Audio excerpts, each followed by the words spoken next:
Mahabharata, Book 1, Section 121. Vyasa said, thus addressed, Kunti replied unto her heroic lord, King Pandu, that bull amongst the Kurus, saying, O virtuous one, it behoveth thee not to say so unto me. I am, O thou lotus-eyed one, thy wedded wife, devoted to thee. O, Bharata of mighty arms, thyself shalt, in righteousness, beget upon me children endued with great energy. Then I shall ascend to heaven with thee, O prince of Kuru's race, receive me in thy embrace for begetting children. I shall not certainly, even in imagination, accept any other man except thee in my embraces. What other man is there in this world superior to thee? O virtuous one, listen to this Puranic narrative that hath been, O thou of large eyes, heard by me, and that I shall presently narrate. There was, in ancient times, a king in the race of Puru, known by the name of Vaishidaswa. He was devoted to truth and virtue. Of virtuous soul and mighty arms, on one occasion, while he was performing a sacrifice to the gods with Indra and the great rishis came to him, and Indra was so intoxicated with the soma juice he drank and the brahmanas with the large presents they received, that both the gods and the great rishis began themselves to perform everything appertaining to that sacrifice of the illustrious royal sage. And thereupon Vaishidaswa began to shine above all men like the sun appearing in double splendor after the season of frost is over. And the powerful Vaishidaswa, who was endued with the strength of 10 elephants, very soon performed the horse sacrifice, overthrowing, O best of monarchs, all the kings of the east, the north, the west, and the south, and exacted tributes from them all. There is an anecdote, O best of the Kurus, that is sung by all reciters of the Puranas, in connection with that first of all men, the illustrious Vaishidaswa, having conquered the whole earth up to the coast of the sea. Vaishidaswa protected every class of his subjects as a father does his own begotten sons. Performing many great sacrifices, he gave away much wealth to the Brahmanas.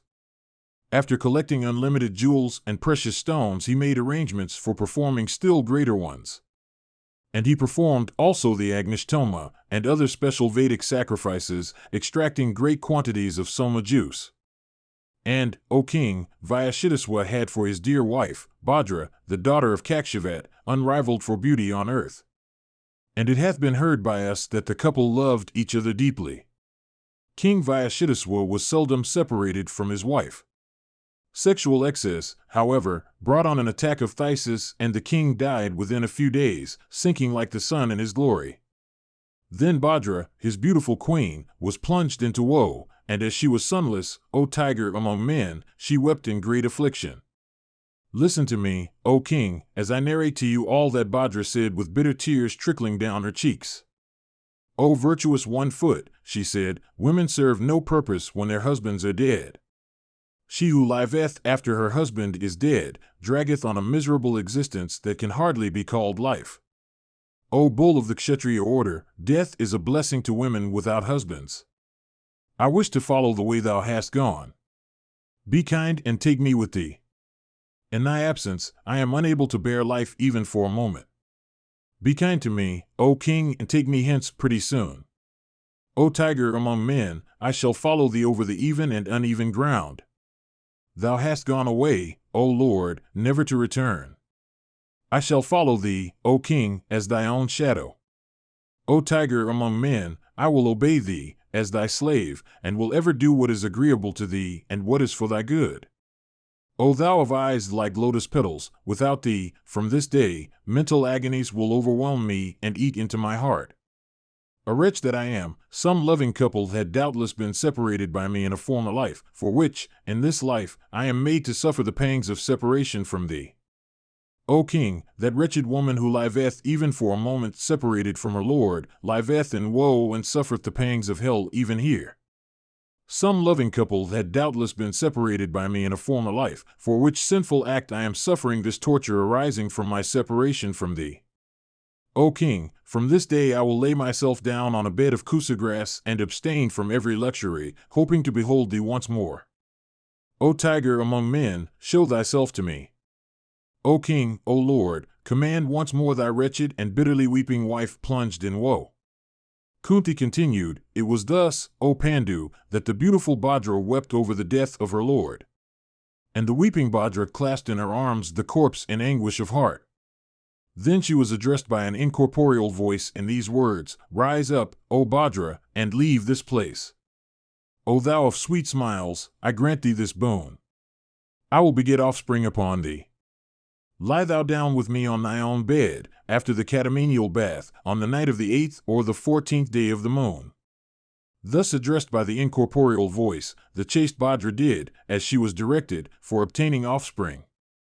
And, O bull of the Bharatas, the corpse of her husband begot upon her 7 children, viz., 3 Sulwas and 4 Madras. O bull of the Bharatas, do thou also beget offspring upon me, like the illustrious Vaishidaswa, by the exercise of that ascetic power which thou possessest. Mahabharata, Book 1, Section 122. Vyasa said, thus addressed by his loving wife, King Pandu, well acquainted with all rules of morality, replied in these words of virtuous import, "O Kunti, what thou hast said is quite true. Vaishidaswa of old did even as thou hast said. Indeed, he was equal unto the celestials themselves.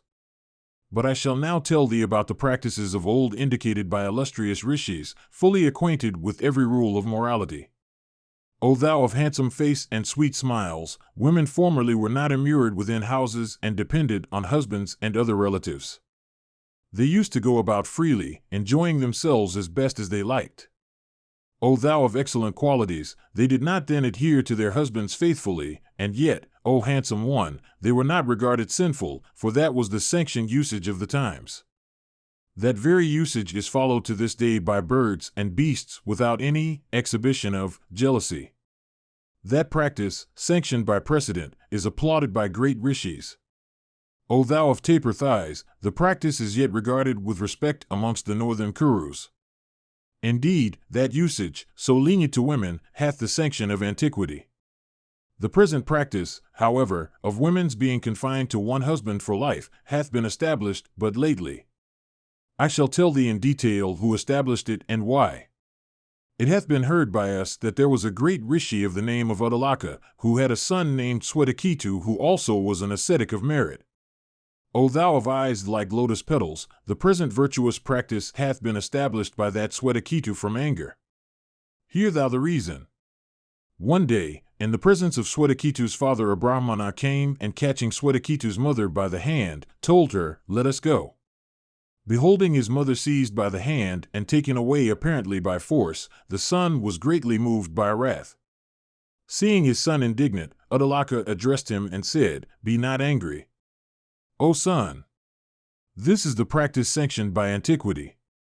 The women of all orders in this world are free, O son. Men in this matter, as regards their respective orders, act as kind."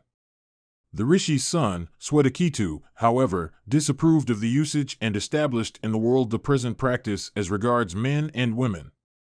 It hath been heard by us, O thou of great virtue, that the existing practice dates from that period among human beings, but not among beings of other classes.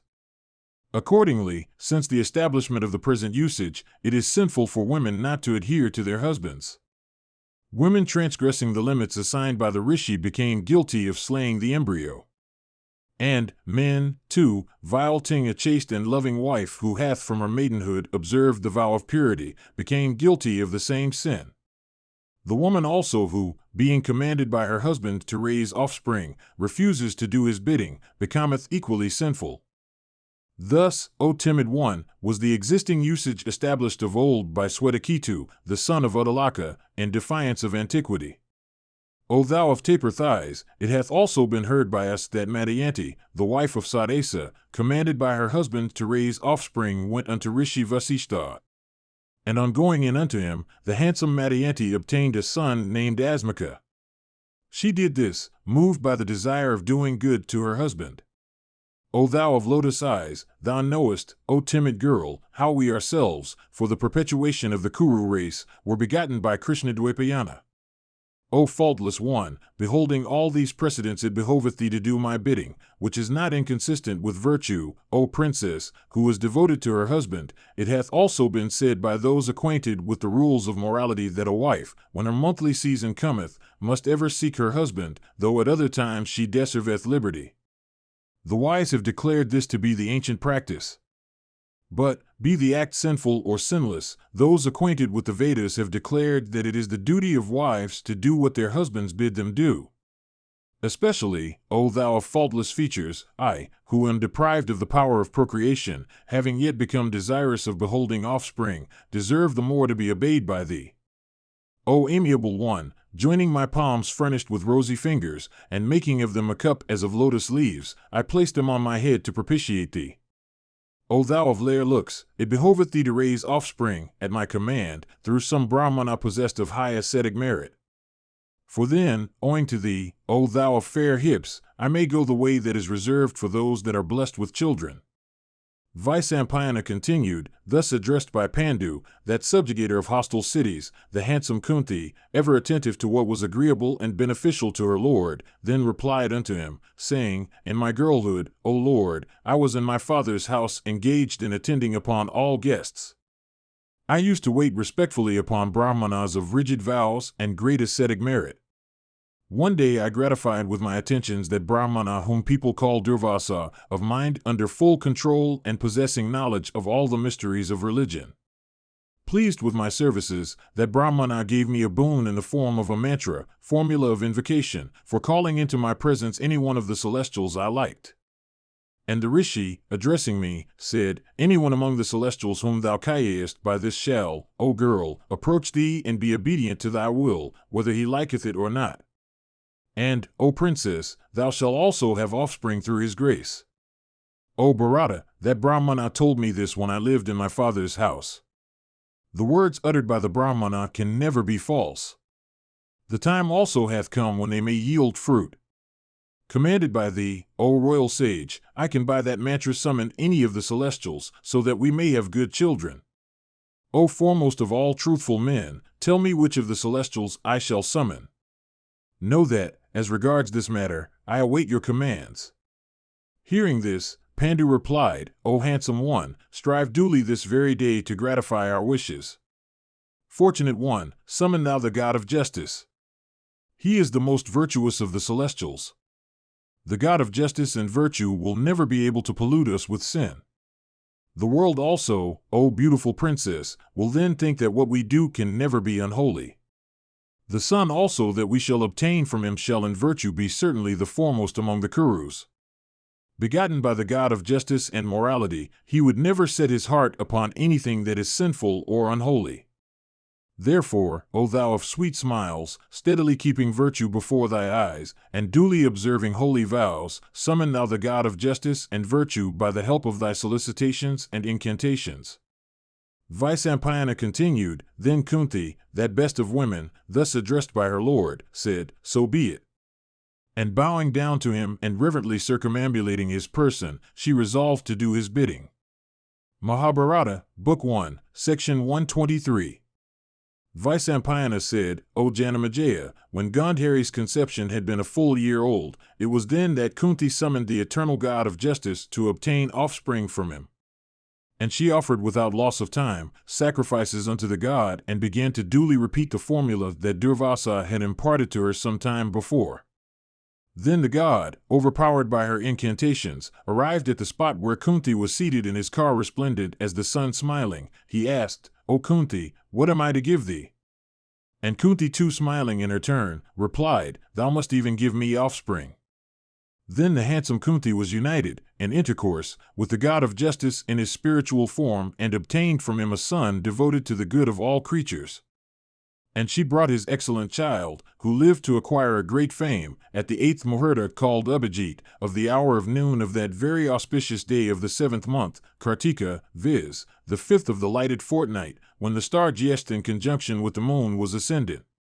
And as soon as the child was born, an incorporeal voice, from the skies, said, This child shall be the best of men, the foremost of those that are virtuous. Endued with great prowess and truthful in speech, he shall certainly be the ruler of the earth. And this first child of Pandu shall be known by the name of Yudhisthira. Possessed of prowess and honesty of disposition, he shall be a famous king, known throughout the 3 worlds. Pandu, having obtained that virtuous son, again addressed his wife and said, The wise have declared that a kshatriya must be endued with physical strength, otherwise he is no kshatriya. Therefore, ask thou for an offspring of superior strength. Thus commanded by her lord, Kunti then invoked Vayu. And the mighty god of wind, thus invoked, came unto her, riding upon a deer, and said, What, O Kunti, am I to give thee? Tell me what is in thy heart. Smiling in modesty, she said to him, Give me, O best of celestials, a child endued with great strength and largeness of limbs and capable of humbling the pride of every body. The god of wind thereupon begot upon her the child afterwards known as Bhima, of mighty arms and fierce prowess. And upon the birth of that child endued with extraordinary strength and incorporeal voice, O Bharata, as before, said, This child shall be the foremost of all endued with strength. I must tell you, O Bharata, of another wonderful event that occurred after the birth of Vrikottara, Bhima. While he fell from the lap of his mother upon the mountain breast, the violence of the fall broke into fragments the stone upon which he fell without his infant body being injured in the least. And he fell from his mother's lap because Kunti, frightened by a tiger, had risen up suddenly, unconscious of the child that lay asleep on her lap. And as she had risen, the infant, of body hard as the thunderbolt, falling down upon the mountain breast, broke into 100 fragments the rocky mass upon which he fell. And beholding this, Pandu wondered much. And it so happened that that very day on which Vrikottara was born was also, O best of Bharatas, the birthday of Duryodhana, who afterwards became the ruler of the whole earth. After the birth of Vrikottara, Pandu again began to think, How am I to obtain a very superior son who shall achieve worldwide fame? Every thing in the world dependeth on destiny and exertion. But destiny can never be successful except by timely exertion.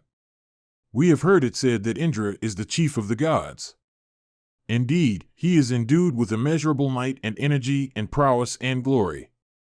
Gratifying him with my asceticism, I shall obtain from him a son of great strength. Indeed, the son he giveth me must be superior to all and capable of vanquishing in battle all men and creatures other than men. I shall, therefore, practice the severest austerities, with heart, deed, and speech. After this, the Kuru king Pandu, taking counsel with the great rishis, commanded Kunti to observe an auspicious vow for 1 full year, while he himself commenced, O Bharata, to stand upon one leg from morning to evening, and practice other severe austerities with mind wrapped in meditation, for gratifying the Lord of the Celestials.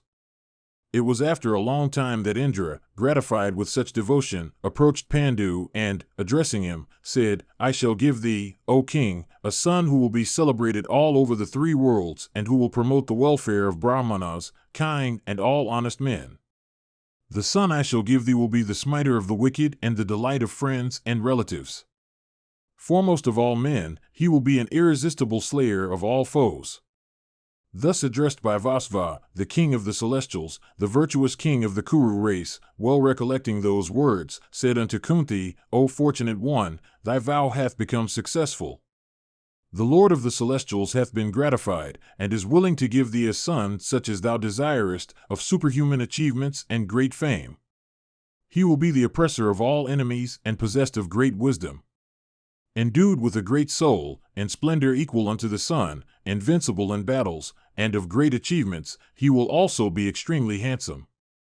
O thou of fair hips and sweet smiles, the Lord of the celestials hath become gracious to thee. Invoking him, bring thou forth a child who will be the very home of all Kshatriya virtues. Vyasa continued, the celebrated Kunti, thus addressed by her lord, invoked Sakra, the king of the gods, who thereupon came unto her and begot him that was afterwards called Arjuna. And as soon as this child was born, an incorporeal voice, loud and deep as that of the clouds and filling the whole welkin, distinctly said, addressing Kunti in the hearing of every creature dwelling in that asylum, This child of thine, O Kunti, will be equal unto Kartavirya in energy and Shiva in prowess. Invincible like Sakra himself, he will spread thy fame far and wide. As Vishnu, the youngest of Aditi's sons, had enhanced Aditi's joy, so shall this child enhance thy joy. Subjugating the Madras, the Kurus along with the Samakas, and the people of Chedi, Kasi, and Kurusha, he will maintain the prosperity of the Kurus. Surfeited with libations at the sacrifice of King Swetaketu, Agni will derive great gratification from the fat of all creatures dwelling in the Kandava woods, to be burnt down by the might of this one's arms. This mighty hero, vanquishing all the effeminate monarchs of the earth, will, with his brothers, perform 3 great sacrifices. In prowess, O Kunti, he will be even as Jamadagnya or Vishnu. The foremost of all men endued with prowess, he will achieve great fame. He will gratify in battle, by his heroism, Sankara, the god of gods, Mahadeva, and will receive from him the great weapon named Pasapata. This thy son of mighty arms will also slay, at the command of Indra, those Daityas called the Nivedakavachas who are the enemies of the gods.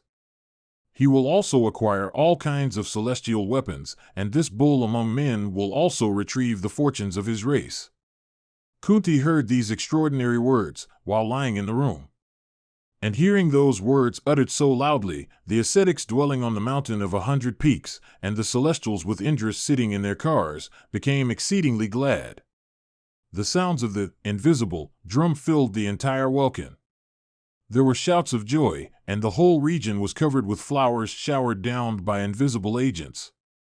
The various tribes of celestials assembled together began to offer their respectful adorations to the son of Pritha. The sons of Kadru, Nagas, the son of Vinata, the Gandharvas, the lords of the creation, and the 7 great rishis, viz., Bharadvaja, Kasyapa, Gautama, Viswamitra, Jamadagni, Vasishtha, and the illustrious Atri who illumined the world of old when the sun was lost, all came there. And Marichi, Angiras, Pulasatya, Pulaha, Kratu, Diksha the lord of creation, the Gandharvas, and Apsaras, came there also. The various tribes of Apsaras, decked with celestial garlands and every ornament, and attired in fine robes, came there and danced in joy, chanting the praises of Vibhatsu, Arjuna. All around, the great rishis began to utter propitiatory formulas. And Tumvaru, accompanied by the Gandharvas, began to sing in charming notes. And Bhimasena and Ugrasena, Arneas and Anaga, Gopathi and Dhritarashtra and Suryavarkas the 8th, Yugapa and Trinapa, Karshni, Nandi, and Katraratha, Salasara the 13th, Prajanya the 14th, Kali the 15th, and Narada the 16th in this list, Vrihata, Vrihaka, Kerala of great soul, Brahmakaran, Vahaguna, Savarna of great fame, Viswavesu, Bhumanyu, Suchandra, Sam, and the celebrated tribes of Haha and Huhu, gifted with wonderful melody of voice, these celestial Gandharvas, O king, all went there. Many illustrious Apsaras, also of large eyes, decked with every ornament, came there to dance and sing.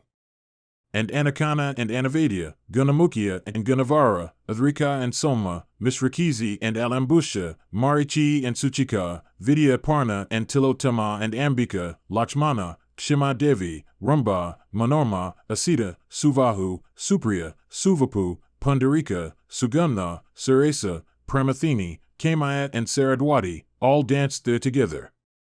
And Menaka, Sahajanya, Karnika, Punjakasthala, Ritusthala, Gritachi, Viswachi, Purvachiti, the celebrated Umlocha, Premlocha the 10th and Urvasi the 11th, these large-eyed dancing girls of heaven, came there and sang in chorus.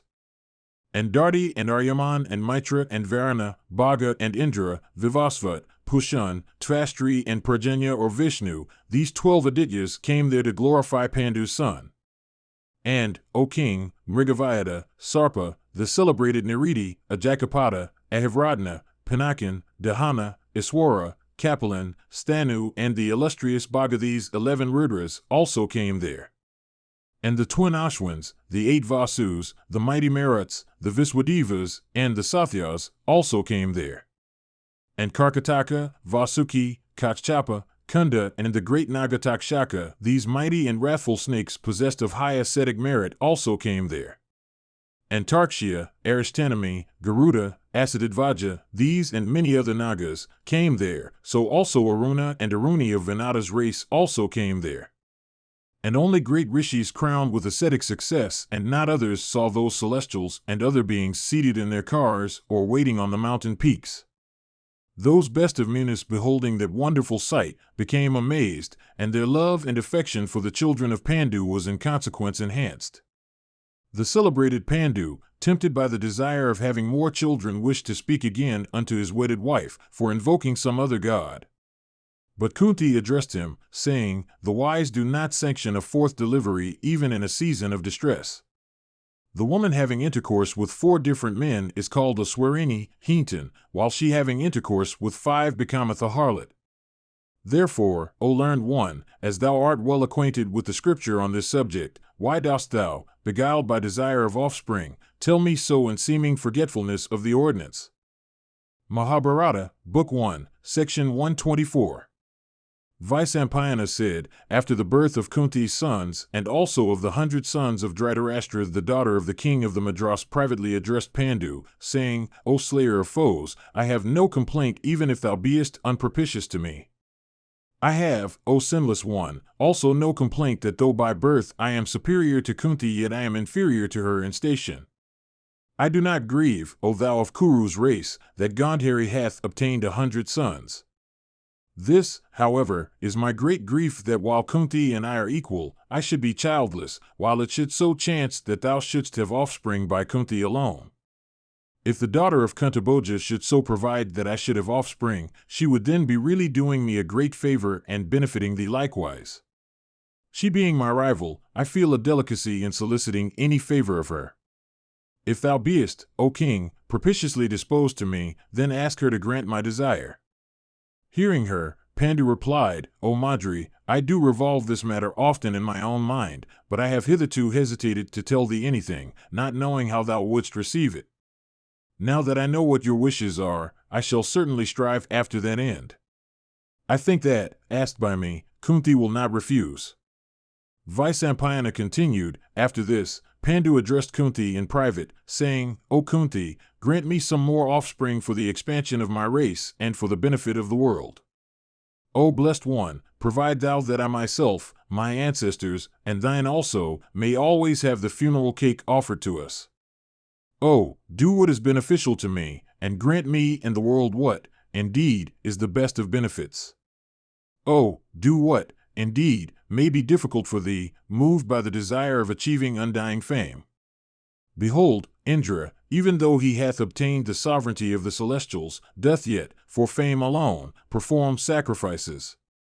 O handsome one, Brahmanas, well acquainted with the Vedas, and having achieved high ascetic merit, do yet, for fame alone, approach their spiritual masters with reverence. So also all royal sages and Brahmanas possessed of ascetic wealth have achieved, for fame only, the most difficult of ascetic feat. Therefore, O blameless one, rescue this Madri as by a raft, by granting her the means of obtaining offspring, and achieve thou imperishable fame by making her a mother of children. Thus addressed by her lord, Kunti readily yielded, and said unto Madri, Think thou, without loss of time, of some celestial, and thou shalt certainly obtain from him a child like unto him. Reflecting for a few moments, Madri thought of the twin Ashwins, who coming unto her with speed begot upon her 2 sons that were twins named Nakula and Sadeva, unrivaled on earth for personal beauty. And as soon as they were born, an incorporeal voice said, In energy and beauty these twins shall transcend even the twin Ashwins themselves. Indeed, possessed of great energy and beauty, they illumined the whole region. O king, after all the children were born, the rishis dwelling on the mountain of 100 peaks, uttering blessings on them and affectionately performing the first rites of birth, bestowed appellations on them. The eldest of Kunti's children was called Yudhisthira, the second Bhima, and the third Arjuna, and of Madri's sons, the firstborn of the twins was called Nakula, and the next Sadeva. And those foremost sons, born at an interval of 1 year after one another, looked like an embodied period of 5 years. And King Pandu, beholding his children of celestial beauty and of superabundant energy, great strength and prowess, and of largeness of soul, rejoiced exceedingly. And the children became great favorites of the rishis, as also of their wives, dwelling on the mountain of 100 peaks. Some time after, Pandu again requested Kunti on behalf of Madri. Addressed, O king, by her lord in private, Kunti replied, having given her the formula of invocation only once, she hath, O king, managed to obtain 2 sons. Have I not been thus deceived by her? I fear, O king, that she will soon surpass me in the number of her children. This, indeed, is the way of all wicked women. Fool that I was, I did not know that by invoking the twin gods I could obtain at one birth twin children. I beseech thee, O king, do not command me any further. Let this be the boon granted by thee to me. Thus, O king, were born unto Pandu 5 sons who were begotten by celestials and were endued with great strength, and who all lived to achieve great fame and expand the Kuru race. Each bearing every auspicious mark on his person, handsome like Soma, proud as the lion, well skilled in the use of the bow, and of leonine tread, breast, heart, eyes, neck, and prowess, those foremost of men, resembling the celestials themselves in might, began to grow up. And beholding them in their virtues growing with years, the great rishis dwelling on that snow-capped sacred mountain were filled with wonder. And the 5 Pandavas and the 100 sons of Dhritarashtra, that propagator of the Kuru race, grew up rapidly like a cluster of lotuses in a lake. Mahabharata, Book 1, Section 125. Vyasa said, beholding his 5 handsome sons growing up before him in that great forest on the charming mountain slope, Pandu felt the last might of his arms revive once more.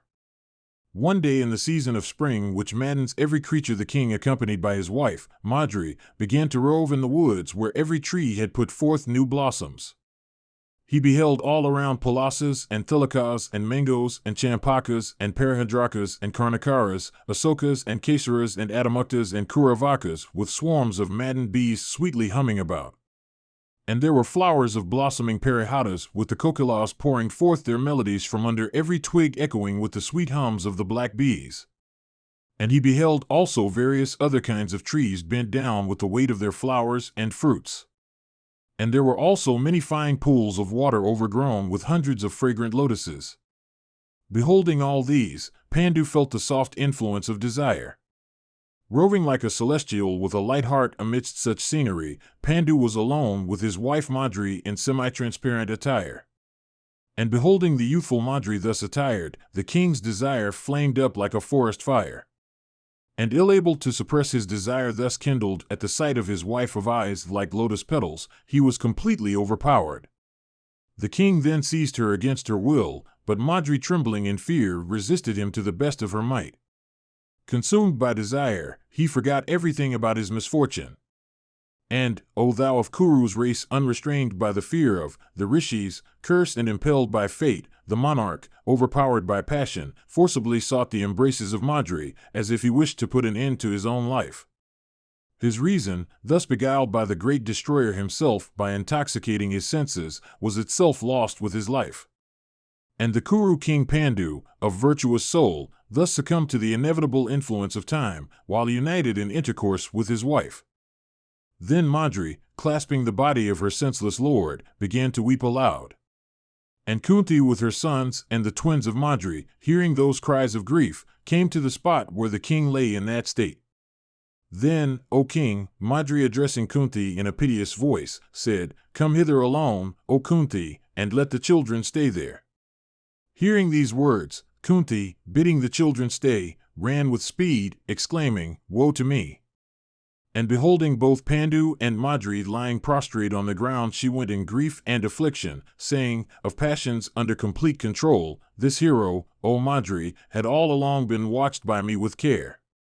How did he then, forgetting the rishi's curse, approach thee with enkindled desire?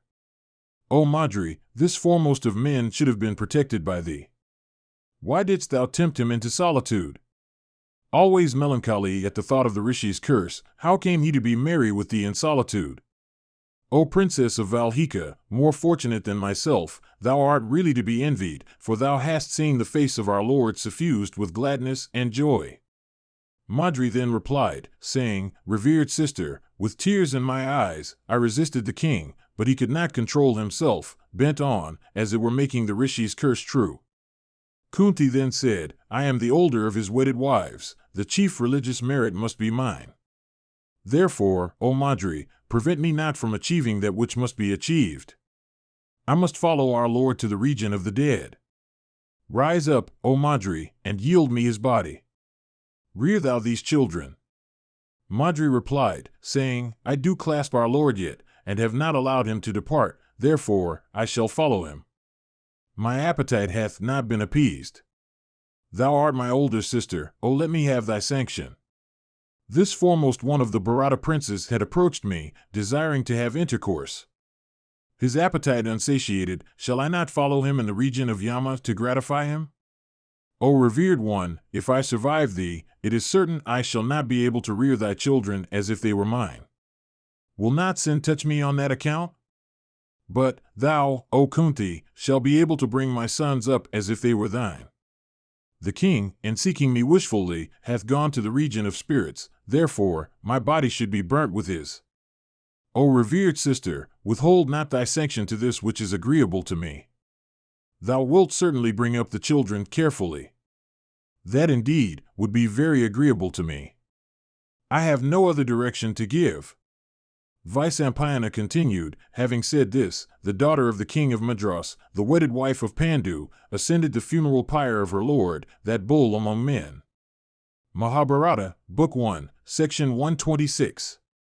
Vyasa said, the godlike rishis, wise in councils, beholding the death of Pandu, consulted with one another, and said, the virtuous and renowned King Pandu, abandoning both sovereignty and kingdom, came hither for practicing ascetic austerities, and resigned himself to the ascetics dwelling on this mountain. He hath hence ascended to heaven, leaving his wife and infant sons as a trust in our hands. Our duty now is to repair to his kingdom with these his offspring and his wife.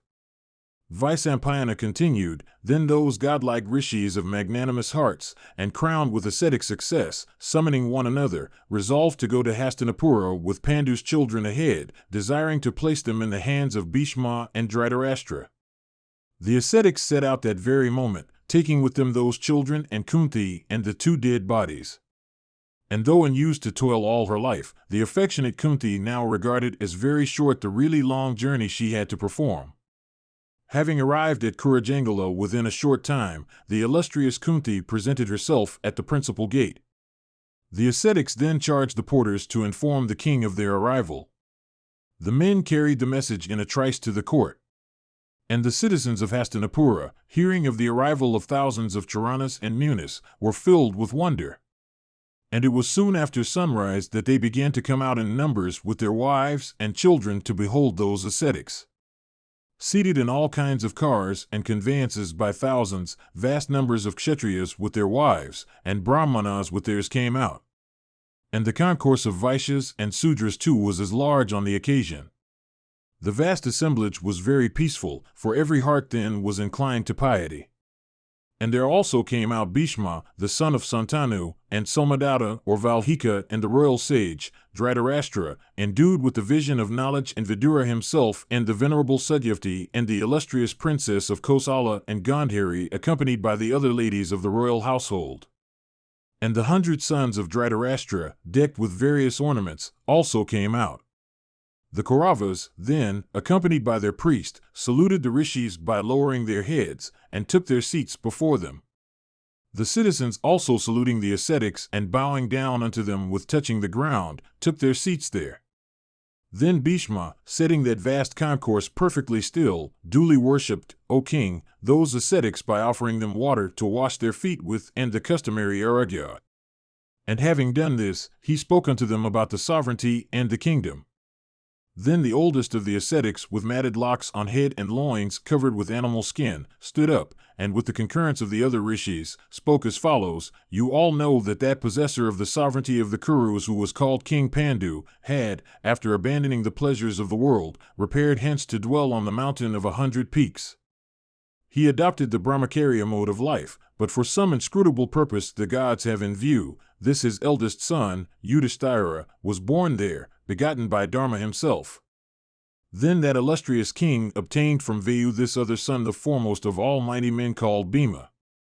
This other son, begotten upon Kunti by Indra, is Dhananjaya, whose achievements will humble all bowmen in the world.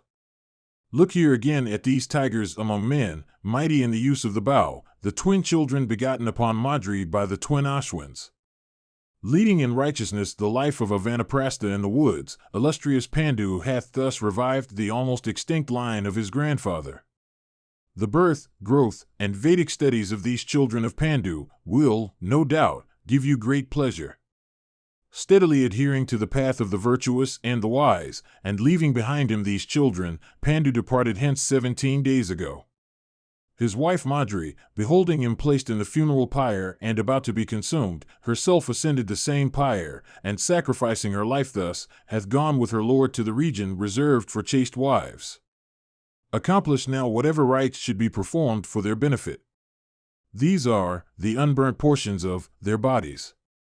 Here also are their children, these oppressors of foes with their mother. Let these be now received with due honors.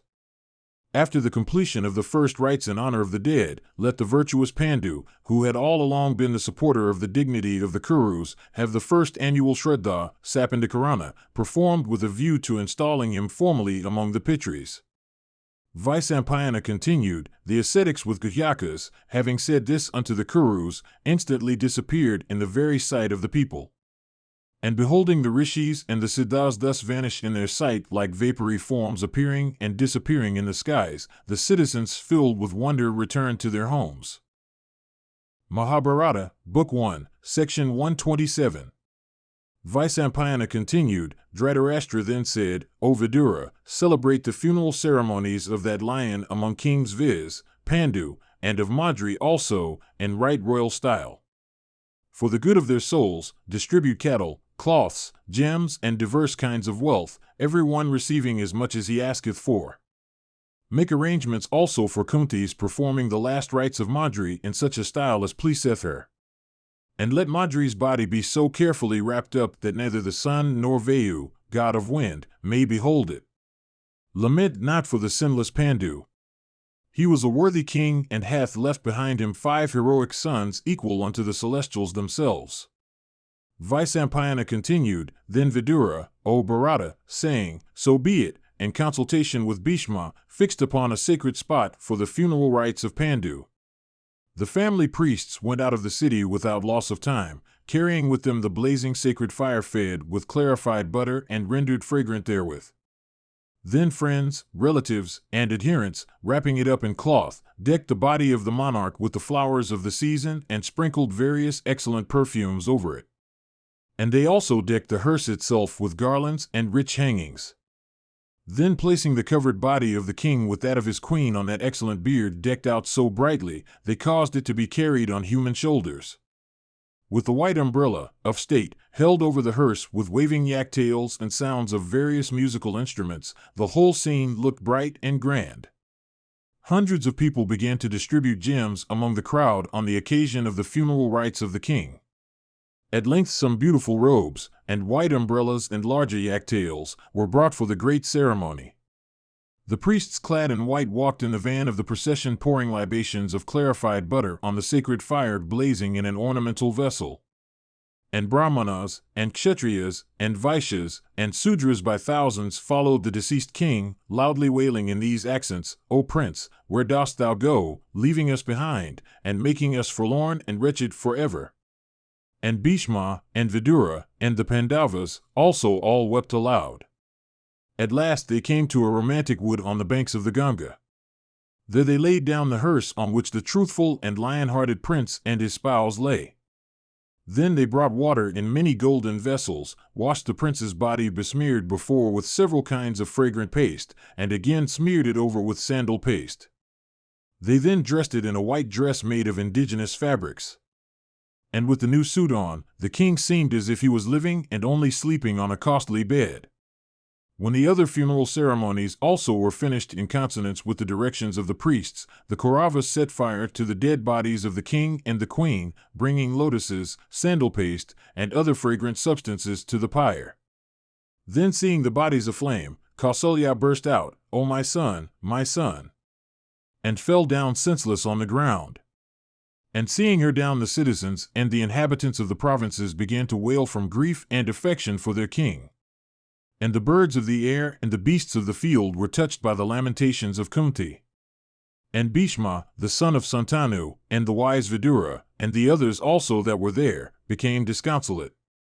Thus weeping, Bhima, Vidura, Dhritarashtra, the Pandavas and the Kuru ladies, all performed the watery ceremony of the king.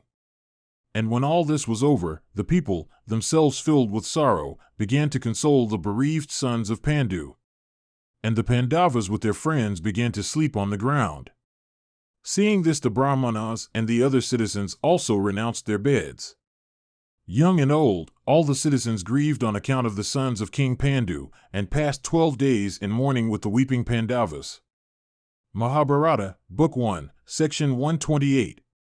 Vyasa said, Then Bhima and Kunti with their friends celebrated the Shraddha of the deceased monarch and offered the Pinda. And they feasted the Kauravas and thousands of Brahmanas, unto whom they also gave gems and lands. Then the citizens returned to Hastinapura with the sons of Pandu, now that they had been cleansed from the impurity incident to the demise of their father. All then fell to weeping for the departed king. It seemed as if they had lost one of their own kin. When the Shraddha had been celebrated in the manner mentioned above, the venerable Vyasa, seeing all the subjects sunk in grief, said one day to his mother Satyavati, Mother, our days of happiness have gone by and days of calamity have succeeded. Sin beginneth to increase day by day. The world hath got old. The empire of the Kauravas will no longer endure because of wrong and oppression. Go thou then into the forest, and devote thyself to contemplation through yoga. Henceforth society will be filled with deceit and wrong. Good work will cease. Do not witness the annihilation of thy race and thy old age. Acquiescing in the words of Vyasa, Satyavati entered the inner apartments and addressed her daughter-in-law, saying, O Ambika, I hear that in consequence of the deeds of your grandsons, this Bharata dynasty and its subjects will perish. If thou permit, I would go to the forest with Kausalya, so grieved at the loss of her son. O king, saying this, the queen, taking the permission of Bhima also, went to the forest. And arriving there with her 2 daughters-in-law, she became engaged in profound contemplation, and in good time leaving her body ascended to heaven. Vyasa continued, Then the sons of King Pandu, having gone through all the purifying rites prescribed in the Vedas, began to grow up in princely style in the home of their father. Whenever they were engaged in play with the sons of Dhritarashtra, their superiority of strength became marked. In speed, in striking the objects aimed at, in consuming articles of food, and scattering dust, Bhima beat all the sons of Dhritarashtra. The son of the wind god pulled them by the hair and made them fight with one another, laughing all the while. And Vrkodara easily defeated those 101 children of great energy as if they were one instead of being 101. The second Pandava used to seize them by the hair, and throwing them down, to drag them along the earth. By this, some had their knees broken, some their heads, and some their shoulders. That youth, sometimes holding 10 of them, drowned them in water, till they were nearly dead. When the sons of Dhritarashtra got up to the boughs of a tree for plucking fruits, Bhima used to shake that tree, by striking it with his foot, so that down came the fruits and the fruit pluckers at the same time. In fact, those princes were no match for Bhima in pugilistic encounters, in speed, or in skill. Bhima used to make a display of his strength by thus tormenting them in childishness, but not from malice. Seeing these wonderful exhibitions of the might of Bhima, the powerful Duryodhana, the eldest son of Dhritarashtra, began to conceive hostility towards him. And the wicked and unrighteous Duryodhana, through ignorance and ambition, prepared himself for an act of sin. He thought, there is no other individual who can compare with Bhima, the second son of Pandu, in point of prowess. I shall have to destroy him by artifice. Singly, Bhima dares a century of us to the combat. Therefore, when he shall sleep in the garden, I shall throw him into the current of the Ganga. Afterwards, confining his eldest brother Yudhisthira and his younger brother Arjuna, I shall reign sole king without molestation. Determined thus, the wicked Duryodhana was ever on the watch to find out an opportunity for injuring Bhima. And, O Bharata, at length at a beautiful place called Pramanakoti on the banks of the Ganga, he built a palace decorated with hangings of broadcloth and other rich stuffs. And he built this palace for sporting in the water there, and filled it with all kinds of entertaining things and choice viands. Gay flags waved on the top of this mansion. The name of the house was the Watersport House.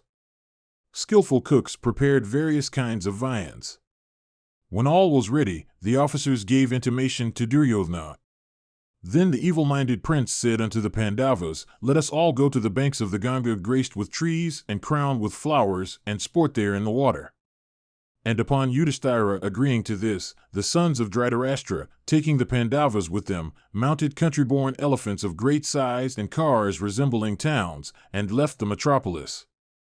On arriving at the place, the princes dismissed their attendants, and surveying the beauty of the gardens and the groves, entered the palace, like lions entering their mountain caves. On entering they saw that the architects had handsomely plastered the walls and the ceilings, and that painters had painted them beautifully. The windows looked very graceful, and the artificial fountains were splendid. Here and there were tanks of pellucid water in which bloomed forests of lotuses. The banks were decked with various flowers whose fragrance filled the atmosphere. The Kauravas and the Pandavas sat down and began to enjoy the things provided for them. They became engaged in play and began to exchange morsels of food with one another. Meanwhile, the wicked Duryodhana had mixed a powerful poison with a quantity of food, with the object of making away with Bhima. That wicked youth, who had nectar in his tongue and a razor in his heart, rose at length, and in a friendly way fed Bhima largely with that poisoned food, and thinking himself lucky in having compassed his end, was exceedingly glad at heart. Then the sons of Dhritarashtra and Pandu together became cheerfully engaged in sporting in the water. Their sport having been finished, they dressed themselves in white habiliments, and decked themselves with various ornaments.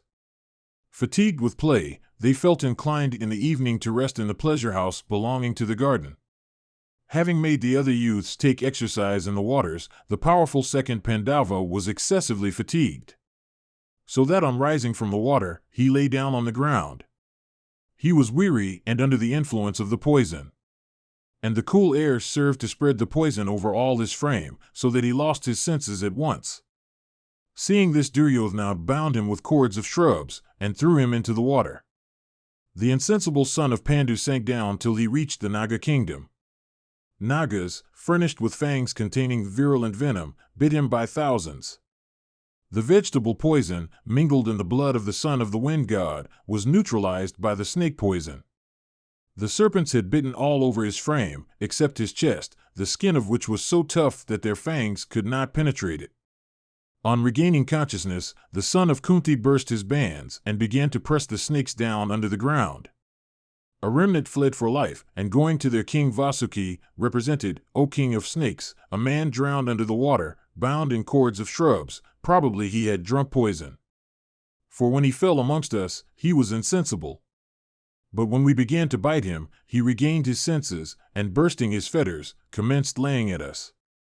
May it please your majesty to inquire who is. Then Vasuki, in accordance with the prayer of the inferior Nagas, went to the place and saw Bhimasena. Of the serpents, there was one, named Aryaka. He was the grandfather of the father of Kunti. The lord of serpents saw his relative and embraced him. Then Vasuki, learning all, was pleased with Bhima, and said to Aryaka with satisfaction, "How are we to please him? Let him have money and gems in profusion." On hearing the words of Vasuki, Aryaka said, "O king of serpents, when your majesty is pleased with him, no need of wealth for him. Permit him to drink of Rasakunda, nectar vessels, and thus acquire immeasurable strength. There is the strength of 1,000 elephants in each one of those vessels. Let this prince drink as much as he can." The king of serpents gave his consent, and the serpents thereupon began auspicious rites. Then, purifying himself carefully, Bhimasena facing the east began to drink nectar. At one breath, he quaffed off the contents of a whole vessel, and in this manner drained off 8 successive jars, till he was full. At length, the serpents prepared an excellent bed for him, on which he lay down at ease. Mahabharata, Book 1, Section 129. Vyasa said, "Meanwhile the Kauravas and the Pandavas, after having thus sported there, set out, without Bhima, for Hastinapura, some on horses, some on elephants, while others preferred cars and other conveyances. And on their way they said to one another, 'Perhaps Bhima hath gone before us.' And the wicked Duryodhana was glad at heart to miss Bhima, and entered the city with his brothers in joy. The virtuous Yudhisthira, himself unacquainted with vice and wickedness, regarded others to be as honest as himself. The eldest son of Pritha, filled with fraternal love, going unto his mother, said, after making obeisance to her, 'O mother, hath Bhima come?' "O good mother, I don't find him here. Where may he have gone? We long sought for him everywhere in the gardens and the beautiful woods, but found him nowhere. At length, we thought that the heroic Bhima preceded us all. O illustrious dame, we came hither in great anxiety. Arrived here, where hath he gone?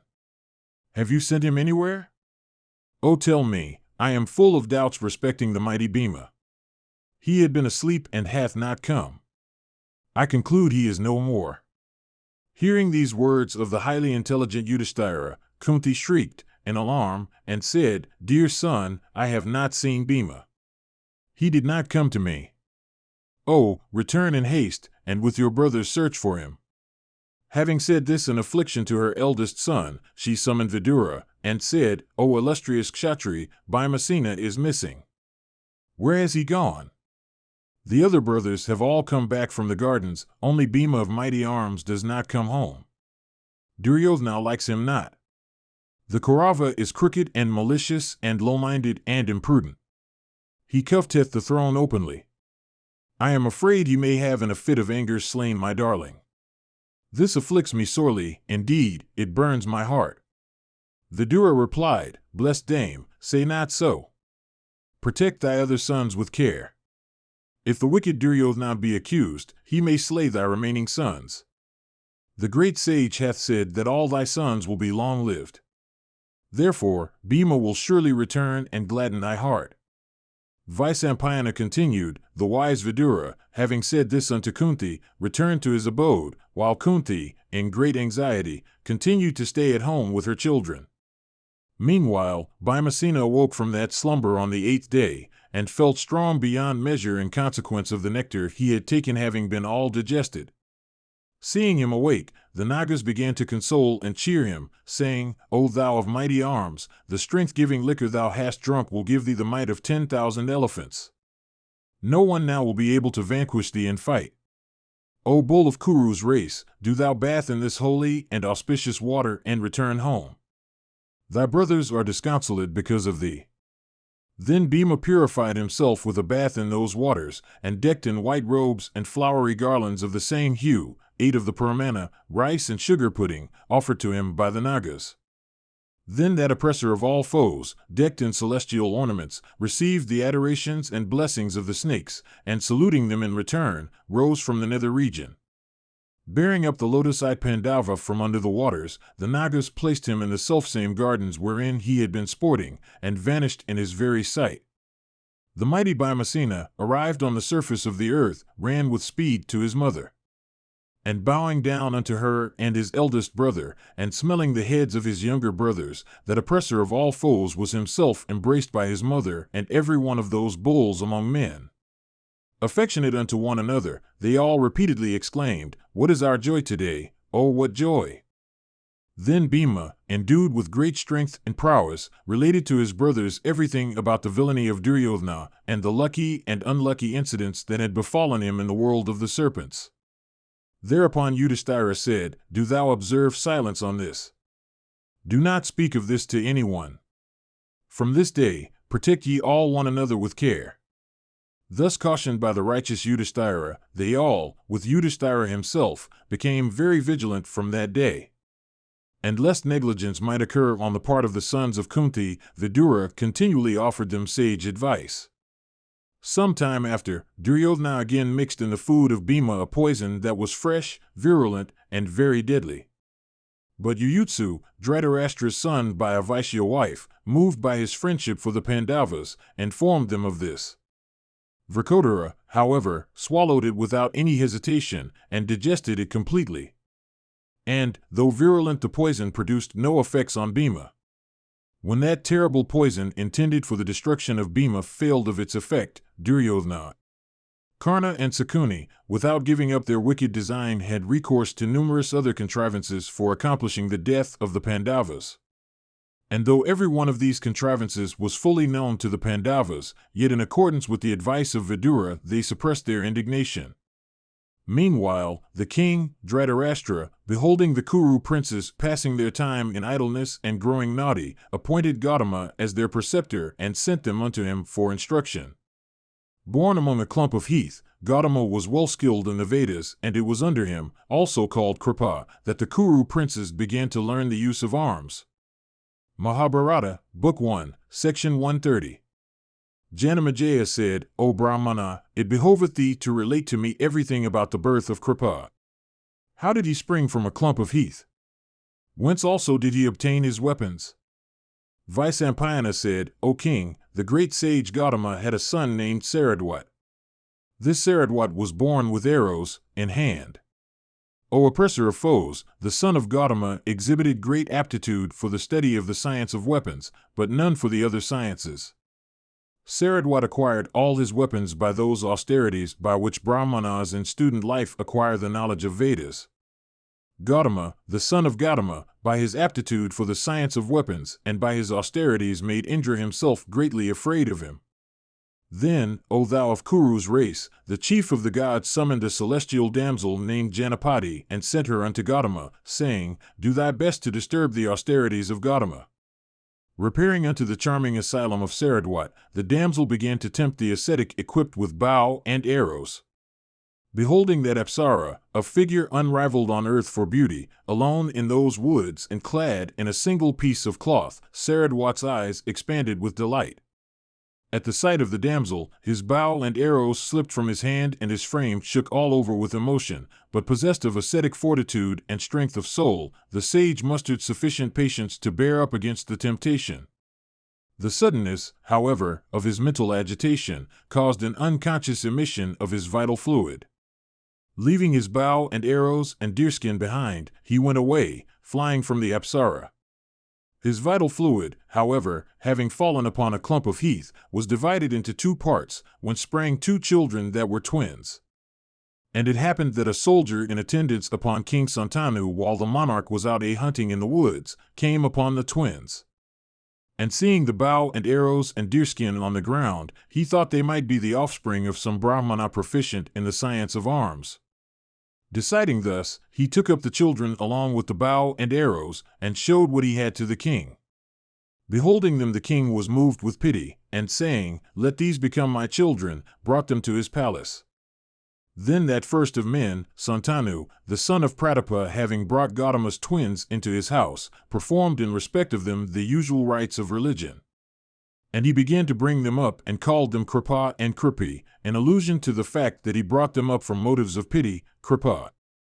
The son of Gautama, having left his former asylum, continued his study of the science of arms in right earnest. By his spiritual insight he learnt that his son and daughter were in the palace of Santanu. He thereupon went to the monarch and represented everything about his lineage. He then taught Kripa the 4 branches of the science of arms and various other branches of knowledge, including all their mysteries and recondite details. In a short time Kripa became an eminent professor of the science of arms. And the 100 sons of Dhritarashtra and the Pandavas, along with the Yadavas and the Vrishnis and many other princes from various lands, began to receive lessons from him in that science. Mahabharata, Book 1, Section 131. Vyasa said, desirous of giving his grandsons a superior education, Bhima was on the lookout for a teacher endued with energy and well-skilled in the science of arms. Deciding, O chief of the Bharatas, that none who was not possessed of great intelligence, none who was not illustrious or a perfect master of the science of arms, none who was not of godlike might, should be the instructor of the Kuru princes, the son of Ganga, O tiger among men, placed the Pandavas and the Kauravas under the tuition of Bharadvaja's son, the intelligent Drona skilled in all the Vedas. Pleased with the reception given him by the great Bhima, that foremost of all men skilled in arms, viz., illustrious Drona of worldwide fame, accepted the princes as his pupils. And Drona taught them the science of arms in all its branches. And, O monarch, both the Kauravas and the Pandavas, endued with immeasurable strength, in a short time became proficient in the use of all kinds of arms. Janamejaya asked, O Brahmana, how was Drona born? How and whence did he acquire his arms? How and why came he unto the Kurus? Whose son also was he endued with such energy? Again, how was his son Aswathaman, the foremost of all skilled in arms, born? I wish to hear all this. Please recite them in detail. Vyasa said, there dwelt at the source of the Ganga a great sage named Bharadvaja, ceaselessly observing the most rigid vows. One day, of old, intending to celebrate the Agnihotra sacrifice, he went along with many great rishis to the Ganga to perform his ablutions. Arrived at the bank of the stream, he saw Britachi herself, that Apsara endued with youth and beauty, who had gone there a little before. With an expression of pride in her countenance, mixed with a voluptuous languor of attitude, the damsel rose from the water after her ablutions were over. And as she was gently treading on the bank, her attire, which was loose, became disordered. Seeing her attire disordered, the sage was smitten with burning desire. The next moment his vital fluid came out, in consequence of the violence of his emotion. The rishi immediately held it in a vessel called a drona. Then, O king, Drona sprang from the fluid thus preserved in that vessel by the wise Bharadvaja. And the child thus born studied all the Vedas and their branches. Before now Bharadvaja, of great prowess and the foremost of those possessing a knowledge of arms, had communicated to the illustrious Agnavisa a knowledge of the weapon called Agneya. O foremost one of Bharata's race, the rishi, Agnavisa, sprung from fire, now communicated the knowledge of that great weapon to Drona, the son of his preceptor. There was a king named Prashada who was a great friend of Bharadvaja. About this time Prashada had a son born unto him, named Drupada. And that bull among Kshatriyas, viz., Drupada, the son of Prashada, used every day to come to the hermitage of Bharadvaja to play with Drona and study in his company. O monarch, when Prashada was dead, this Drupada of mighty arms became the king of the northern Panchalas. About this time the illustrious Bharadvaja also ascended to heaven. Drona, continuing to reside in his father's hermitage, devoted himself to ascetic austerities.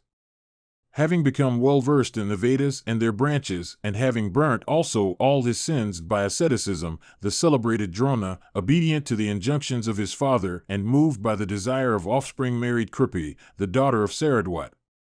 And this woman, ever engaged in virtuous acts and the Agnihotra, and the austerest of penances, obtained a son named Aswathaman. And as soon as Aswathaman was born, he neighed like the celestial steed Akaikaiasras. Hearing that cry, an invisible being in the sky said, the voice of this child hath, like the neighing of a horse, been audible all around. The child shall, therefore, be known by the name of Aswathaman, the horse-voiced. The son of Bharadvaja, Drona, was exceedingly glad at having obtained that child. Continuing to reside in that hermitage, he devoted himself to the study of the science of arms. O king, it was about this time that Drona heard that the illustrious Brahmana Jamadagnya, that slayer of foes, that foremost one among all wielders of weapons, versed in all kinds of knowledge, had expressed a desire of giving away all his wealth to Brahmanas. Having heard of Rama's knowledge of arms, and of his celestial weapons also, Drona set his heart upon them, as also upon the knowledge of morality that Rama possessed. Then Drona, of mighty arms, endued with high ascetic virtues, accompanied by disciples who were all devoted to vows ascetic austerities, set out for the Mahendra mountains. Arrived at Mahendra, the son of Bharadvaja, possessed of high ascetic merit, beheld the son of Bhrigu, the exterminator of all foes, endued with great patience and with mind under complete control. Then, approaching with his disciples that scion of the Bhrigu race Drona, giving him his name, told him of his birth in the line of Angiras. And touching the ground with his head, he worshipped Rama's feet. And beholding the illustrious son of Jamadagni intent upon retiring into the woods after having given away all his wealth, Drona said, Know me to have sprung from Bharadvaja, but not in any woman's womb. I am a Brahmana of high birth, Drona by name, come to thee with the desire of obtaining thy wealth. On hearing him, that illustrious grinder of the Kshatriya race replied, Thou art welcome, O best of regenerate ones. Tell me what thou desirest.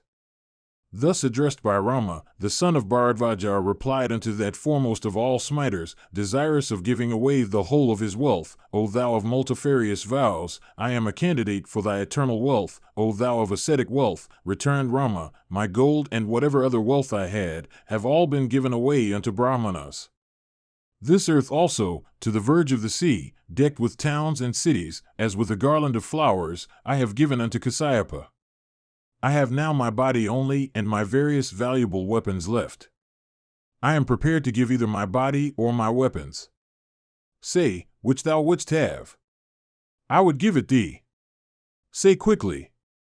Drona answered, O son of Bhrigu, it behoveth thee to give me all thy weapons together with the mysteries of hurling and recalling them.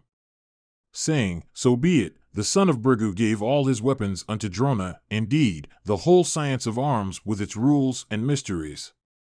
Accepting them all, and thinking himself amply rewarded, that best of Brahmanas then, glad at heart, set out for the city of his friend Drupada. Mahabharata, Book 1, Section 132. Vyasa said, Then, O king, the mighty son of Bharadwaja presented himself before Drupada, and addressing that monarch, said, Know me for thy friend. Thus addressed by his friend, the son of Bharadwaja, with a joyous heart, the lord of the Panchalas was ill able to bear that speech. The king, intoxicated with the pride of wealth, contracted his brows in wrath, and with reddened eyes spake these words unto Drona, O Brahmana, thy intelligence is scarcely of a high order, inasmuch as thou sayest unto me, all on a sudden, that thou art my friend. O thou of dull apprehension, great kings can never be friends with such luckless and indigent wights as thou. It is true there had been friendship between thee and me before, for we were then both equally circumstanced. But time that impaireth everything in its course, impaireth friendship also. In this world, friendship never endureth for ever in any heart. Time weareth it off, and anger destroyeth it too. Do not stick, therefore, to that worn-off friendship. Think not of it any longer. The friendship I had with thee, O first of Brahmanas, was for a particular purpose. Friendship can never subsist between a poor man and a rich man, between a man of letters and an unlettered mind, between a hero and a coward. Why dost thou desire the continuance of our former friendship?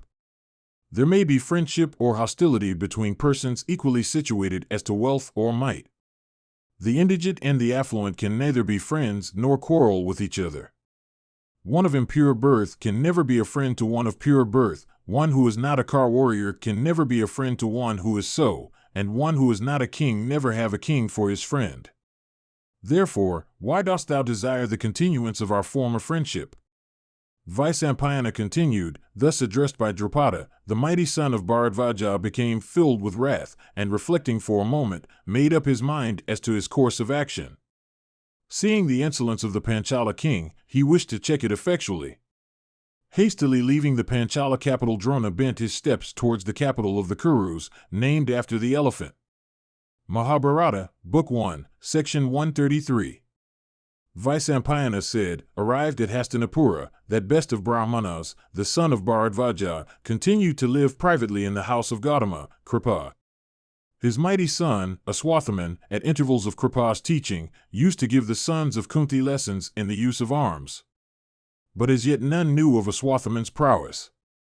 Drona had thus lived privately for some time in the house of Kripa when one day the heroic princes, all in a company, came out of Hastinapura. And coming out of the city, they began to play with a ball and roam about in gladness of heart. And it so happened that the ball with which they had been playing fell into a well. And thereupon the princes strove their best to recover it from the well. But all the efforts the princes made to recover it proved futile. They then began to eye one another bashfully, and not knowing how to recover it, their anxiety became great. Just at this time they beheld a Brahmana near enough unto them, of darkish hue, decrepit and lean, sanctified by the performance of the Agnihotra, and who had finished his daily rites of worship. And beholding that illustrious Brahmana, the princes who had despaired of success surrounded him immediately. Drona, for that Brahmana was no other, seeing the princes unsuccessful, and conscious of his own skill, smiled a little, and addressing them said, Shame on your Kshatriya might, and shame also on your skill in arms. You have been born in the race of Bharata. How is it that ye cannot recover the ball from the bottom of this well? If ye promise me a dinner today, I will, with these blades of grass, bring up not only the ball ye have lost, but this ring also that I now throw down. Thus saying, Drona, that oppressor of foes, taking off his ring, threw it down into the dry well. Then Yudhisthira, the son of Kunti, addressing Drona, said, O Brahmana, thou askest for a trifle. Do thou, with Kripa's permission, obtain of us that which would last thee for life. Thus addressed, Drona with smiles replied unto the Bharata princes, saying, This handful of long grass I would invest, by my mantras, with the virtue of weapons. Behold, these blades possess virtues that other weapons have not. I will, with one of these blades, pierce the ball, and then pierce that blade with another, and that another with a third, and thus shall I, by a chain, bring up the ball.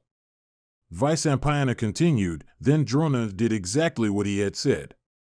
And the princes were all amazed, and their eyes expanded with delight. And regarding what they had witnessed to be very extraordinary, they said, O learned Brahmana, do thou bring up the ring also without loss of time. Then the illustrious Drona, taking a bow with an arrow, pierced the ring with that arrow and brought it up at once. And taking the ring thus brought up from the well still pierced with his arrow, he coolly gave it to the astonished princes. Then the latter, seeing the ring thus recovered, said, We bow to thee, O Brahmana. None else owneth such skill. We long to know who thou art and whose son. What also can we do for thee? Thus addressed, Drona replied unto the princes, saying, Do ye repair unto Bhima and describe to him my likeness and skill. The mighty one will recognize me. The princes then saying, So be it, repaired unto Bhima and telling him of the purport of that Brahmana's speech, related everything about his extraordinary feat. Hearing everything from the princes, Bhima at once understood that the Brahmana was none else than Drona, and thinking that he would make the best preceptor for the princes, went in person unto him and welcoming him respectfully, brought him over to the place. Then Bhima, that foremost of all wielders of arms, adroitly asked him the cause of his arrival at Hastinapura. Asked by him, Drona represented everything as it had happened, saying, O sir, in times past I went to the great Rishi Agnavisa for obtaining from him his weapons, desirous also of learning the science of arms. Devoted to the service of my preceptor, I lived with him for many years in the humble guise of a Brahmacharan, with matted locks on my head. At that time, actuated by the same motives, the prince of Panchala, the mighty Yajnasena, also lived in the same asylum. He became my friend, always seeking my welfare. I liked him much. Indeed, we lived together for many, many years. O thou of Kuru's race, from our earliest years we had studied together, and, indeed, he was my friend from boyhood, always speaking and doing what was agreeable to me. For gratifying me, O Bhima, he used to tell me, O Drona, I am the favorite child of my illustrious father. When the king installeth me as monarch of the Panchalas, the kingdom shall be thine. O friend, this, indeed, is my solemn promise. My dominion, wealth, and happiness shall all be dependent on thee. At last the time came for his departure. Having finished his studies, he bent his steps towards his country. I offered him my regards at the time, and, indeed, I remembered his words ever afterwards. Some time after, in obedience to the injunctions of my father and tempted also by the desire of offspring, I married Kripa of short hair, who, gifted with great intelligence, had observed many rigid vows, and was ever engaged in the Agnihotra and other sacrifices and rigid austerities. Got me, in time, gave birth to a son named Aswathaman of great prowess and equal in splendor unto the sun himself. Indeed, I was pleased on having obtained Aswathaman as much as my father had been on obtaining me. And it so happened that one day the child Aswathaman, observing some rich men's sons drink milk, began to cry. At this I was so beside myself that I lost all knowledge of the point of the compass. Instead of asking him who had only a few kine, so that if he gave me one, he would no longer be able to perform his sacrifices and thus sustain a loss of virtue, I was desirous of obtaining a cow from one who had many, and for that I wandered from country to country. But my wanderings proved unsuccessful, for I failed to obtain a milch cow. After I had come back unsuccessful, some of my son's playmates gave him water mixed with powdered rice. Drinking this, the poor boy was deceived into the belief that he had taken milk, and began to dance in joy, saying, Oh, I have taken milk. I have taken milk. Beholding him dance with joy amid these playmates smiling at his simplicity, I was exceedingly touched. Hearing also the derisive speeches of busybodies who said, "Fie upon the indigent Drona, who strives not to earn wealth, whose son drinking water mixed with powdered rice mistaketh it for milk and danceth with joy, saying, I have taken milk, I have taken milk." I was quite beside myself. Reproaching myself much, I at last resolved that even if I should have to live cast off and censured by Brahmanas, I would not yet, from desire of wealth, be anybody's servant, which is ever hateful. Thus resolved, O Bhishma, I went, for former friendship, unto the king of the Samakas, taking with me my dear child and wife. Hearing that he had been installed in the sovereignty of the Samakas, I regarded myself as blessed beyond compare. Joyfully I went unto that dear friend of mine seated on the throne, remembering my former friendship with him and also his own words to me. And, O illustrious one, approaching Drupada, I said, O tiger among men, know me for thy friend. Saying this, I approached him confidently as a friend should. But Drupada, laughing in derision, cast me off as if I were a vulgar fellow.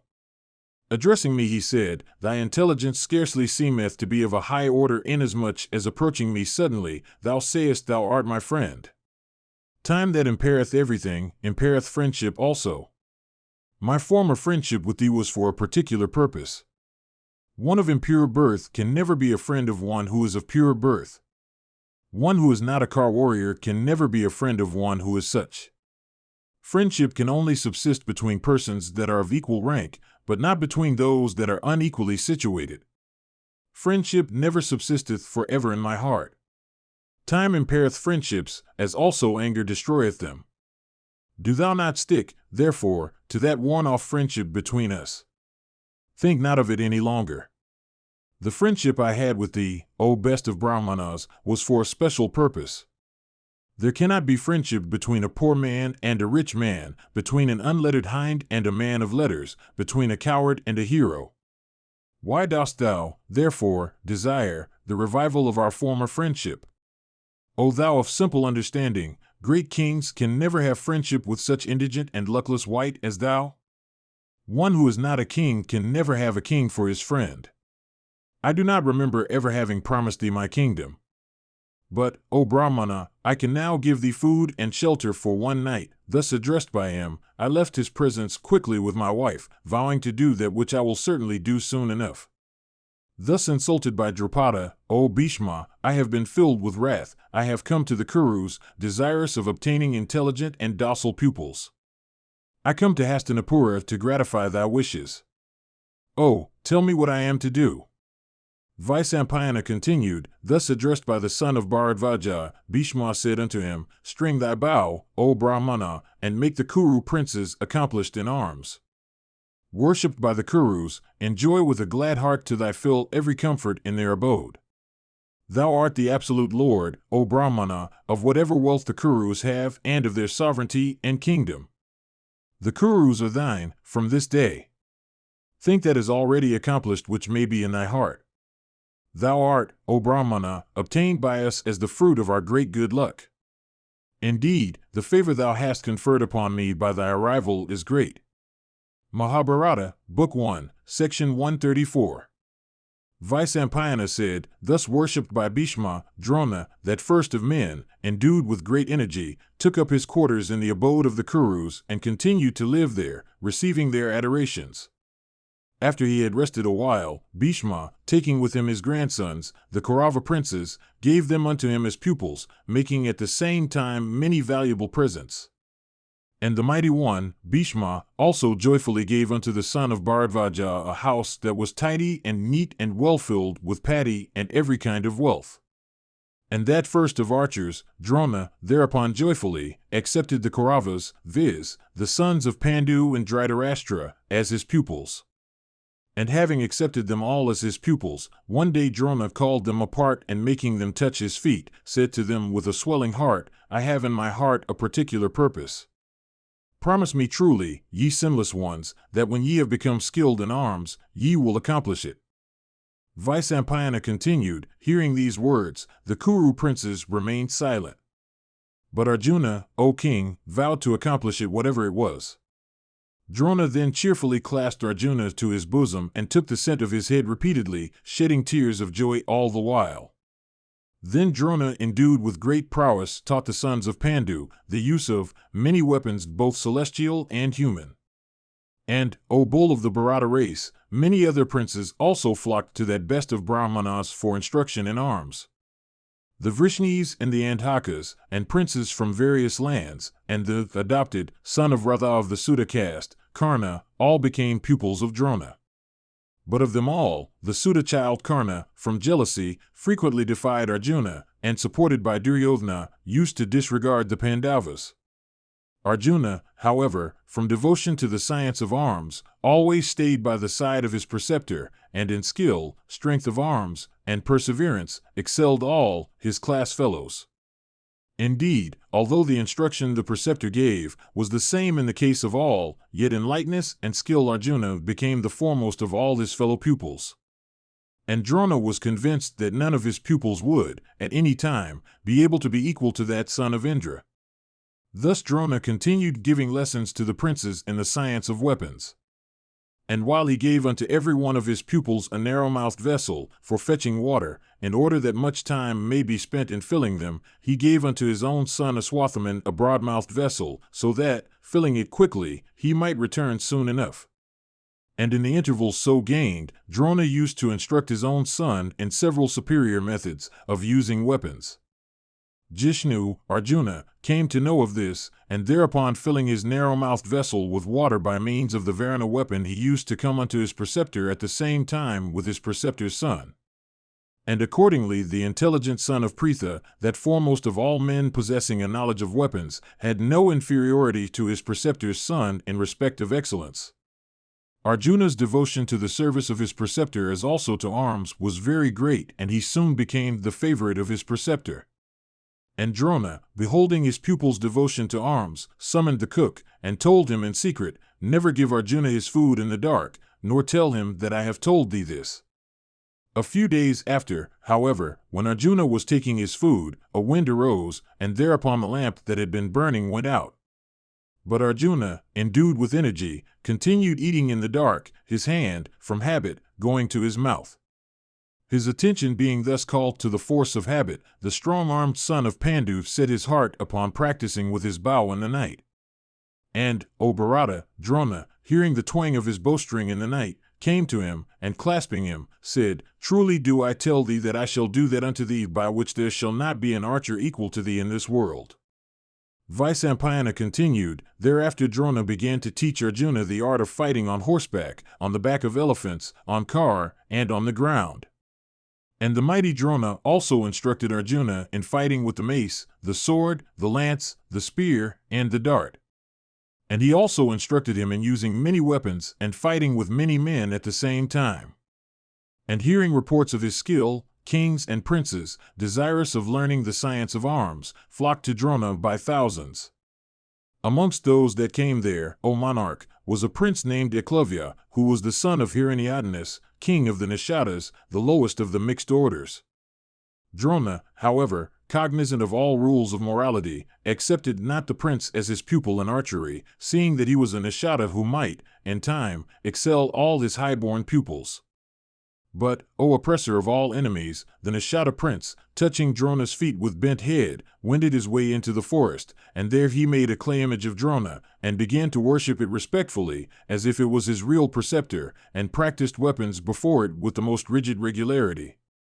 In consequence of his exceptional reverence for his preceptor and his devotion to his purpose, all the three processes of fixing arrows on the bowstring, aiming, and letting off became very easy for him. And one day, O grinder of foes, the Kuru and the Pandava princes, with Drona's leave, set out in their cars on a hunting excursion. A servant, O king, followed the party at leisure, with the usual implements and a dog. Having come to the woods, they wandered about, intent on the purpose they had in view. Meanwhile, the dog also, in wandering alone in the woods, came upon the Nishada prince, Ekalavya. And beholding the Nishada of dark hue, of body besmeared with filth, dressed in black and bearing matted locks on head, the dog began to bark aloud. Thereupon the Nishada prince, desirous of exhibiting his lightness of hand, sent 7 arrows into its mouth, before it could shut it. The dog, thus pierced with 7 arrows, came back to the Pandavas.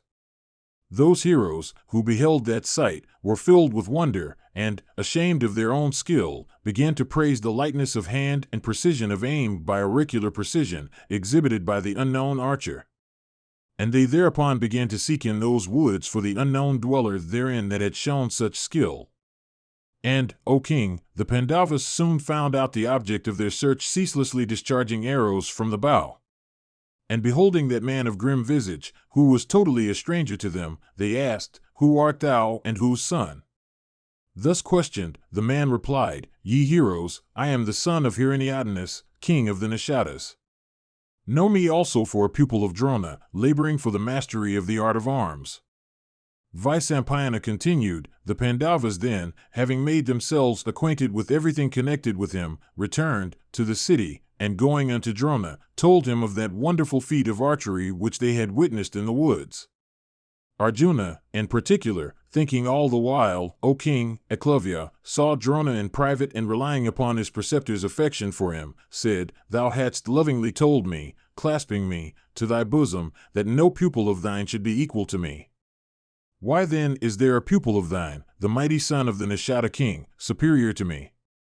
Vyasa continued, on hearing these words, Drona reflected for a moment, and resolving upon the course of action he should follow, took Arjuna with him and went unto the Nishada prince. And he beheld Ekalavya with body besmeared with filth, matted locks, on head, clad in rags, bearing a bow in hand and ceaselessly shooting arrows therefrom. And when Ekalavya saw Drona approaching towards him, he went a few steps forward, and touched his feet and prostrated himself on the ground. And the son of the Nishada king, worshipping Drona, duly represented himself as his pupil, and clasping his hands in reverence stood before him, awaiting his commands. Then Drona, O king, addressed Ekalavya, saying, If, O hero, thou art really my pupil, give me then my fees. On hearing these words, Ekalavya was very much gratified, and said in reply, O illustrious preceptor, what shall I give? Command me, for there is nothing, O foremost of all persons conversant with the Vedas, that I may not give unto my preceptor. Drona answered, O Ekalavya, if thou art really intent on making me a gift, I should like then to have the thumb of thy right hand. Vyasa continued, hearing these cruel words of Drona, who had asked of him his thumb as tuition fee, Ekalavya, ever devoted to truth and desirous also of keeping his promise, with a cheerful face and an unafflicted heart cut off without ado his thumb, and gave it unto Drona. After this, when the Nishada prince began once more to shoot with the help of his remaining fingers, he found, O king, that he had lost his former lightness of hand. And at this Arjuna became happy, the fever of jealousy having left him. Two of Drona's pupils became very much accomplished in the use of mace. These were Duryodhana and Bhima, who were, however, always jealous of each other. Aswathaman excelled everyone in the mysteries of the science of arms. The twins, Nakula and Sahadeva, excelled everybody in handling the sword. Yudhisthira surpassed everybody as a car warrior, but Arjuna, however, outdistanced everyone in every respect in intelligence, resourcefulness, strength, and perseverance. Accomplished in all weapons, Arjuna became the foremost of even the foremost of car warriors, and his fame spread all over the earth to the verge of the sea. And although the instruction was the same, the mighty Arjuna excelled all the princes in lightness of hand. Indeed, in weapons as in devotion to his preceptor, he became the foremost of them all. And amongst all the princes, Arjuna alone became an Adiratha, a car warrior capable of fighting at one time with 60,000 foes. And the wicked sons of Dhritarashtra, beholding Bhimasena endued with great strength and Arjuna accomplished in all arms, became very jealous of them. O bull among men, one day Drona, desirous of testing the comparative excellence of all his pupils in the use of arms, collected them all together after their education had been completed. And before assembling them together, he had caused an artificial bird, as the would-be aim, to be placed on the top of a neighboring tree. And when they were all together, Drona said unto them, Take up your bows quickly, and stand here aiming at that bird on the tree, with arrows fixed on your bowstrings, shoot and cut off the bird's head, as soon as I give the order. I shall give each of you a turn, one by one, my children. Vyasa continued, Then Drona, that foremost of all Angira's sons, first addressed Yudhisthira, saying, O irrepressible one, aim with thy arrow and shoot as soon as I give the order.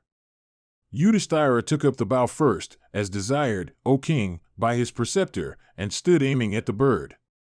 But, O bull of Bharata's race, Drona in an instant, addressing the Kuru prince standing with bow in hand, said, Behold, O prince, that bird on top of the tree. Yudhisthira replied unto his preceptor, saying, I do. But the next instant Drona again asked him, What dost thou see now, O prince? Sayest thou the tree, myself, or thy brothers? Yudhisthira answered, I see the tree, myself, my brothers, and the bird. Drona repeated his question, but was answered as often in the same words. Drona then, vexed with Yudhisthira, reproachingly said, Stand thou apart. It is not for thee to strike the aim. Then Drona repeated the experiment with Duryodhana and the other sons of Dhritarashtra, one after another, as also with his other pupils, Bhima and the rest, including the princes that had come unto him from other lands. But the answer in every case was the same as Yudhisthira's, viz., We behold the tree, thyself, our fellow pupils, and the bird. And reproached by their preceptor, they were all ordered, one after another, to stand apart. Mahabharata, Book 1, Section 135. Vyasa said, When everyone had failed, Drona smilingly called Arjuna and said unto him, By thee the aim must be shot, therefore turn thy eyes to it. Thou must let fly the arrow as soon as I give the order. Therefore, O son, stand here with bow and arrow for an instant. Thus addressed, Arjuna stood aiming at the bird as desired by his preceptor, with his bow bent.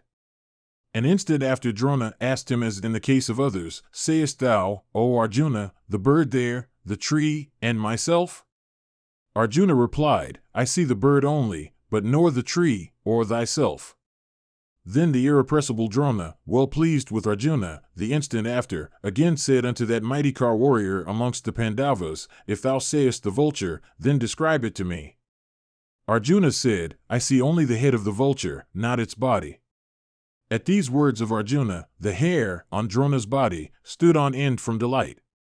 He then said to Partha, Shoot.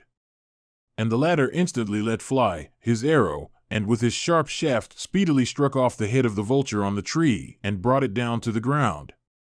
No sooner was the deed done than Drona clasped Fulguna to his bosom and thought Drupada with his friends had already been vanquished in fight. Some time after, O bull of Bharata's race, Drona, accompanied by all of his pupils, went to the bank of the Ganga to bathe in that sacred stream. And when Drona had plunged into the stream, a strong alligator, sent as it were by death himself, seized him by the thigh.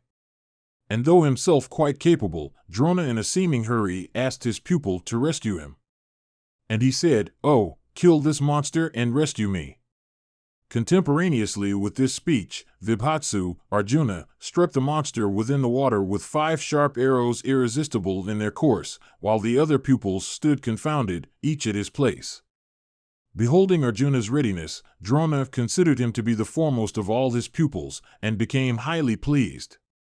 The monster, in the meantime cut into pieces by the arrows of Arjuna, released the thigh of illustrious Drona and gave up the ghost. The son of Bharadvaja then addressed the illustrious and mighty car warrior Arjuna and said, Accept, O thou of mighty arms, this very superior and irresistible weapon called Brahmasira with the methods of hurling and recalling it.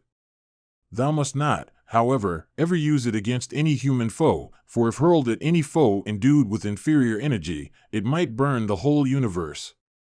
It is said, O child, that this weapon hath not appear in the 3 worlds. Keep it, therefore, with great care, and listen to what I say. If ever, O hero, any foe, not human, contendeth against thee, thou mayst then employ it against him for compassing his death in battle. Pledging himself to do what he was bid, Vibhatsu then, with joined hands, received that great weapon. The preceptor then, addressing him again, said, None else in this world will ever become a superior bowman to thee. Vanquished thou shalt never be by any foe, and thy achievements will be great. Mahabharata, Book 1, Section 136. Vyasa said, O thou of Bharata's race, beholding the sons of Dhritarashtra and Pandu accomplished in arms, Drona, O monarch, addressed King Dhritarashtra, in the presence of Kripa, Somadatta, Valmika, the wise son of Ganga, Bhishma, Vyasa, and Vidura, and said, O best of Kuru kings, thy children have completed their education. With thy permission, O king, let them now show their proficiency. Hearing him, the king said with a gladdened heart, O best of Brahmanas, thou hast, indeed, accomplished a great deed. Command me thyself as to the place and the time where and when and the manner also in which the trial may be held. Grief arising from my own blindness maketh me envy those who, blessed with sight, will behold my children's prowess in arm. O Kshatri, Vidura, do all that Drona saith. O thou devoted to virtue, I think there is nothing that can be more agreeable to me. Then Vidura, giving the necessary assurance to the king, went out to do what he was bid. And Drona, endued with great wisdom, then measured out a piece of land that was void of trees and thickets and furnished with wells and springs. And upon the spot of land so measured out, Drona, that first of eloquent men, selecting a lunar day when the star ascended was auspicious, offered up sacrifice unto the gods in the presence of the citizens assembled by proclamation to witness the same. And then, O bull among men, the artificers of the king built thereon a large and elegant stage according to the rules laid down in the scriptures, and it was furnished with all kinds of weapons. They also built another elegant hall for the lady spectators. And the citizens constructed many platforms, while the wealthier of them pitched many spacious and high tents all around. When the day fixed for the tournament came, the king, accompanied by his ministers, with Bhishma and Kripa, the foremost of preceptors, walking ahead, came unto that theater of almost celestial beauty, constructed of pure gold, and decked with strings of pearls and stones of lapis lazuli.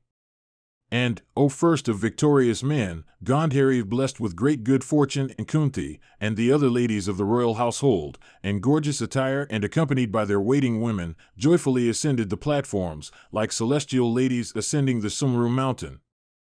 And the four orders, including the Brahmanas and Kshatriyas, desirous of beholding the prince's skill in arms, left the city and came running to the spot.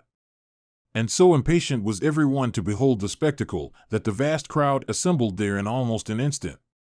And with the sounds of trumpets and drums and the noise of many voices, that vast concourse appeared like an agitated ocean. At last, Drona, accompanied by his son, dressed in white attire, with a white sacred thread, white locks, white beard, white garlands, and white sandal paste rubbed over his body, entered the lists. It seemed as if the moon himself, accompanied by the planet Mars, appeared in an unclouded sky. On entering, Bharadvaja performed timely worship and caused Brahmanas versed in mantras to celebrate the auspicious rites.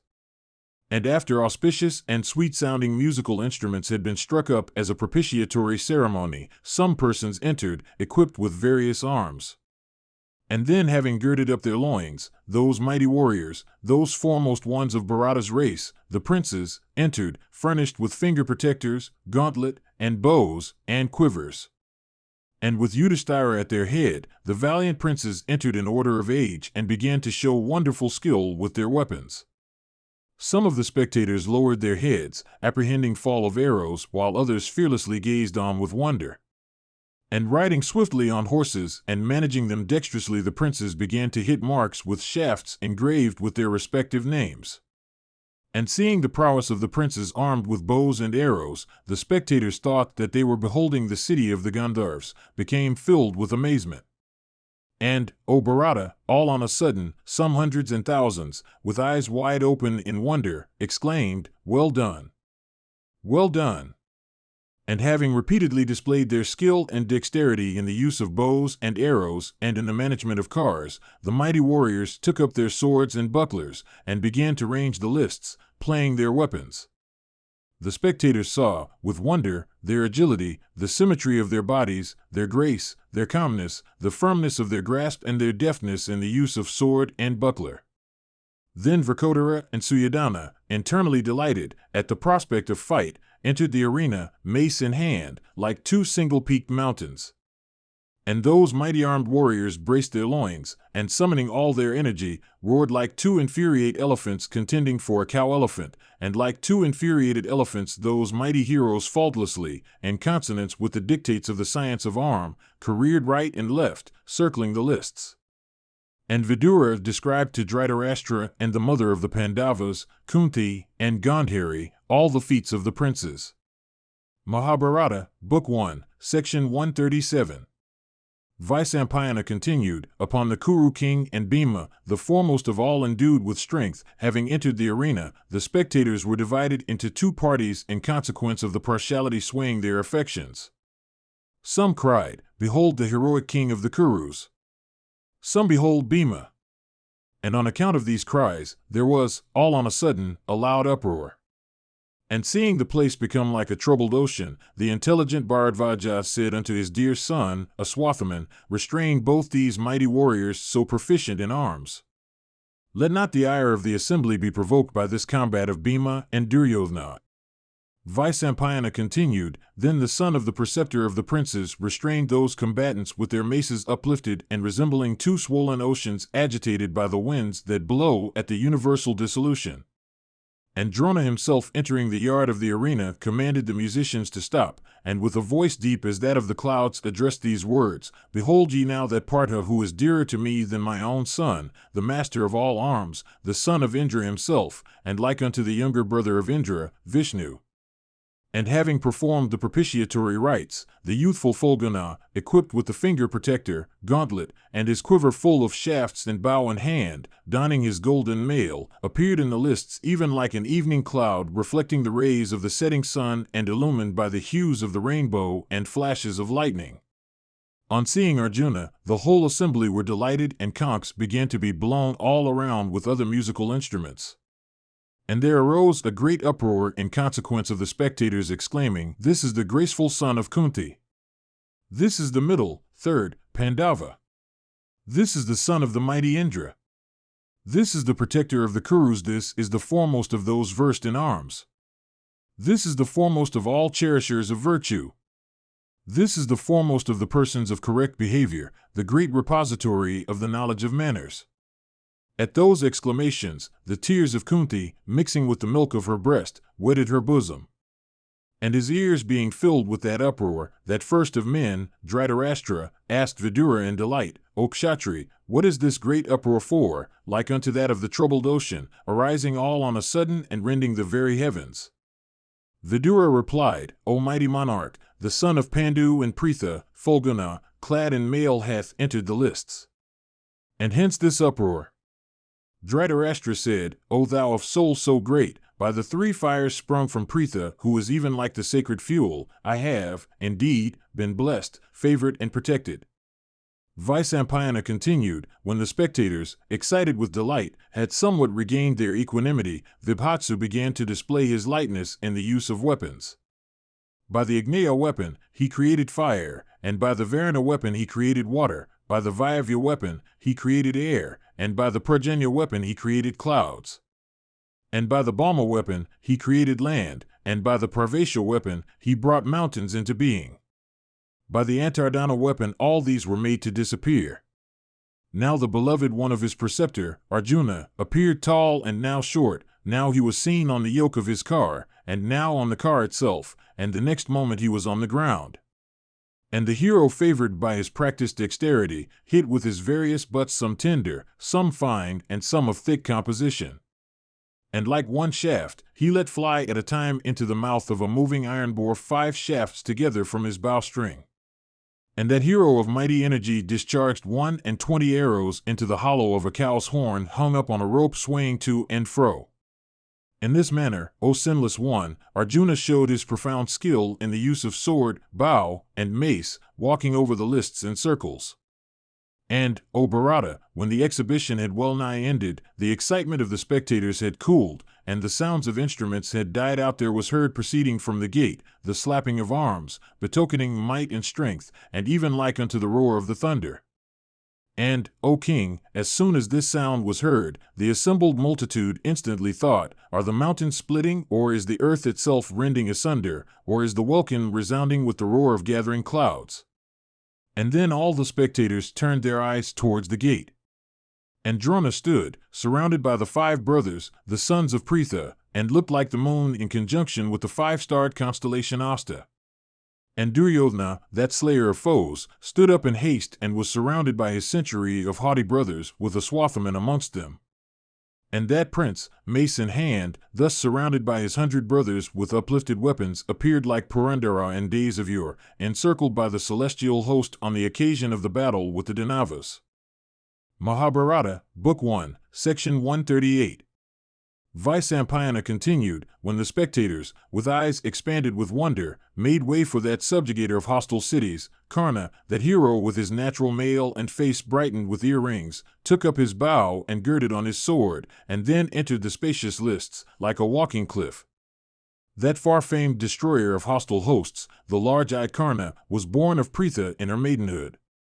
He was a portion of the hot-beamed sun, and his energy and prowess were like unto those of the lion, or the bull, or the leader of a herd of elephants. In splendor he resembled the sun, in loveliness the moon, and in energy the fire. Begotten by the sun himself, he was tall in stature like a golden palm tree, and, endued with the vigor of youth, he was capable of slaying a lion. Handsome in features, he was possessed of countless accomplishments. The mighty armed warrior, eyeing all around the arena, bowed indifferently to Drona and Kripa. And the entire assembly, motionless and with steadfast gaze, thought, "Who is he?" And they became agitated in their curiosity to know the warrior. And that foremost of eloquent men, the offspring of the sun, in a voice deep as that of the clouds, addressed his unknown brother, the son of the subduer of the Asura, Paka, Indra, saying, "O Partha, I shall perform feats before this gazing multitude, excelling all thou hast performed. Beholding them, thou shalt be amazed." And, O thou best of those blessed with speech, he had hardly done when the spectators stood up all at once, uplifted by some instrument, as it were. And, O tiger among men, Duryodhana was filled with delight, while Vibhatsu was instantly all abashment and anger. Then, with the permission of Drona, the mighty Karna, delighting in battle, there did all that Partha had done before. And, O Bharata, Duryodhana with his brothers thereupon embraced Karna in joy, and then addressed him, saying, "Welcome, O mighty armed warrior! I have obtained thee by good fortune, O polite one. Live thou as thou pleasest, and command me, and the kingdom of the Kurus." Kama replied, "When thou hast said it, I regard it as already accomplished. I only long for thy friendship. And, O Lord, my wish is even for a single combat with Arjuna." Duryodhana said, "Do thou with me enjoy the good things of life. Be thou the benefactor of thy friend, and, O repressor of enemies, place thou thy feet on the heads of all foes." Vaisampayana continued, Arjuna, after this, deeming himself disgraced, said unto Karna stationed amidst the brothers like unto a cliff, "That path which the unwelcome intruder and the uninvited talker cometh to, shall be thine, O Karna, for thou shalt be slain by me." Karna replied, "This arena is meant for all, not for thee alone, O Fulgana. They are kings who are superior in energy, and verily the Kshatriya regardeth might and might alone. What need of altercation which is the exercise of the weak? O Bharata, speak then in arrows until with arrows I strike off thy head today before the preceptor himself." Vaisampayana continued, hastily embraced by his brothers, Partha, that subduer of hostile cities, with the permission of Drona, advanced for the combat. On the other side, Karna, having been embraced by Duryodhana with his brothers, taking up his bow and arrows, stood ready for the fight. Then the firmament became enveloped in clouds emitting flashes of lightning, and the colored bow of Indra appeared shedding its effulgent rays. And the clouds seemed to laugh on account of the rows of white cranes that were then on the wing. And seeing Indra thus viewing the arena from affection for his son, the sun too dispersed the clouds from over his own offspring. And Fulgana remained deep hid under cover of the clouds, while Karna remained visible, being surrounded by the rays of the sun. And the son of Dhritarashtra stood by Karna, and Bharadvaja and Kripa and Bhishma remained with Partha. And the assembly was divided, as also the female spectators. And knowing the state of things, Kunti the daughter of Bhoja swooned away. And by the help of female attendants, the Dura, versed in the lore of all duties, revived the insensible Kunti by sprinkling sandal paste and water on her person. On being restored to consciousness, Kunti, seeing her 2 sons clad in mail, was seized with fear, but she could do nothing to protect them. And beholding both the warriors with bows strung in their hands, the son of Saradwat, viz., Kripa, knowing all duties and cognizant of the rules regulating duels, addressed Karna, saying, "This Pandava, who is the youngest son of Kunti, belongeth to the Kaurava race. He will engage in combat with thee. But, O mighty armed one, thou too must tell us thy lineage and the names of thy father and mother and the royal line of which thou art the ornament. Learning all this, Partha will fight with thee or not, as he will think fit. Sons of kings never fight with men of inglorious lineage." Vaisampayana continued, "When he was thus addressed by Kripa, Karna's countenance became like unto a lotus pale and torn with the pelting showers in the rainy season. Duryodhana said, "O preceptor, verily the scriptures have it that 3 classes of persons can lay claim to royalty, viz., persons of the blood royal, heroes, and lastly, those that lead armies. If Fulgana is unwilling to fight with one who is not a king, I will install Karna as king of Anga." Vaisampayana said, "At that very moment, seated on a golden seat, with parched paddy and with flowers and waterpots and much gold, the mighty warrior Karna was installed king by Brahmanas versed in mantras. And the royal umbrella was held over his head, while yak tails waved around that redoubtable hero of graceful mien. And the cheers, having ceased, King Karna said unto the Kaurava Duryodhana, O tiger among monarchs, what shall I give unto thee that may compare with thy gift of a kingdom? O king, I will do all thou biddest. And Suryodhana said unto him, I eagerly wish for thy friendship. Thus spoken to, Karna replied, Be it so. And they embraced each other in joy, and experienced great happiness. Mahabharata, Book 1, Section 139. Vaisampayana said, After this, with his sheet loosely hanging down, Adiratha entered the lists, perspiring and trembling, and supporting himself on a staff. Seeing him, Karna left his bow and, impelled by filial regard, bowed down his head still wet with the water of inauguration. And then the charioteer, hurriedly covering his feet with the end of his sheet, addressed Karna crowned with success as his son. And the charioteer embraced Karna, and from excess of affection bedewed his head with tears, that head still wet with the water sprinkled over it on account of the coronation as king of Anga.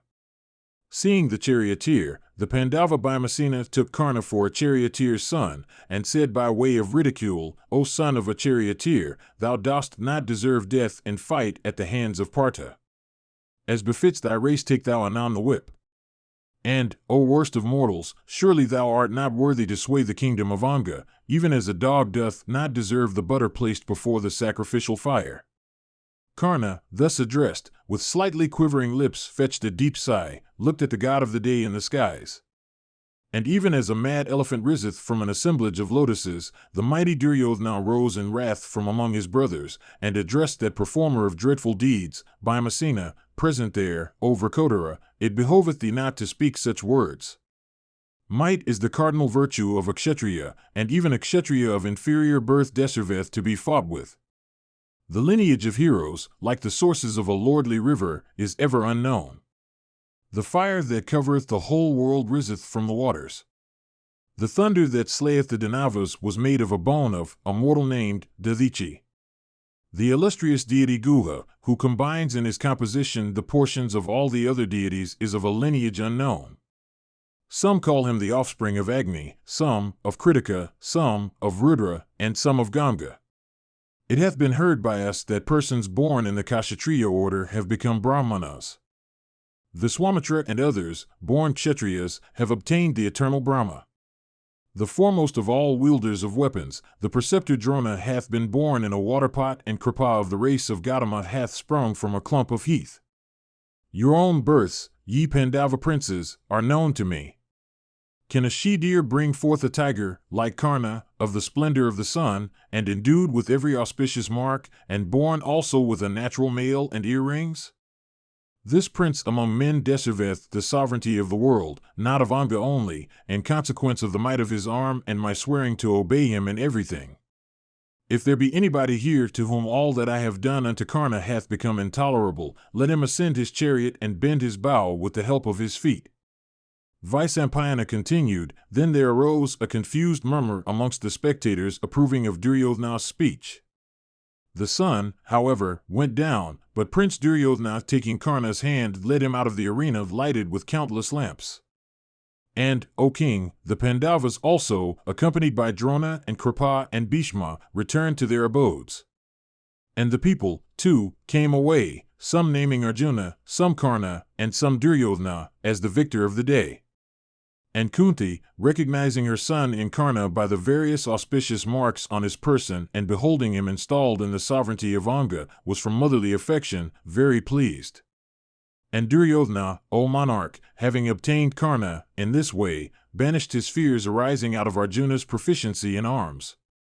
And the heroic Karna, accomplished in arms, began to gratify Duryodhana by sweet speeches, while Yudhisthira was impressed with the belief that there was no warrior on earth like unto Karna. Mahabharata, Book 1, Section 140.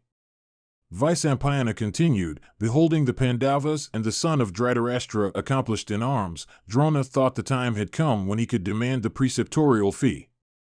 And, O king, assembling his pupils one day together, the preceptor Drona asked of them the fee, saying, Seize Drupada, the king of Panchala, in battle, and bring him unto me. That shall be the most acceptable fee. Those warriors then answering, So be it, speedily mounted up on their chariots, and for bestowing upon their preceptor the fee he had demanded, marched out, accompanied by him. Those bulls among men, smiting the Panchalas on their way, laid siege to the capital of the great Drupada. And Duryodhana and Karna and the mighty Yuyutsu, and Dusasana and Vikarna and Jalasandha and Sulochana, these and many other foremost of Kshatriya princes of great prowess, vied with one another in becoming the foremost in the attack. And the princes, riding in first-class chariots and following the cavalry, entered the hostile capital, and proceeded along the streets. Meanwhile, the king of Panchala, beholding that mighty force and hearing its loud clamor, came out of his palace, accompanied by his brothers. Though King Yajnasena was well armed, the Kuru army assailed him with a shower of arrows, uttering their war cry. Yajnasena, however, not easy to be subdued in battle, approaching the Kurus upon his white chariot, began to rain his fierce arrows around. Before the battle commenced, Arjuna, beholding the pride of prowess displayed by the princes, addressed his preceptor, that best of Brahmanas, Drona, and said, We shall exert ourselves after these have displayed their prowess. The king of Panchala can never be taken on the field of the battle by any of these. Having said this, the sinless son of Kunti, surrounded by his brothers, waited outside the town at a distance of a mile from it. Meanwhile Drupada, beholding the Kuru host, rushed forward and pouring a fierce shower of arrows around, terribly afflicted the Kuru ranks. And such was his lightness of motion on the field of battle that, though he was fighting unsupported on a single chariot, the Kurus from panic supposed that there were many Drupadas opposed to them. And the fierce arrows of that monarch fell fast on all sides, till conchs and trumpets and drums by thousands began to be sounded by the Panchalas from their houses, giving the alarm. Then there arose from the mighty Panchala host a roar terrible as that of the lion, while the twang of their bowstrings seemed to rend the very heavens. Then Duryodhana and Vikarna, Suvahu and Durgalokana and Dusasana, becoming furious, began to shower their arrows upon the enemy. But the mighty bowman, Prashada's son, invincible in battle, though very much pierced with the arrows of the enemy, instantly began, O Bharata, to afflict the hostile ranks with greater vigor. And careering over the field of battle like a fiery wheel, King Drupada with his arrows smote Duryodhana and Vikarna, and even the mighty Karna, and many other heroic princes, and numberless warriors, and slaked their thirst for battle. Then all the citizens showered upon the Kurus various missiles like clouds showering raindrops upon the earth. Young and old, they all rushed to battle, assailing the Kurus with vigor. The Kauravas, then, O Bharata, beholding the battle become frightful, broke and fled wailing towards the Pandavas. The Pandavas, hearing the terrible wail of the beaten host, reverentially saluted Drona and ascended their chariots. Then Arjuna, hastily bidding Yudhisthira not to engage in the fight, rushed forward, appointing the sons of Madri, Nakula, and Sahadeva, the protectors of his chariot wheels, while Bhimasena, ever fighting in the van, mace in hand, ran ahead. The sinless Arjuna, thus accompanied by his brothers, hearing the shouts of the enemy, advanced towards them, filling the whole region with the rattle of his chariot wheels. And like a Makara entering the sea, the mighty-armed Bhima, resembling a second Yama, mace in hand, entered the Panchala ranks, fiercely roaring like the ocean in a tempest. And Bhima, mace in hand, first rushed towards the array of elephants in the hostile force, while Arjuna, proficient in battle, assailed that force with the prowess of his arms. And Bhima, like the great destroyer himself, began to slay those elephants with his mace. Those huge animals, like unto mountains, struck with Bhima's mace, had their heads broken into pieces. Covered with stream of blood, they began to fall upon the ground like cliffs loosened by thunder. And the Pandavas prostrated on the ground elephants and horses and cars by thousands, and slew many foot soldiers and many car warriors.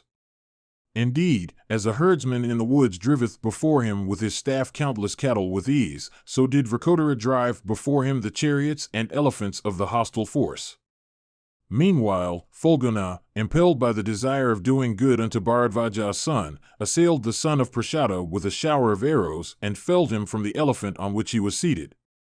And, O monarch, Arjuna, like unto the terrible fire that consumeth all things at the end of the Yuga, began to prostrate on the ground horses and cars and elephants by thousands.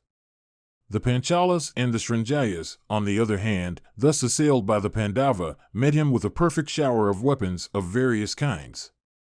And they sent up a loud shout and fought desperately with Arjuna. The battle became furious and terrible to behold. Hearing the enemy's shouts, the son of Indra was filled with wrath and, assailing the hostile host with a thick shower of arrows, rushed towards it, furiously afflicting it with renewed vigor. They who observed the illustrious Arjuna at that time could not mark any interval between his fixing the arrows on the bowstring and letting them off. Loud were the shouts that rose there, mingled with cheers of approval. Then the king of the Panchalas, accompanied by the generalissimo of his forces, Satyajit, rushed with speed at Arjuna like the Azura Samvara rushing at the chief of the celestials in days of yore. Then Arjuna covered the king of Panchala with a shower of arrows. Then there arose a frightful uproar among the Panchala host like unto the roar of a mighty lion springing at the leader of a herd of elephants. And beholding Arjuna rushing at the king of Panchala to seize him, Satyajit of great prowess rushed at him. And the two warriors, like unto Indra and the Azura Varakana's son, Vali, approaching each other for combat, began to grind each other's ranks. Then Arjuna with great force pierced Satyajit with 10 keen shafts, at which feat the spectators were all amazed. But Satyajit, without losing any time, assailed Arjuna with 100 shafts. Then that mighty car warrior, Arjuna, endued with remarkable lightness of motion, thus covered by that shower of arrows, rubbed his bowstring to increase the force and velocity of his shafts. Then cutting in twain his antagonist's bow, Arjuna rushed at the king of the Panchalas, but Satyajit, quickly taking up a tougher bow, pierced with his arrows Partha, his chariot, charioteer, and horses. Arjuna, thus assailed in battle by the Panchala warrior, forgave not his foe. Eager to slay him at once, he pierced with a number of arrows his antagonist's horses, flags, bow, clenched, left, fist, charioteer, and the attendant at his back. Then Satyajit, finding his bows repeatedly cut in twain and his horses slain, desisted from the fight. The king of the Panchalas, beholding his general thus discomfited in the encounter, himself began to shower his arrows upon the Pandava prince. Then Arjuna, that foremost of warriors, crowned with success, began to fight furiously, and quickly cutting his enemy's bow in twain as also his flagstaff which he caused to fall down, pierced his antagonist's horses and charioteer also with 5 arrows. Then throwing aside his bow Arjuna took his quiver, and taking out a scimitar and sending forth a loud shout, leaped from his own chariot upon that of his foe. And standing there with perfect fearlessness he seized Drupada as Garuda seizeth a huge snake after agitating the waters of the ocean. At the sight of this, the Panchala troops ran away in all directions. Then Dhananjaya, having thus exhibited the might of his arm in the presence of both hosts, sent forth a loud shout and came out of the Panchala ranks. And beholding him returning, with his captive, the princes began to lay waste Drupada's capital. Addressing them, Arjuna said, "This best of monarchs, Drupada, is a relative of the Kuru heroes. Therefore, O Bhima, slay not his soldiers. Let us only give unto our preceptor his fee." Vaisampayana continued, "O king, thus prevented by Arjuna, the mighty Bhimasena, though unsatiated with the exercise of battle, refrained from the act of slaughter. And, O bull of the Bharata race, the princes then, taking Drupada with them after having seized him on the field of battle along with his friends and counselors, offered him unto Drona. And Drona, beholding Drupada thus brought under complete control, humiliated and deprived of wealth, remembered that monarch's former hostility, and addressing him said, "Thy kingdom and capital have been laid waste by me. But fear not for thy life, though it dependeth now on the will of thy foe. Dost thou now desire to revive thy friendship with me?" Having said this, he smiled a little and again said, "Fear not for thy life, brave king. We, Brahmanas, are ever forgiving. And, O bull among Kshatriyas, my affection and love for thee have grown with me in consequence of our having sported together in childhood in the hermitage. Therefore, O king, I ask for thy friendship again. And as a boon, unasked, I give thee half the kingdom that was thine. Thou toldest me before that none who was not a king could be a king's friend. Therefore is it, O Yajnasena, that I retain half thy kingdom. Thou art the king of all the territory lying on the southern side of the Bhagirathi, while I become king of all the territory on the north of that river. And, O Panchala, if it pleaseth thee, know me hence for thy friend." On hearing these words, Drupada answered, "Thou art of noble soul and great prowess. Therefore, O Brahmana, I am not surprised at what thou doest. I am very much gratified with thee, and I desire thy eternal friendship."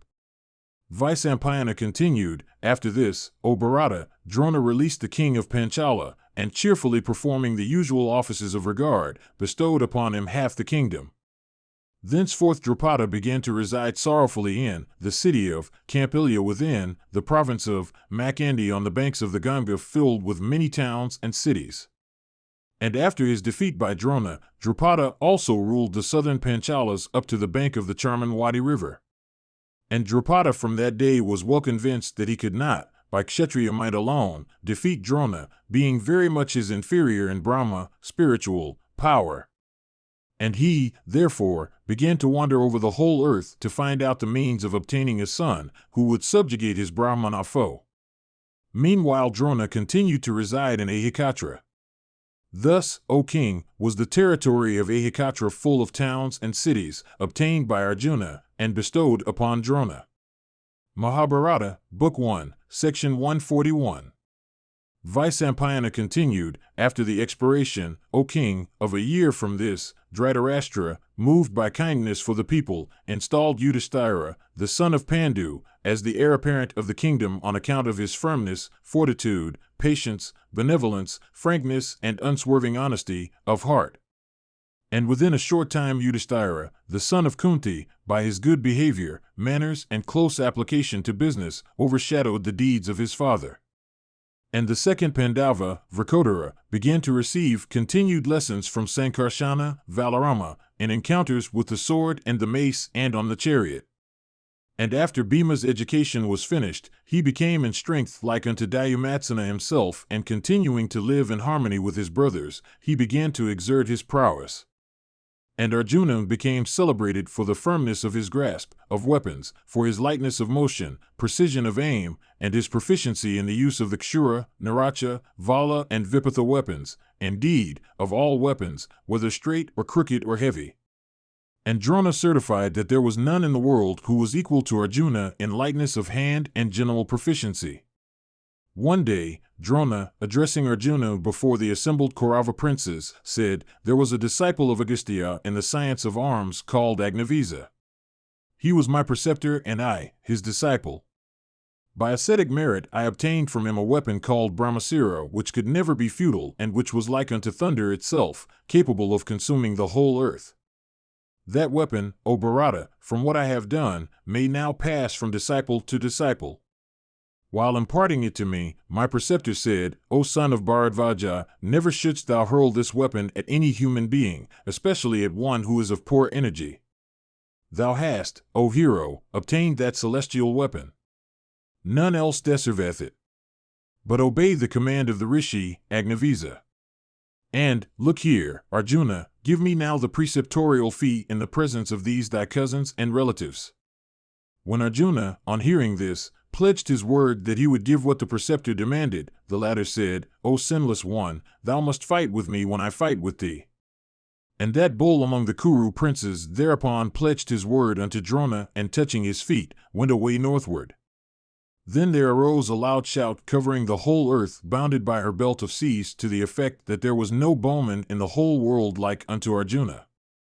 And, indeed, Dhananjaya, in encounters with the mace and the sword and on the chariot as also with the bow, acquired wonderful proficiency.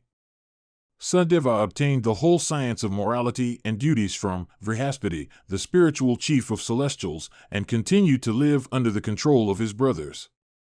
And Nakula, the favorite of his brothers taught by Drona, became known as a skillful warrior and a great car warrior, Adiratha. Indeed, Arjuna and the other Pandava princes became so powerful that they slew in battle the great Suvira, who had performed a sacrifice extending over 3 years, undaunted by the raids of the Gandharvas. And the king of the Yavnas himself, whom the powerful Pandu even had failed to bring under subjection, was brought by Arjuna under control.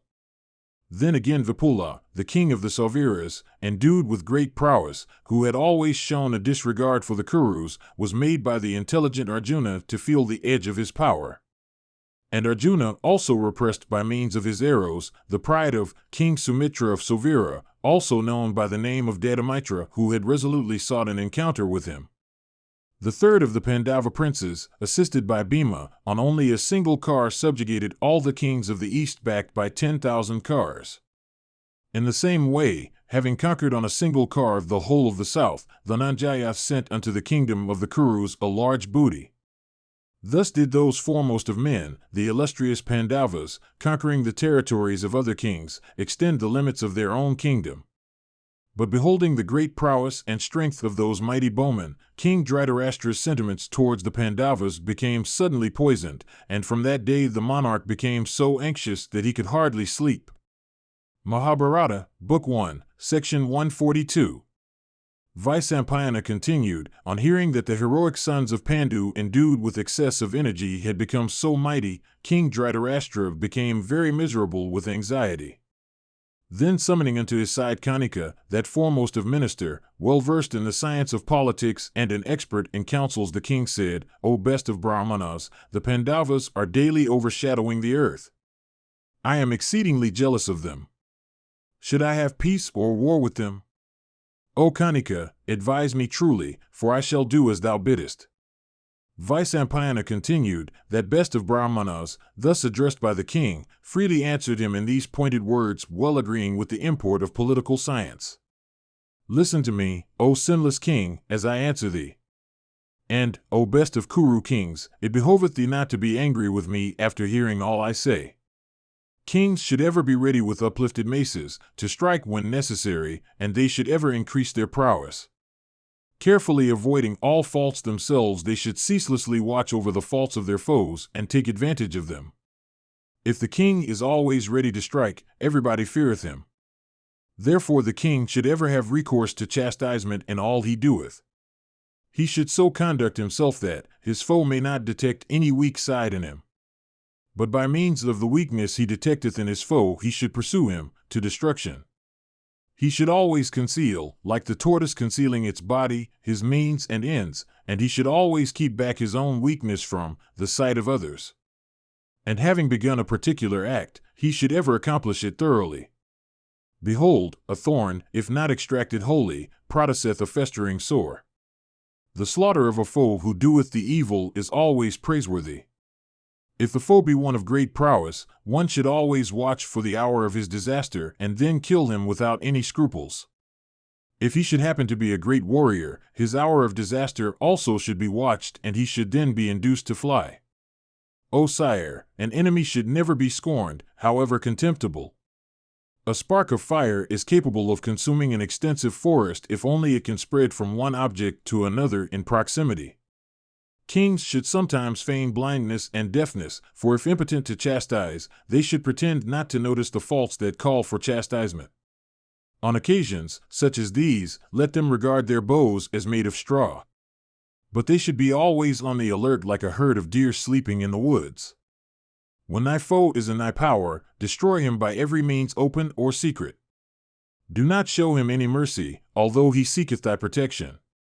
A foe, or one that hath once injured thee, should be destroyed by lavishing money, if necessary, for by killing him thou mayest be at thy ease. The dead can never inspire fear. Thou must destroy the 3, 5, and 7 resources of thy foes. Thou must destroy thy foes' root and branch. Then shouldst thou destroy their allies and partisans. The allies and partisans can never exist if the principle be destroyed. If the root of the tree is torn up, the branches and twigs can never exist as before. Carefully concealing thy own means and ends, thou shouldst always watch thy foes, always seeking their flaws. Thou shouldst, O king, rule thy kingdom, always anxiously watching thy foes. By maintaining the perpetual fire, by sacrifices, by brown cloths, by matted locks, and by hides of animals for thy bedding, shouldst thou at first gain the confidence of thy foes, and when thou hast gained it thou shouldst then spring upon them like a wolf. For it hath been said that in the acquisition of wealth even the garb of holiness might be employed as a hooked staff to bend down a branch in order to pluck the fruits that are ripe. The method followed in the plucking of fruits should be the method in destroying foes, for thou shouldst proceed on the principle of selection. Bear thy foe upon thy shoulders till the time cometh when thou canst throw him down, breaking him into pieces like an earthen pot thrown down with violence upon a stony surface. The foe must never be let off even though he addresseth thee most piteously. No pity shouldst thou show him, but slay him at once. By the arts of conciliation or the expenditure of money should the foe be slain. By creating disunion amongst his allies, or by the employment of force, indeed by every means in thy power shouldst thou destroy thy foe. Dhritarashtra said, Tell me truly how a foe can be destroyed by the arts of conciliation or the expenditure of money, or by producing disunion or by the employment of force. Kanika replied, Listen, O monarch, to the history of a jackal dwelling in days of yore in the forest and fully acquainted with the science of politics. There was a wise jackal, mindful of his own interests, who lived in the company of 4 friends, viz., a tiger, a mouse, a wolf, and a mongoose. One day they saw in the woods the strong deer, the leader of a herd, whom, however, they could not seize for his fleetness and strength. They thereupon called a council for consultation. The jackal, opening the proceedings, said, O tiger, thou hast made many an effort to seize this deer, but all in vain, simply because this deer is young, fleet, and very intelligent.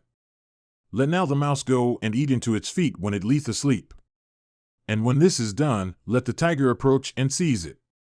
Then shall we all, with great pleasure, feast on it. Hearing these words of the jackal, they all set to work very cautiously as he directed. And the mouse ate into the feet of the deer, and the tiger killed it as anticipated. And beholding the body of the deer lying motionless on the ground, the jackal said unto his companions, Blessed be ye.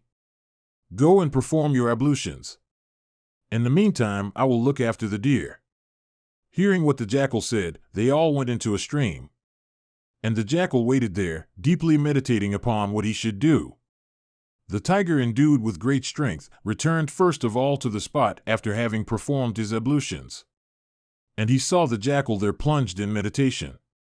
The tiger said, Why art thou so sorrowful, O wise one?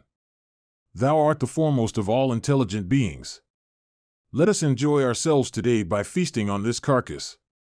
The jackal said, Hear, O mighty armed one, what the mouse hath said. He hath even said, Oh, fie on the strength of the king of the beasts. This deer hath been slain by me. By might of my arm he will today gratify his hunger. When he hath boasted in such a language, I, for my part, do not wish to touch this food.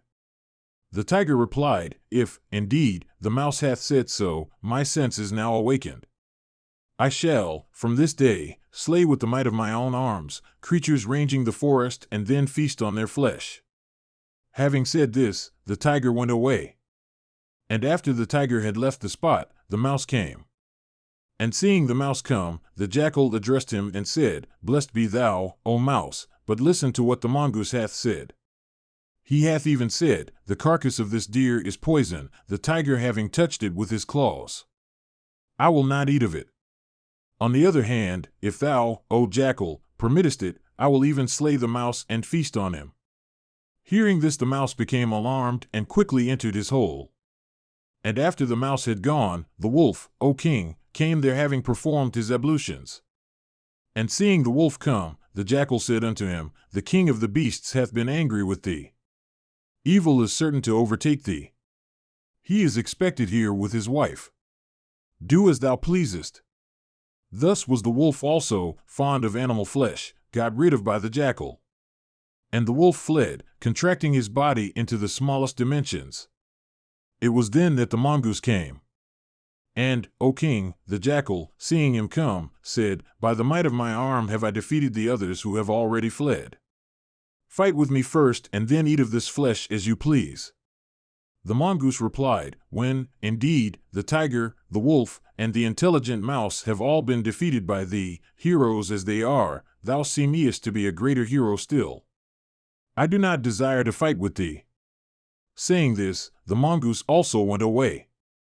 Kanika continued, "When they all had thus left the place, the jackal, well pleased with the success of his policy, alone ate up that flesh. If kings always act in this way, they can be happy. Thus should the timid by exciting their fears, the courageous by the arts of conciliation, the covetous by gift of wealth, and equals and inferiors by exhibition of prowess be brought under thy sway. Besides all this, O king, that I have said, listen now to something else that I say." Kanika continued, "If thy son, friend, brother, father, or even the spiritual preceptor, anyone becometh thy foe, thou shouldst, if desirous of prosperity, slay him without scruples. By curses and incantations, by gift of wealth, by poison, or by deception, the foe should be slain. He should never be neglected from disdain. If both the parties be equal and success uncertain, then he that acteth with diligence groweth in prosperity. If the spiritual preceptor himself be vain, ignorant of what should be done and what left undone, and vicious in his ways, even he should be chastised. If thou art angry, show thyself as if thou art not so, speaking even then with a smile on thy lips. Never reprove anyone with indications of anger in thy speech. And O Bharata, speak soft words before thou smitest and even while thou art smiting. After the smiting is over, pity the victim, and grieve for him, and even shed tears. Comforting thy foe by conciliation, by gift of wealth, and smooth behavior, thou must smite him when he walketh not aright. Thou shouldst equally smile the heinous offender who liveth by the practice of virtue, for the garb of virtue simply covereth his offenses like black clouds covering the mountains. Thou shouldst burn the house of that person whom thou punishest with death. And thou shouldst never permit beggars and atheists and thieves to dwell in thy kingdom. By a sudden sally, or pitched battle by poison, or by corrupting his allies, by gift of wealth, by any means in thy power, thou shouldst destroy thy foe. Thou mayest act with the greatest cruelty. Thou shouldst make thy teeth sharp to give a fatal bite.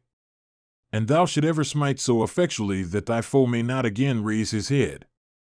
Thou shouldst ever stand in fear of even one from whom there is no fear, not to speak of him from whom there is such. For if the first be ever powerful, he may destroy thee to the root, for thy unpreparedness.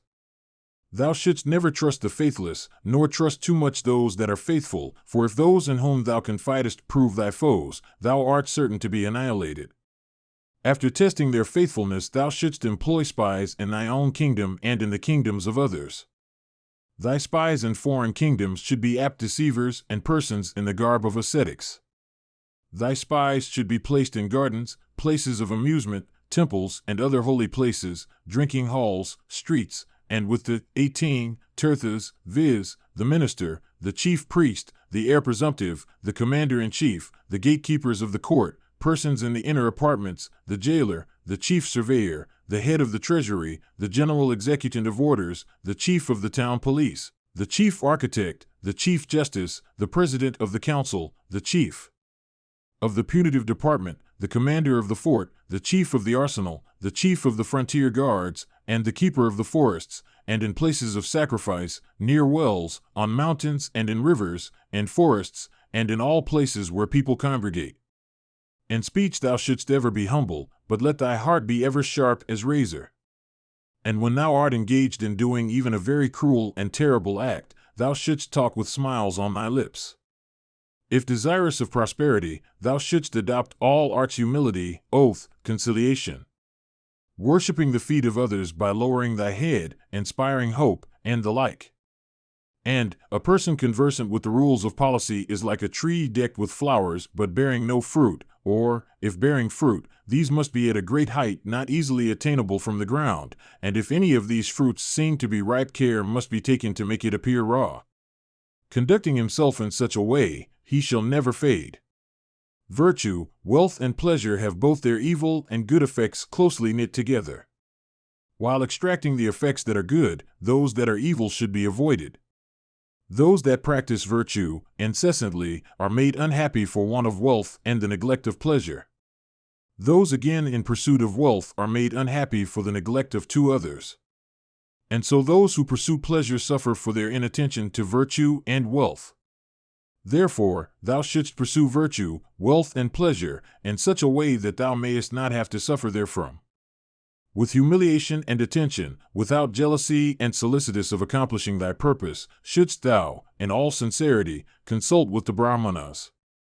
When thou art fallen, thou shouldst raise thyself by any means, gentle or violent, and after thou hast thus raised thyself thou shouldst practice virtue. He that hath never been afflicted with calamity can never have prosperity. This may be seen in the life of one who surviveth his calamities.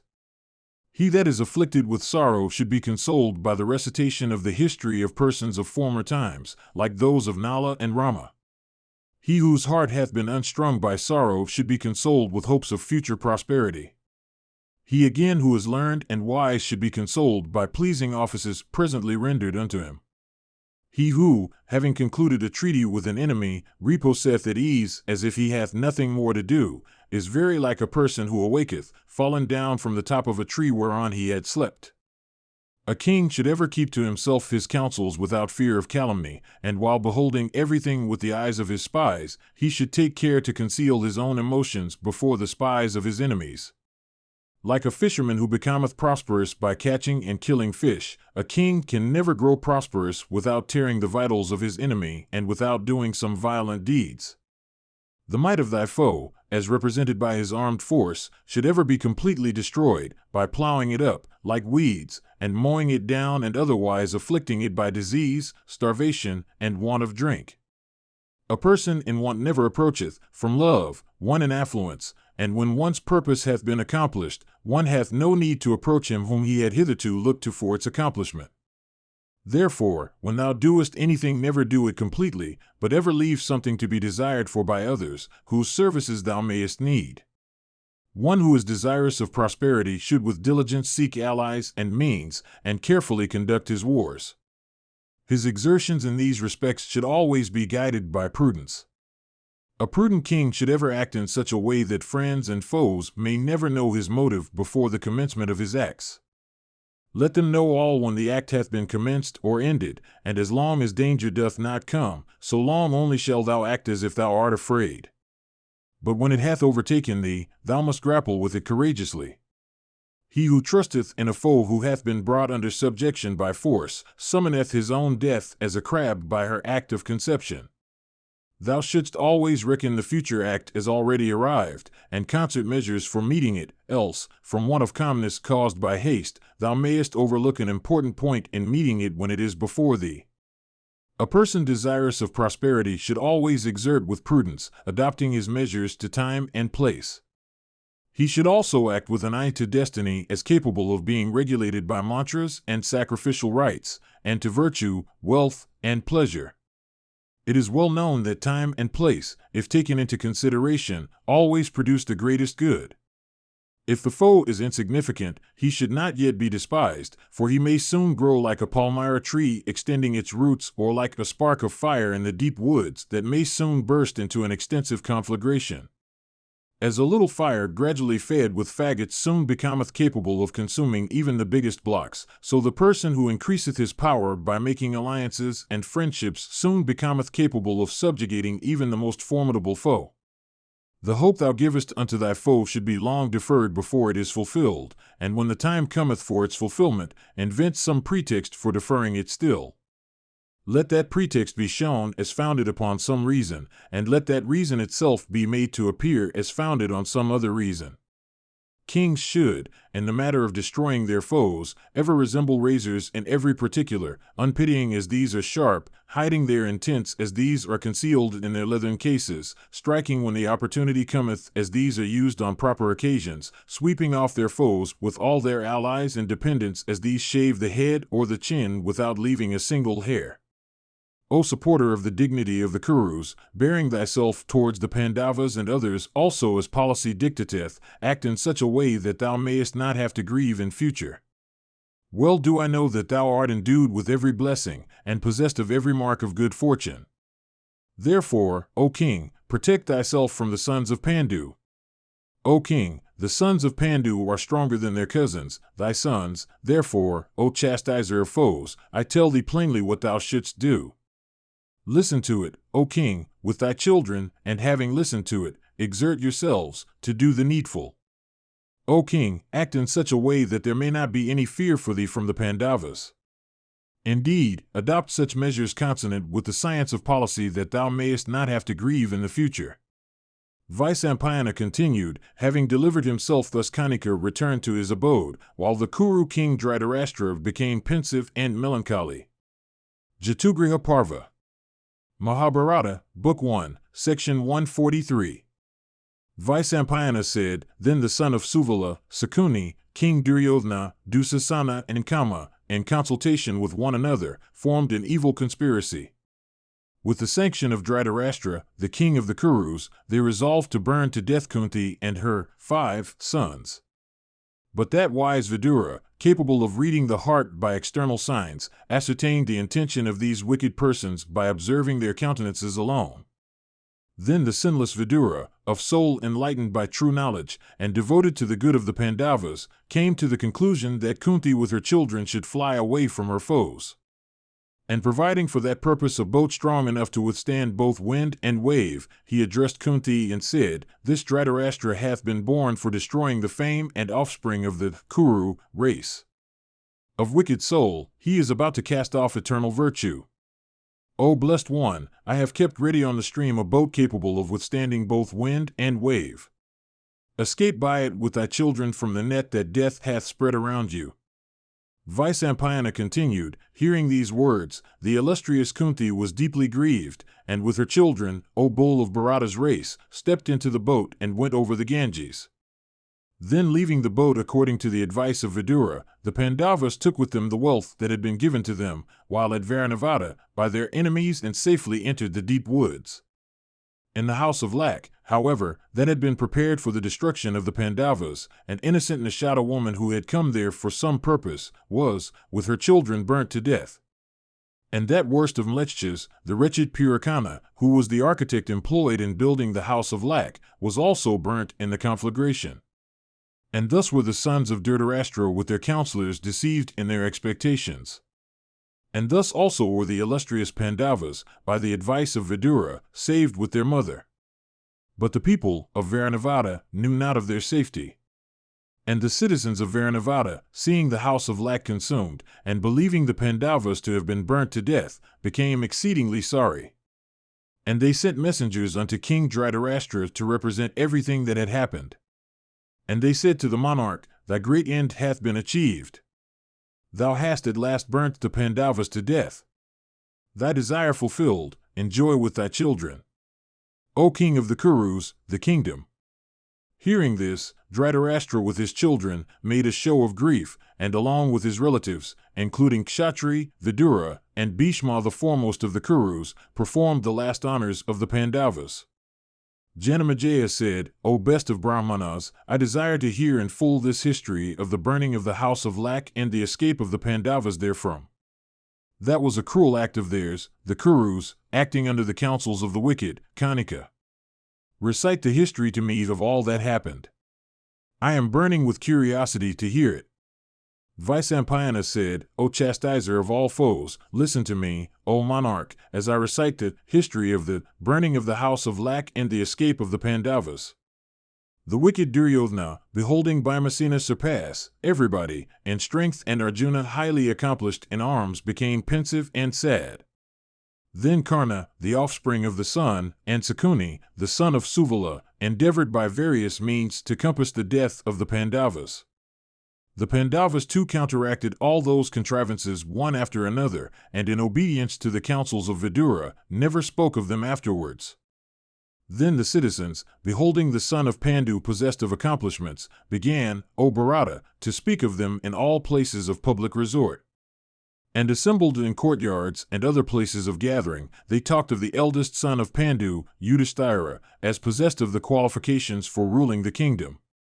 And they said, Dhritarashtra, though possessed of the eye of knowledge, having been born blind, had not obtained the kingdom before. How can he, therefore, become king now? Then Bhishma, the son of Santanu, of rigid vows and devoted to truth, having formerly relinquished the sovereignty, would never accept it now.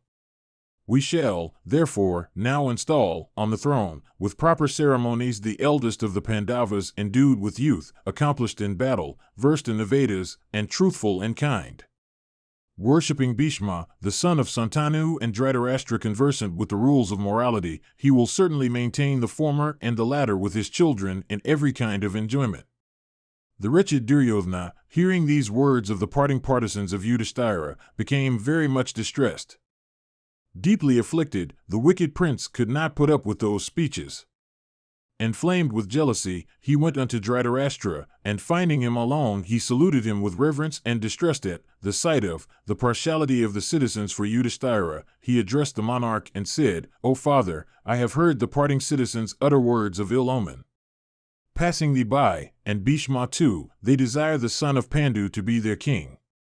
Bhishma will sanction this, for he will not rule the kingdom. It seems, therefore, that the citizens are endeavoring to inflict a great injury on us. Pandu obtained of old the ancestral kingdom by virtue of his own accomplishments, but thou, from blindness, didst not obtain the kingdom, though fully qualified to have it. If Pandu's son now obtaineth the kingdom as his inheritance from Pandu, his son will obtain it after him, and that son's son also, and so on will it descend in Pandu's line. In that case, O King of the world, ourselves with our children, excluded from the royal line, shall certainly be disregarded by all men. Therefore, O monarch, adopt such counsels that we may not suffer perpetual distress, becoming dependent on others for our food. O king, if thou hadst obtained the sovereignty before, we would certainly have succeeded to it, however much the people might be unfavorable to us. Mahabharata, Book 1, Section 144.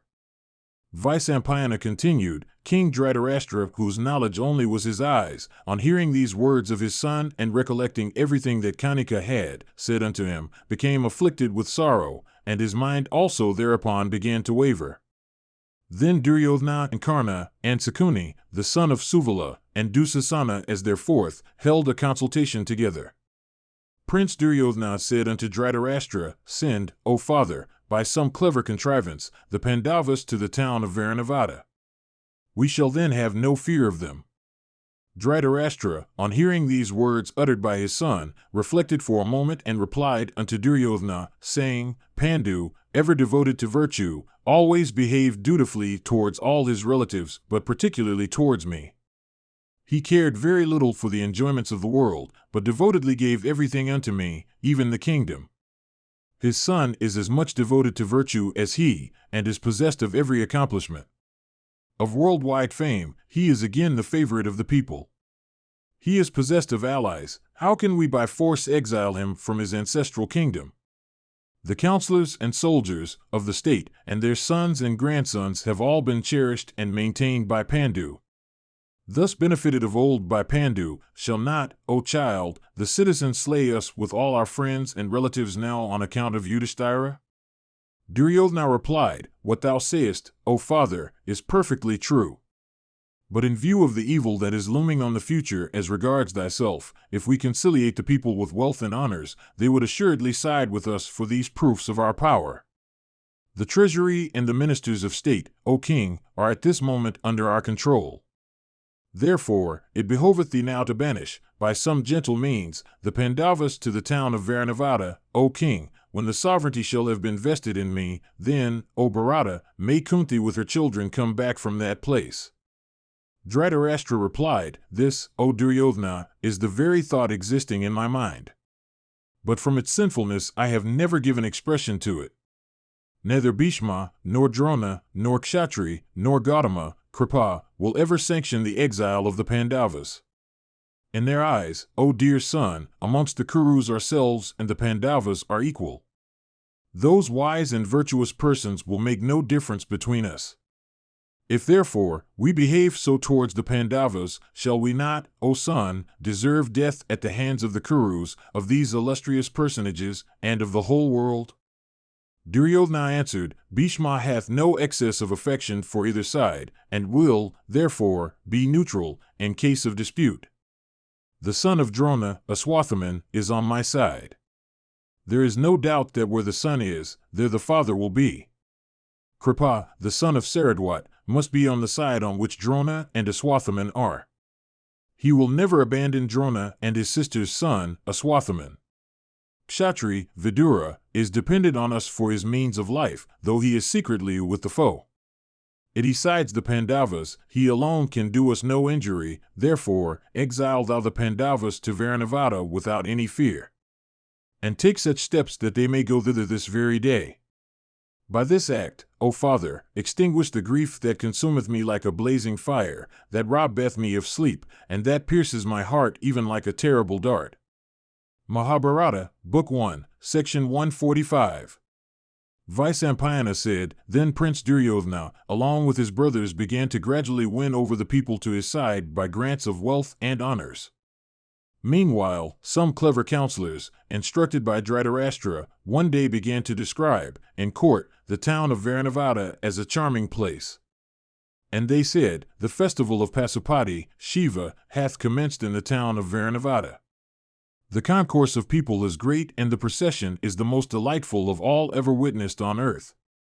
Decked with every ornament, it charmed the hearts of all spectators. Thus did those counselors, instructed by Dhritarashtra, speak of Varanavada, and whilst they were so speaking, the Pandavas, O king, felt the desire of going to that delightful town.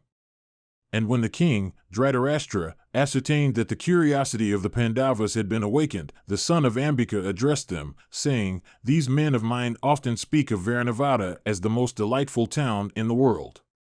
If therefore, ye children, ye desire to witness that festival, go to Varanavada with your followers and friends, and enjoy yourselves there like the celestials.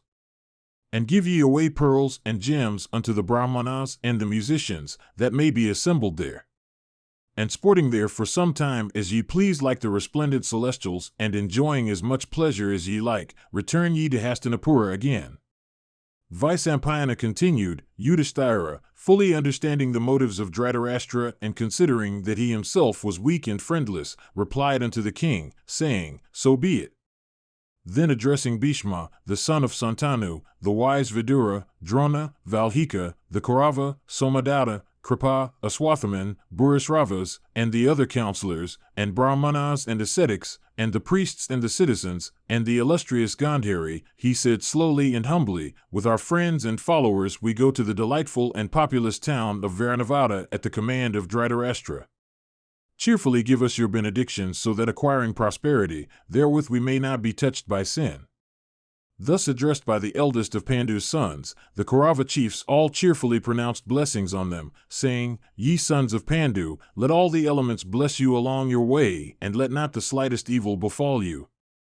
The Pandavas, having performed propitiatory rites for obtaining their share of the kingdom and finishing their preparations, set out for Varanavada. Mahabharata, Book 1, Section 146.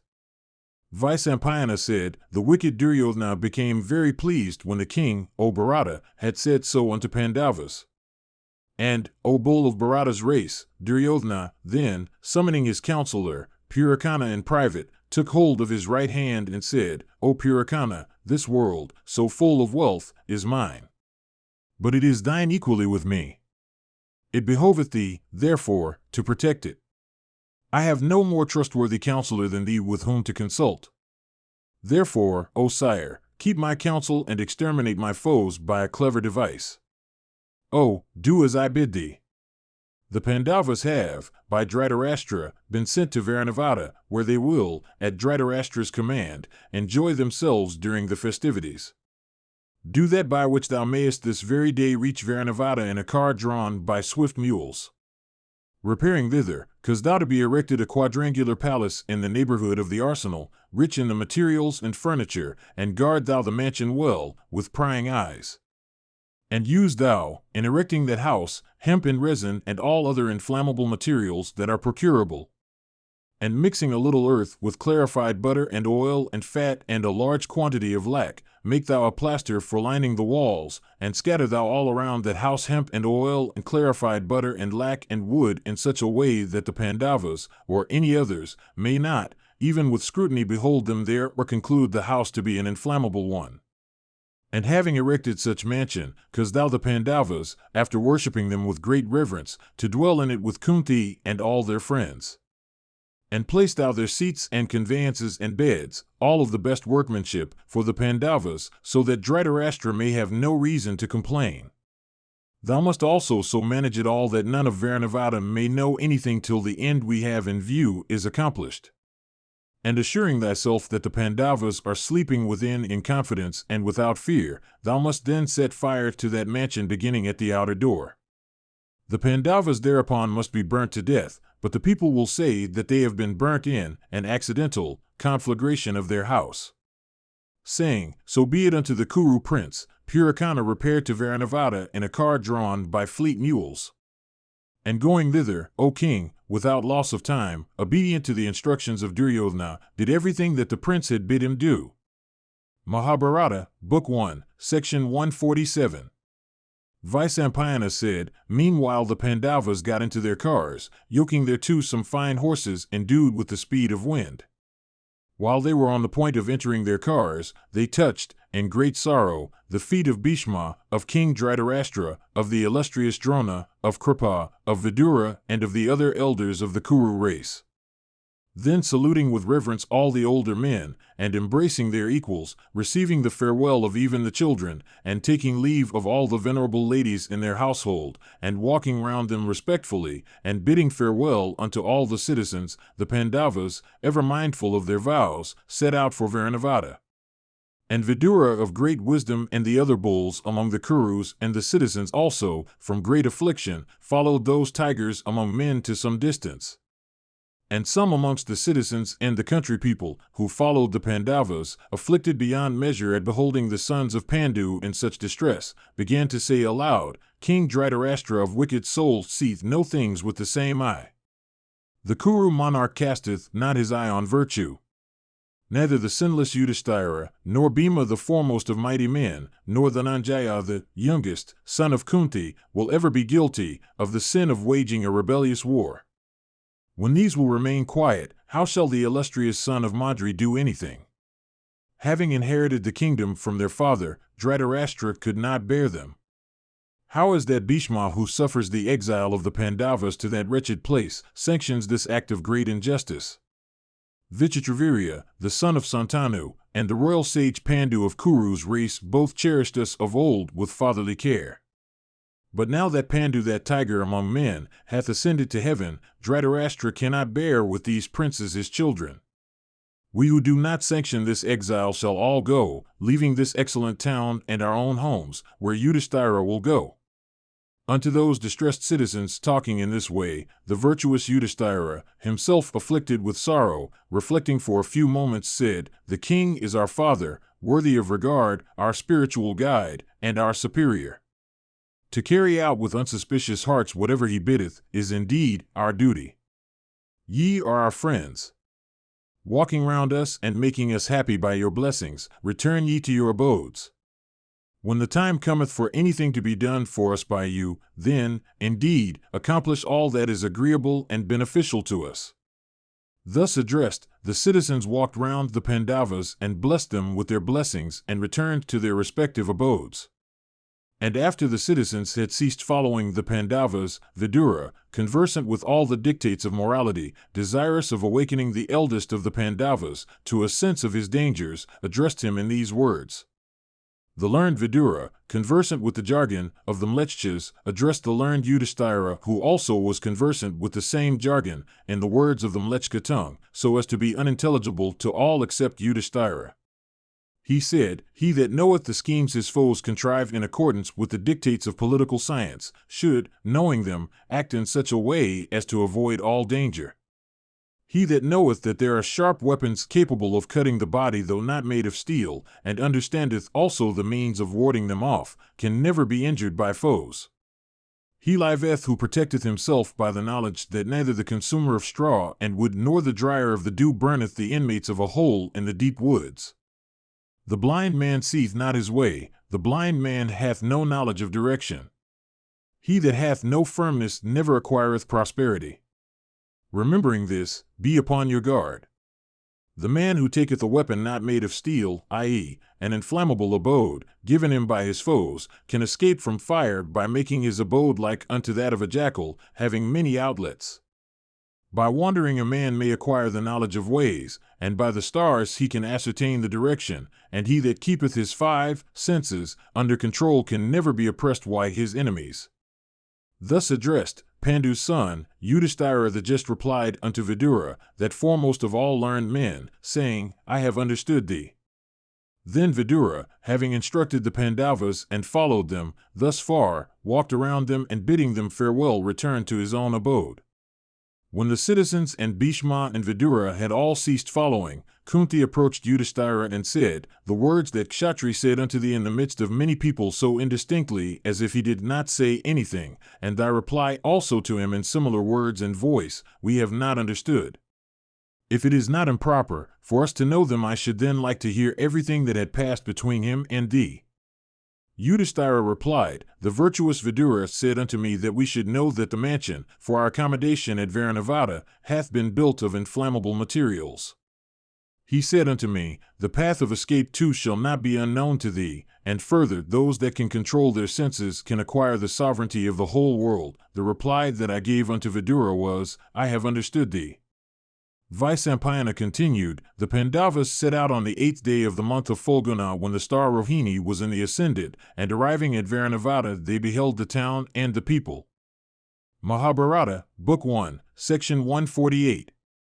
Vyasa said, "Then all the citizens of Varanavada, on hearing that the son of Pandu had come, were filled with joy at the tidings, speedily came out of Varanavada, in vehicles of various kinds numbering by thousands, taking with them every auspicious article as directed by the sastras, for receiving those foremost of men. And the people of Varanavada, approaching the sons of Kunti, blessed them by uttering the Jaya and stood surrounding them. That tiger among men, viz., the virtuous Yudhisthira, thus surrounded by them, looked resplendent like him having the thunderbolt in his hands, viz., Indra, in the midst of the celestials. And those sinless ones, welcomed by the citizens and welcoming the citizens in return, then entered the populous town of Varanavada decked with every ornament. Entering the town, those heroes first went, O monarch, to the abodes of Brahmanas engaged in their proper duties. Those foremost of men then went to the abodes of the officials of the town, and then of the Sudras and the Vaishyas, and then to those of even the Sudras, O bull of Bharata's race. Thus adored by the citizens, the Pandavas at last went with Purusharthas going before them, to the palace that had been built for them. Purusharthas then began to place before them food and drink and beds and carpets, all of the first and most agreeable order. The Pandavas, attired in costly robes, continued to live there, adored by Purusharthas and the people having their homes in Varanavada. After the Pandavas had thus lived for 10 nights, Purusharthas spoke to them of the mansion he had built, called the Blessed Home, but in reality the Cursed House. Then those tigers among men, attired in costly dress, entered that mansion at the instance of Purakana like Guhyakas entering the palace of Shiva on the Kailasa Mount. The foremost of all virtuous men, Yudhisthira, inspecting the house, said unto Bhima that it was really built of inflammable materials. Smelling the scent of fat mixed with clarified butter and preparations of lac, he said unto Bhima, O chastiser of foes, this house is truly built of inflammable materials. Indeed, it is apparent that such is the case. The enemy, it is evident, by the aid of trusted artists well skilled in the construction of houses, have finally built this mansion, after procuring hemp, resin, heath, straw, and bamboos, all soaked in clarified butter.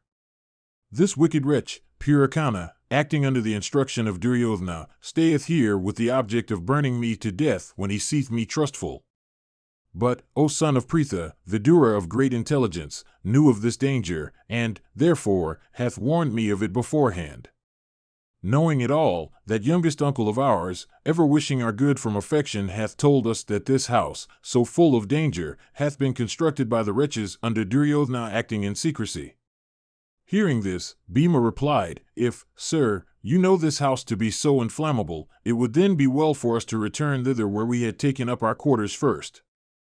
Yudhisthira replied, It seems to me that we should rather continue to live here in seeming unsuspiciousness, but all the while with caution and our senses wide awake and seeking for some certain means of escape. If Purakana findeth from our countenances that we have fathomed designs, acting with haste he may suddenly burn us to death.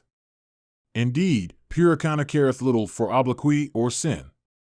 The wretch stayeth here acting under the instruction of Duryodhana.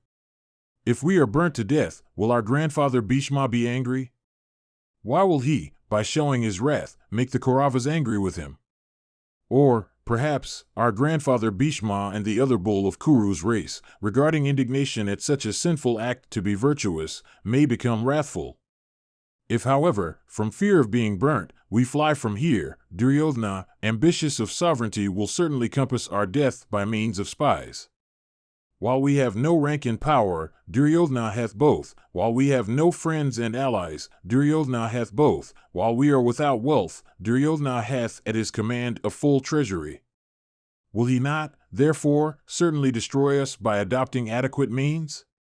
Let us, therefore, by deceiving this wretch, Purakana, and that other wretch Duryodhana, pass our days, disguising ourselves at times. Let us also lead a hunting life, wandering over the earth. We shall then, if we have to escape our enemies, be familiar with all paths. We shall also, this very day, cause a subterranean passage to be dug in our chamber in great secrecy. If we act in this way, concealing what we do from all, fire shall never be able to consume us.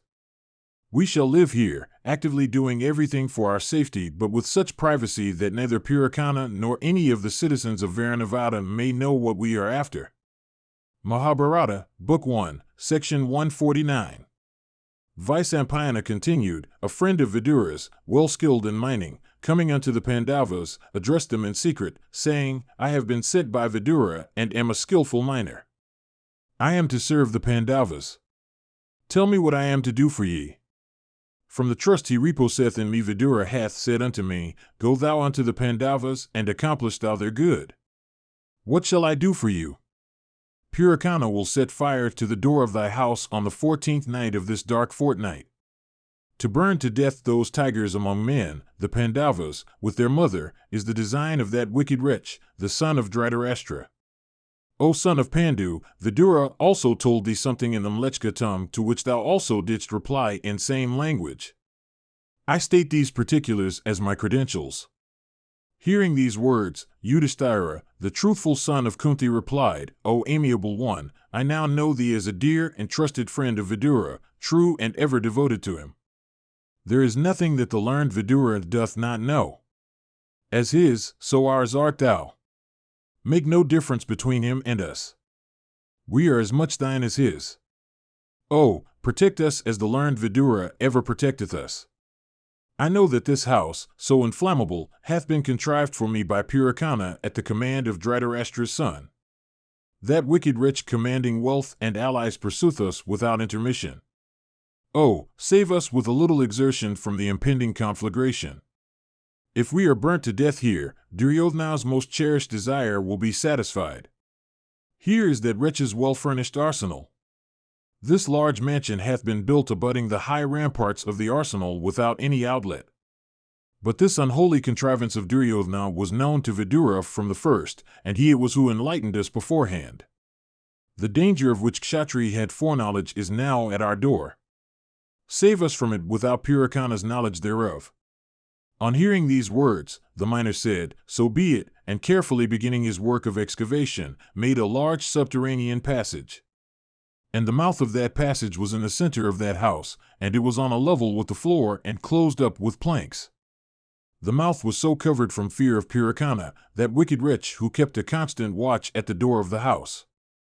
The Pandavas used to sleep within their chambers with arms ready for use, while, during the day, they went a-hunting from forest to forest.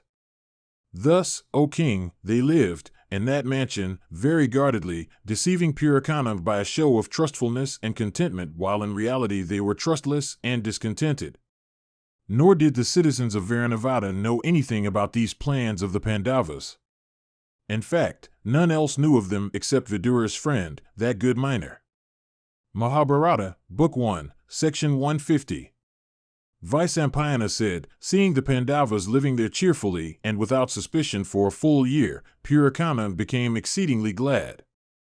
And beholding Purukana so very glad, Yudhisthira, the virtuous son of Kunti, addressing Bhima and Arjuna and the twins, Nakula and Sahadeva, said, "The cruel-hearted wretch hath been well deceived. I think the time has come for our escape. Setting fire to the arsenal and burning Purukana to death and letting his body lie here, let us, 6 persons, fly hence unobserved by all." Vyasa continued, "Then on the occasion of an almsgiving, O king, Kunti fed on a certain night a large number of brahmanas. There came also a number of ladies who while eating and drinking, enjoyed there as they pleased, and with Kunti's leave returned to their respective homes. Desirous of obtaining food, there came, as though impelled by fate, to that feast, in course of her wanderings, a Nishada woman, the mother of 5 children, accompanied by all her sons. O king, she, and her children, intoxicated with the wine they drank, became incapable. Deprived of consciousness and more dead than alive, she with all her sons lay down in that mansion to sleep. Then when all the inmates of the house lay down to sleep, there began to blow a violent wind in the night. Bhima then set fire to the house just where Purukana was sleeping. Then the son of Pandu set fire to the door of that house of lac. Then he set fire to the mansion in several parts all around. Then when the sons of Pandu were satisfied that the house had caught fire in several parts, those chastisers of foes with their mother entered the subterranean passage without losing any time. Then the heat and the roar of the fire became intense and awakened the townspeople. Beholding the house in flames, the citizens with sorrowful faces began to say, "The wretch, Purukana, of wicked soul had under the instruction of Duryodhana built his house for the destruction of his employer's relatives. He indeed hath set fire to it. Oh, fie on Dhritarashtra's heart which is so partial. He hath burnt to death, as if he were their foe, the sinless heirs of Pandu. Oh, the sinful and wicked-souled, Purukana, who hath burnt those best of men, the innocent and unsuspicious princes, hath himself been burnt to death as fate would have it." Vyasa continued, "The citizens of Varanavada thus bewailed the fate of the Pandavas, and waited there for the whole night surrounding that house. The Pandavas, however, accompanied by their mother coming out of the subterranean passage, fled in haste unnoticed. But those chastisers of foes, for sleepiness and fear, could not with their mother proceed in haste. But, O monarch, Bhima, endued with terrible prowess and swiftness of motion, took upon his body all his brothers and mother and began to push through the darkness. Placing his mother on his shoulder, the twins on his sides, and Yudhisthira and Arjuna on both his arms, Vrikottara of great energy and strength and endued with the speed of the wind, commenced his march, breaking the trees with his breast and pressing deep the earth with his stamp. Mahabharata, Book 1, Section 151. Vyasa said, about this time, the learned Vidura had sent into those woods a man of pure character and much trusted by him. This person, going to where he had been directed, saw the Pandavas with their mother in the forest employed in a certain place in measuring the depth of a river. The design that the wicked Duryodhana had formed had been, through his spies, known to Vidura of great intelligence, and, therefore, he had sent that prudent person unto the Pandavas.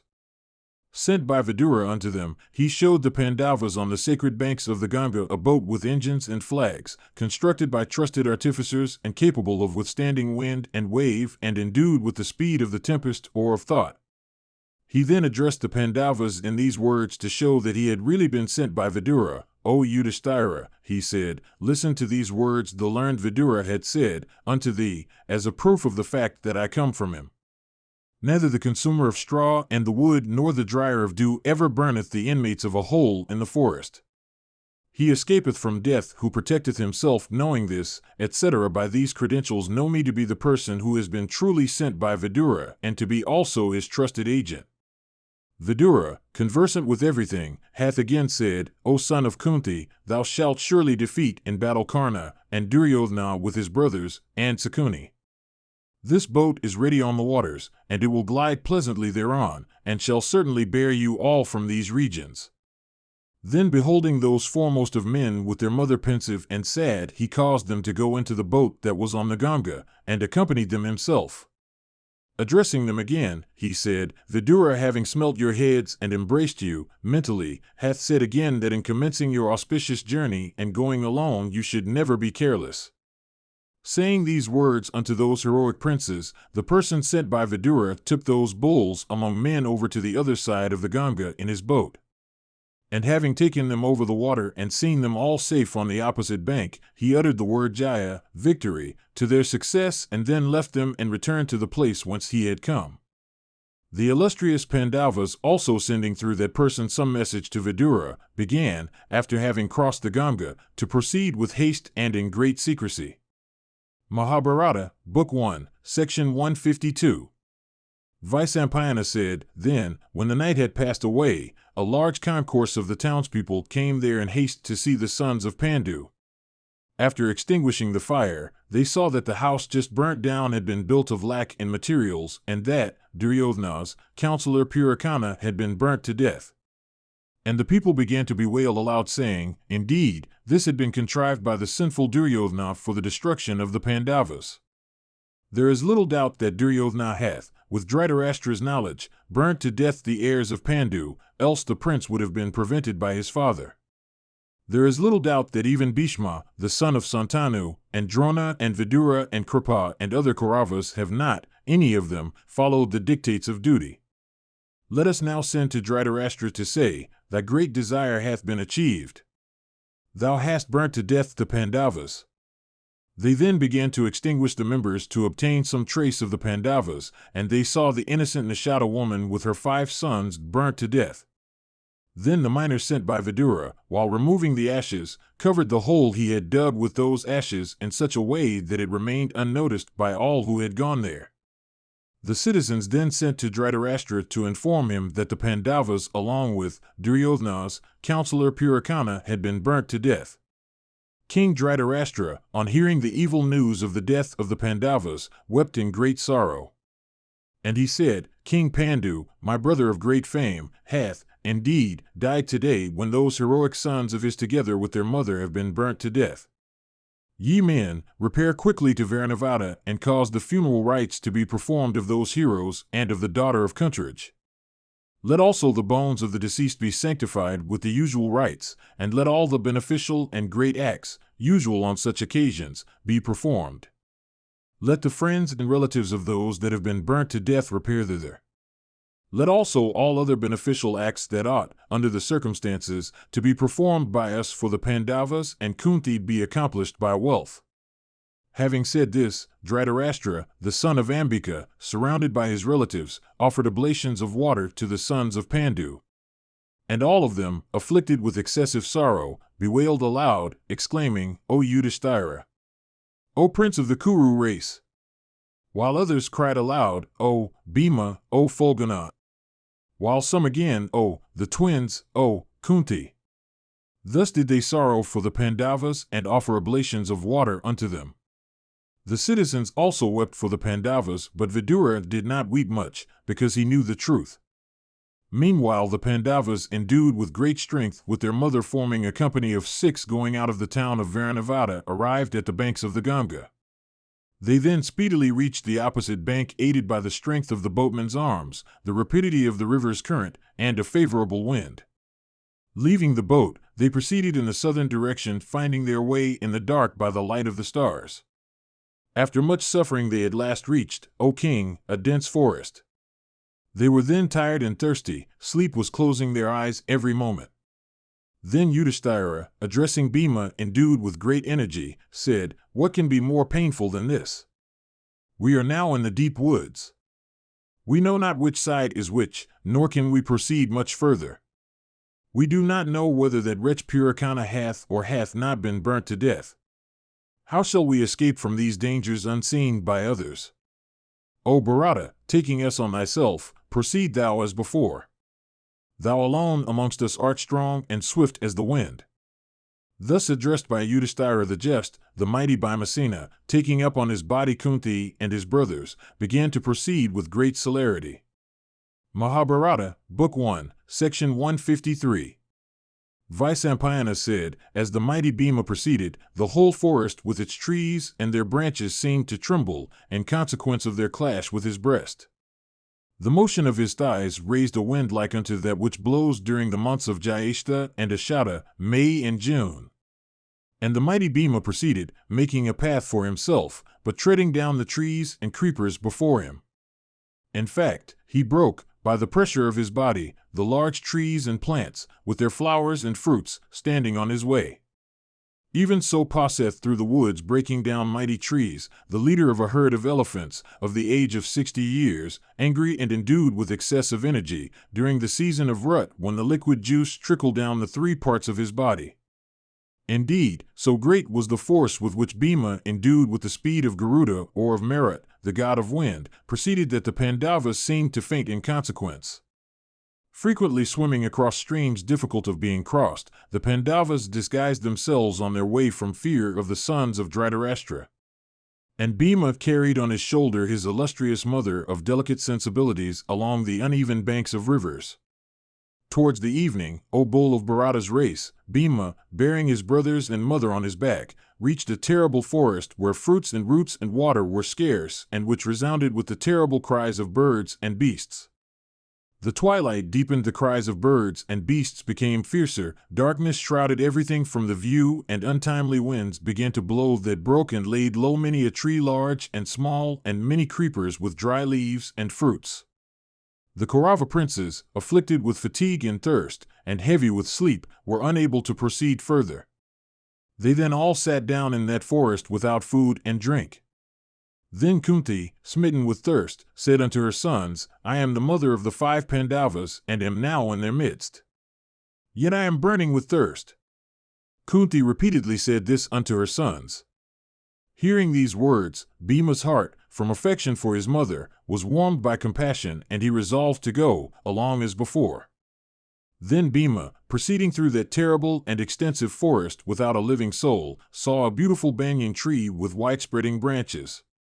Setting down there his brothers and mother, O bull of Bharata's race, he said unto them, Rest you here, while I go in quest of water. I hear the sweet cries of aquatic fowls. I think there must be a large pool here. Commanded, O Bharata, by his elder brother, who said unto him, Go, Bhima proceeded in the direction whence the cries of those aquatic fowls were coming. And, O bull of Bharata's race, he soon came upon a lake and bathed and slaked his thirst. And affectionate unto his brothers, he brought for them, O Bharata, water by soaking his upper garments. Hastily retracing his way over those 4 miles, he came unto where his mother was, and beholding her he was afflicted with sorrow, and began to sigh like a snake.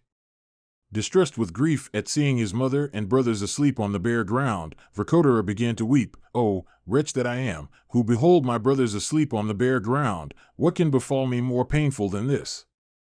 Alas, they who formerly at Varanavada could not sleep on the softest and costliest beds are now asleep on the bare ground. Oh, what more painful sight shall I ever behold than that of Kunti, the sister of Vasudeva, that grinder of hostile hosts, the daughter of Kuntaraja, herself decked with every auspicious mark, the daughter-in-law of Vichitravirya, the wife of the illustrious Pandu, the mother of us, 5 brothers, resplendent as the filaments of the lotus, and delicate and tender and fit to sleep on the costliest bed, thus asleep, as she should never be, on the bare ground. Oh, she who hath brought forth these sons by Dharma and Indra and Maruta, she who hath ever slept within palaces, now sleepeth, fatigued, on the bare ground. What more painful sight shall ever be beheld by me than that of these tigers among men, my brothers, asleep on the ground? Oh, the virtuous Yudhisthira, who deserveth the sovereignty of the 3 worlds, sleepeth, fatigued, like an ordinary man, on the bare ground.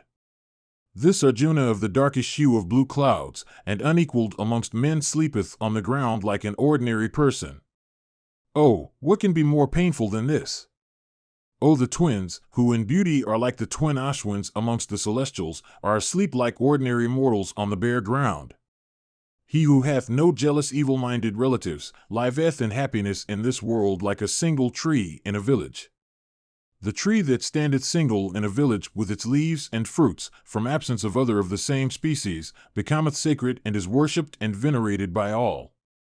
They again that have many relatives who, however, are all heroic and virtuous, live happily in the world without sorrow of any kind. Themselves powerful and growing in prosperity, and always gladdening their friends and relatives, they live, depending on each other, like tall trees growing in the same forest. We, however, have been forced in exile by the wicked Dhritarashtra and his sons, having escaped with difficulty, from sheer good fortune, a fiery death. Having escaped from that fire, we are now resting in the shade of this tree. Having already suffered so much, where now are we to go? Ye sons of Dhritarashtra of little foresight, ye wicked fellows, enjoy your temporary success. The gods are certainly auspicious to you. But ye wicked wretches, ye are alive yet, only because Yudhisthira doth not command me to take your lives. Else this very day, filled with wrath, I would send thee, O Duryodhana, to the regions of Yama, Pluto, with thy children and friends and brothers, and Karna, and Sakuni, the son of Suvala. But what can I do, for, ye sinful wretches, the virtuous King Yudhisthira, the eldest of the Pandavas, is not yet angry with you. Having said this, Bhima of mighty arms, fired with wrath, began to squeeze his palms, sighing deeply in affliction. Excited again with wrath like an extinguished fire blazing up all on a sudden, Vrkodara once more beheld his brothers sleeping on the ground like ordinary persons sleeping in trustfulness. And Bhima said unto himself, I think there is some town not far off from this forest. These all are asleep, so I will sit awake. And this will slake their thirst after they rise refreshed from sleep. Saying this, Bhima sat there awake, keeping watch over his sleeping mother and brothers. Hidimvavada Parva. Mahabharata, Book 1, Section 154. Vyasa said, not far from the place where the Pandavas were asleep, a Rakshasa by name Hidimva dwelt on the sala tree. Possessed of great energy and prowess, he was a cruel cannibal of visage that was grim in consequence of his sharp and long teeth. He was now hungry and longing for human flesh. Of long shanks and a large belly, his locks and beard were both red in hue. His shoulders were broad like the neck of a tree, his ears were like unto arrows, and his features were frightful. Of red eyes and grim visage, the monster beheld, while casting his glances around, the sons of Pandu sleeping in those woods. He was then hungry and longing for human flesh. Shaking his dry and grisly locks and scratching them with his fingers pointed upwards, the large-mouthed cannibal repeatedly looked at the sleeping sons of Pandu, yawning wistfully at times. Of huge body and great strength, of complexion like the color of a mass of clouds, of teeth long and sharp-pointed and face emitting a sort of luster, he was ever pleased with human flesh. And scenting the odor of man, he addressed his sister, saying, O sister, it is after a long time that such agreeable food hath approached me. My mouth waters at the anticipated relish of such food. My 8 teeth, so sharp-pointed and incapable of being resisted by any substance, I shall, today, after a long time, put into the most delicious flesh. Attacking the human throat and even opening the veins, I shall, today, drink a plentiful quantity of human blood, hot and fresh and frothy. Go and ascertain who these are, lying asleep in these woods. The strong scent of man pleaseth my nostrils. Slaughtering all these men, bring them unto me. They sleep within my territory. Thou needest have no fear from them. Do my bidding soon, for we shall then together eat their flesh, tearing off their bodies at pleasure. And after feasting to our fill on human flesh, we shall then dance together to various measures. Thus addressed by Hidimva in those woods, Hidimva, the female cannibal, at the command of her brother, went, O bull of Bharata's race, to the spot where the Pandavas were. And on going there, she beheld the Pandavas asleep with their mother and the invincible Bhimasena sitting awake. And beholding Bhimasena unrivaled on earth for beauty and like unto a vigorous sala tree, the Rakshasa woman immediately fell in love with him, and she said to herself, This person of hue like heated gold and of mighty arms, of broad shoulders as the lion, and so resplendent, of neck marked with 3 lines like a conch shell and eyes like lotus petals, is worthy of being my husband. I shall not obey the cruel mandate of my brother. A woman's love for her husband is stronger than her affection for her brother. If I slay him, my brother's gratification as well as mine will only be momentary. But if I slay him not, I can enjoy with him forever and ever. Thus saying, the Rakshasa woman, capable of assuming form at will, assumed an excellent human form and began to advance with slow steps towards Bhima of mighty arms. Decked with celestial ornaments, she advanced with smiles on her lips and a modest gait, and addressing Bhima said, O bull among men, whence hast thou come here, and who art thou? Who, besides, are these persons of celestial beauty sleeping here? Who also, O sinless one, is this lady of transcendent beauty sleeping so trustfully in these woods, as if she were lying in her own chamber? Dost thou not know that this forest is the abode of a Rakshasa? Truly do I say, here liveth the wicked Rakshasa called Hidimva. Ye beings of celestial beauty, I have been sent hither even by that Rakshasa my brother with the cruel intent of killing you for his food. But I tell thee truly that beholding thee resplendent as a celestial, I would have none else for my husband save thee. Thou who art acquainted with all duties, knowing this, do unto me what is proper. My heart as well as my body hath been pierced by the shafts of Kama, Cupid. Oh, as I am desirous of obtaining thee, make me thine. O thou of mighty arms, I will rescue thee from the Rakshasa who eateth human flesh. O sinless one, be thou my husband. We shall then live on the breasts of mountains inaccessible to ordinary mortals. I can range the air and I do so at pleasure. Thou mayest enjoy great felicity with me in those regions. Hearing these words of hers, Bhima replied, O Rakshasa woman, who can, like a Muni having all his passions under control, abandon his sleeping mother and elder and younger brothers? What man like me would go to gratify his lust, leaving his sleeping mother and brothers as food for a Rakshasa? The Rakshasa woman replied, O, awaken all these, I shall do unto you all that is agreeable to thee. I shall certainly rescue you all from my cannibal brother. Bhima then said, O Rakshasa woman, I will not, from fear of thy wicked brother, awaken my brothers and mothers sleeping comfortably in the woods. O timid one, Rakshasas are never able to bear the prowess of my arms. And, O thou of handsome eyes, neither men, nor Gandharvas, nor Yakshas are able to bear my might. O amiable one, thou mayst stay or go as thou likest, or mayst even send thy cannibal brother, O thou of delicate shape. I care not. Mahabharata, Book 1, Section 155. Vyasa said, Hidimva, the chief of the Rakshasas, seeing that his sister returned not soon enough, alighted from the tree, proceeded quickly to the spot where the Pandavas were. Of red eyes and strong arms and the hair of his head standing erect, of large open mouth and body like unto a mass of dark clouds, teeth long and sharp-pointed, he was terrible to behold.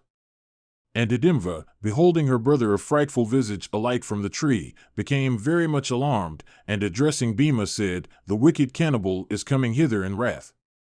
I entreat thee, do with thy brothers as I bid thee. O thou of great courage, as I am endued with the powers of a Rakshasa, I am capable of going whithersoever I like. Mount ye on my hips, I will carry you all through the skies. And, O chastiser of foes, awaken these and thy mothers sleeping in comfort. Taking them all on my body, I will convey you through the skies. Bhima then said, O thou of fair hips, fear not anything. I am sure that as long as I am here, there is no Rakshasa capable of injuring any of these, O thou of slender waist. I will slay this cannibal before thy very eyes. This worst of Rakshasas, O timid one, is no worthy antagonist of mine, nor can all the Rakshasas together bear the strength of my arms. Behold these strong arms of mine, each like unto the trunk of an elephant. Behold also these thighs of mine like unto iron maces, and this broad and adamantine chest.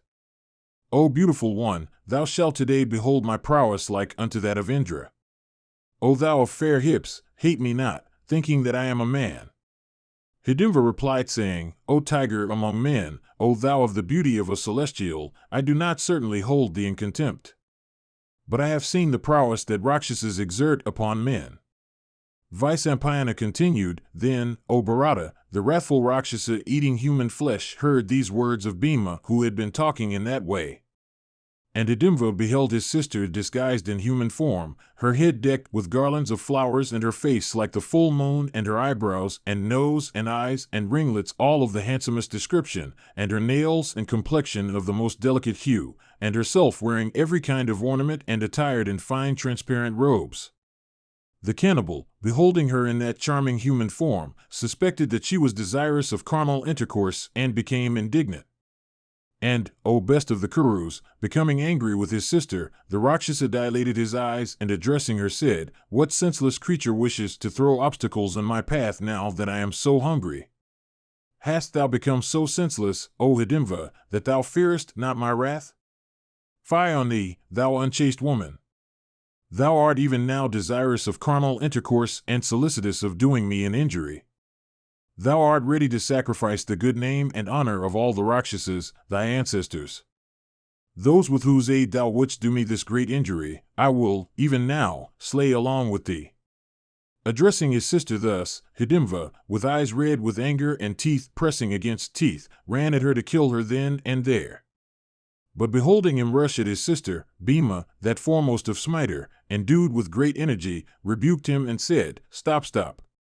Vyasa continued, and Bhima, beholding the Rakshasa angry with his sister, smiled, in derision, and said, addressing him, O Hidimva, what need is there for thee to awaken these persons sleeping so comfortably? O wicked cannibal, approach me first without loss of time.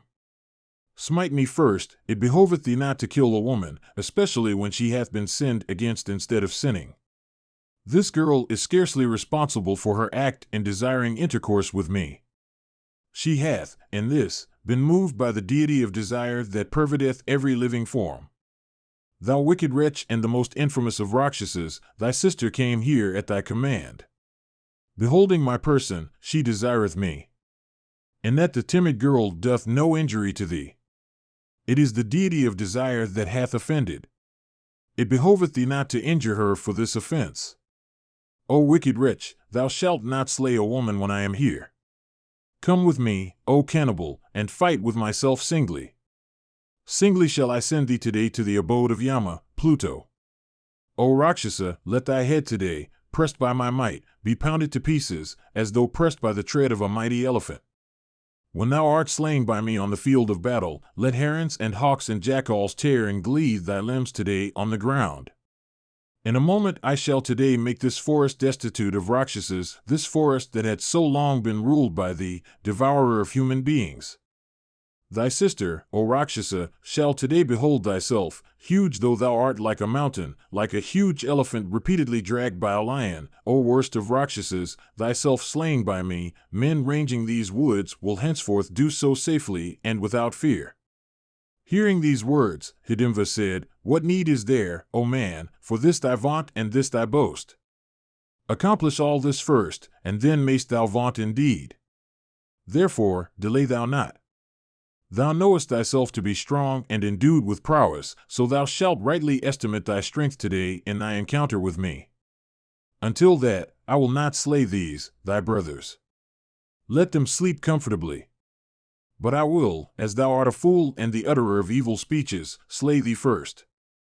After drinking thy blood, I will slay these also, and then last of all, this sister of mine that hath done me an injury. Vyasa continued, saying this, the cannibal, extending his arms, ran in wrath towards Bhima, that chastiser of foes. Then Bhima of terrible prowess quickly seized, as though in sport, with great force, the extended arms of the Rakshasa who had rushed at him.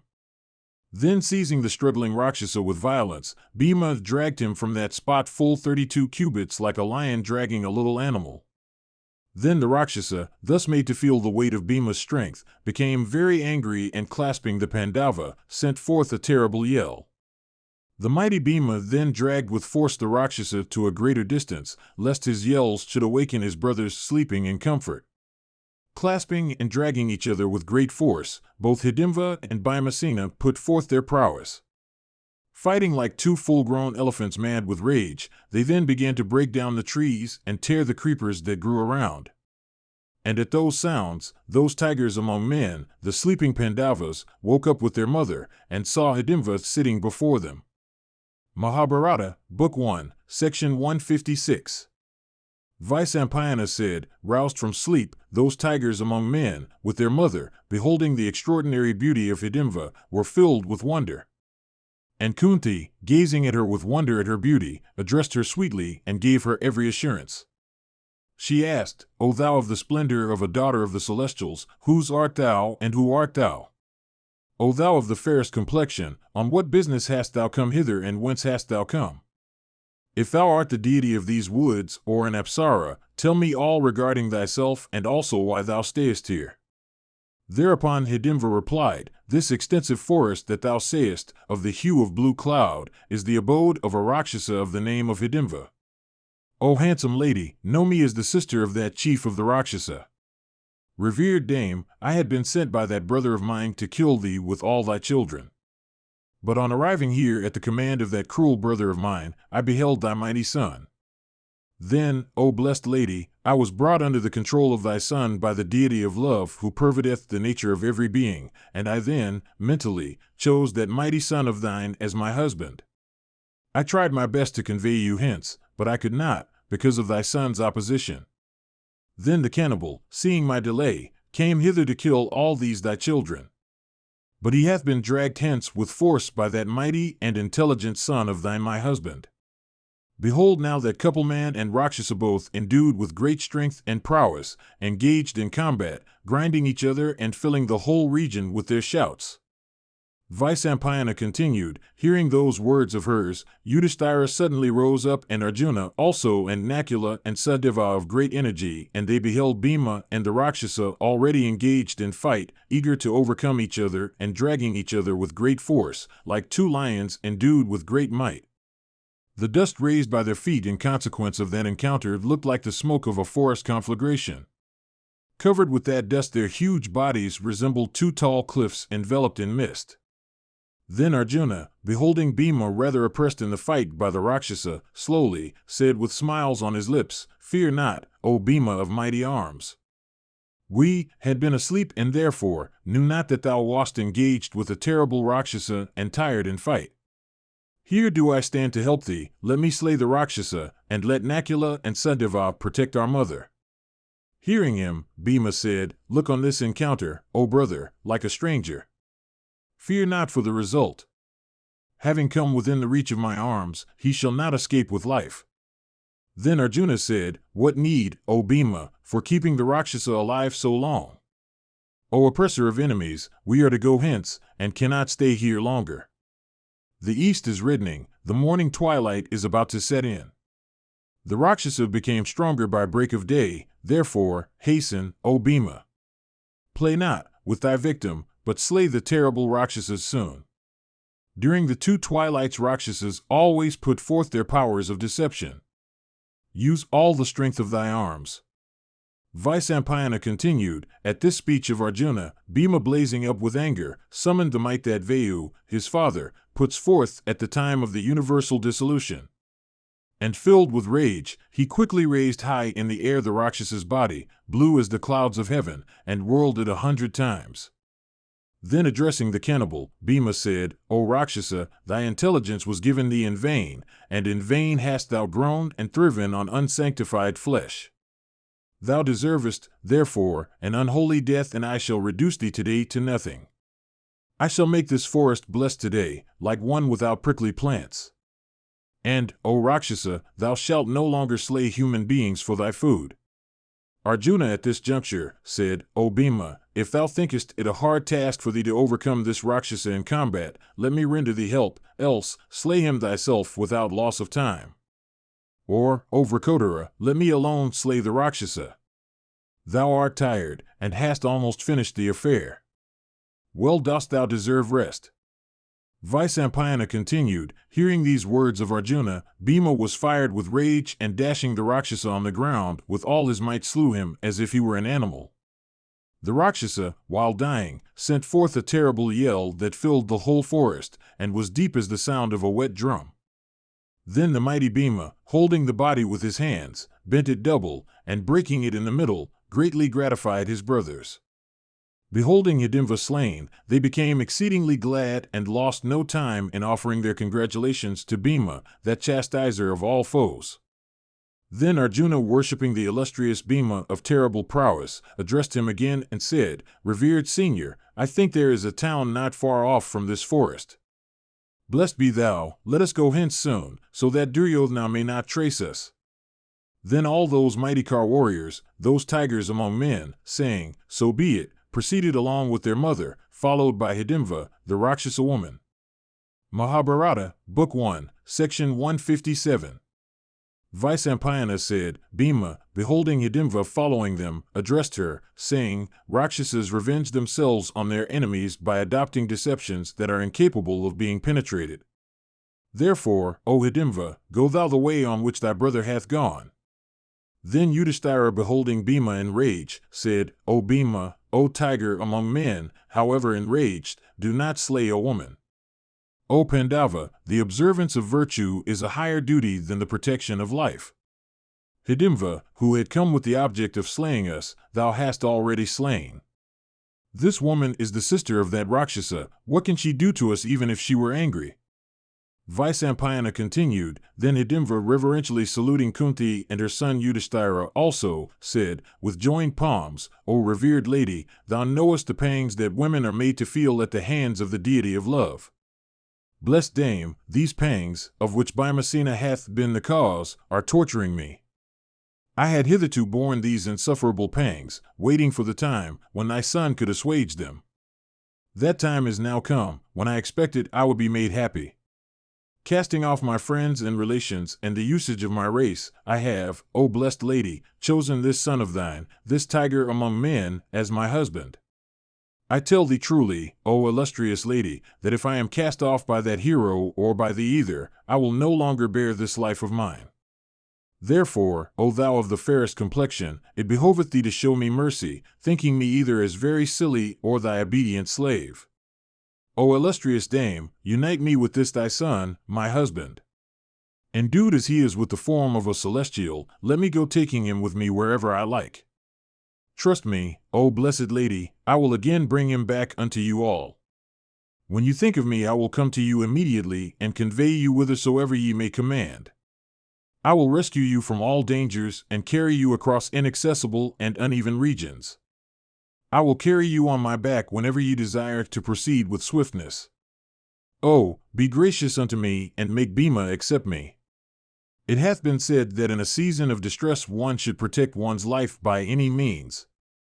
He that seeketh to discharge that duty should not scruple about the means. He that in a season of distress keepeth his virtue is the foremost of virtuous men. Indeed, distress is the greatest danger to virtue and virtuous men. It is virtue that protecteth life, therefore is virtue called the giver of life. Hence the means by which virtue or the observance of a duty is secured can never be censurable. Hearing these words of Hidimva, Yudhisthira said, It is even so, O Hidimva, as thou sayest. There is no doubt of it. But, O thou of slender waist, thou must act even as thou hast said. Bhima will, after he hath washed himself and said his prayers and performed the usual propitiatory rites, pay his attentions to thee till the sun sets. Sport thou with him as thou likest during the day, O thou that art endued with the speed of the mind. But thou must bring back Bhimasena hither every day at nightfall. Vyasa continued. Then Bhima, expressing his assent to all that Yudhisthira said, addressed Hidimva, saying, Listen to me, O Rakshasa woman. Truly do I make this engagement with thee that I will stay with thee, O thou of slender waist, until thou obtainest a son. Then Hidimva, saying, So be it, took Bhima upon her body and sped through the sides. On mountain peaks of picturesque scenery and regions sacred to the gods, abounding with dappled herds and echoing with the melodies of feathered tribes, herself assuming the handsomest form decked with every ornament and pouring forth, at times mellifluous strains. Hidimva sported with the Pandava and steady to make him happy.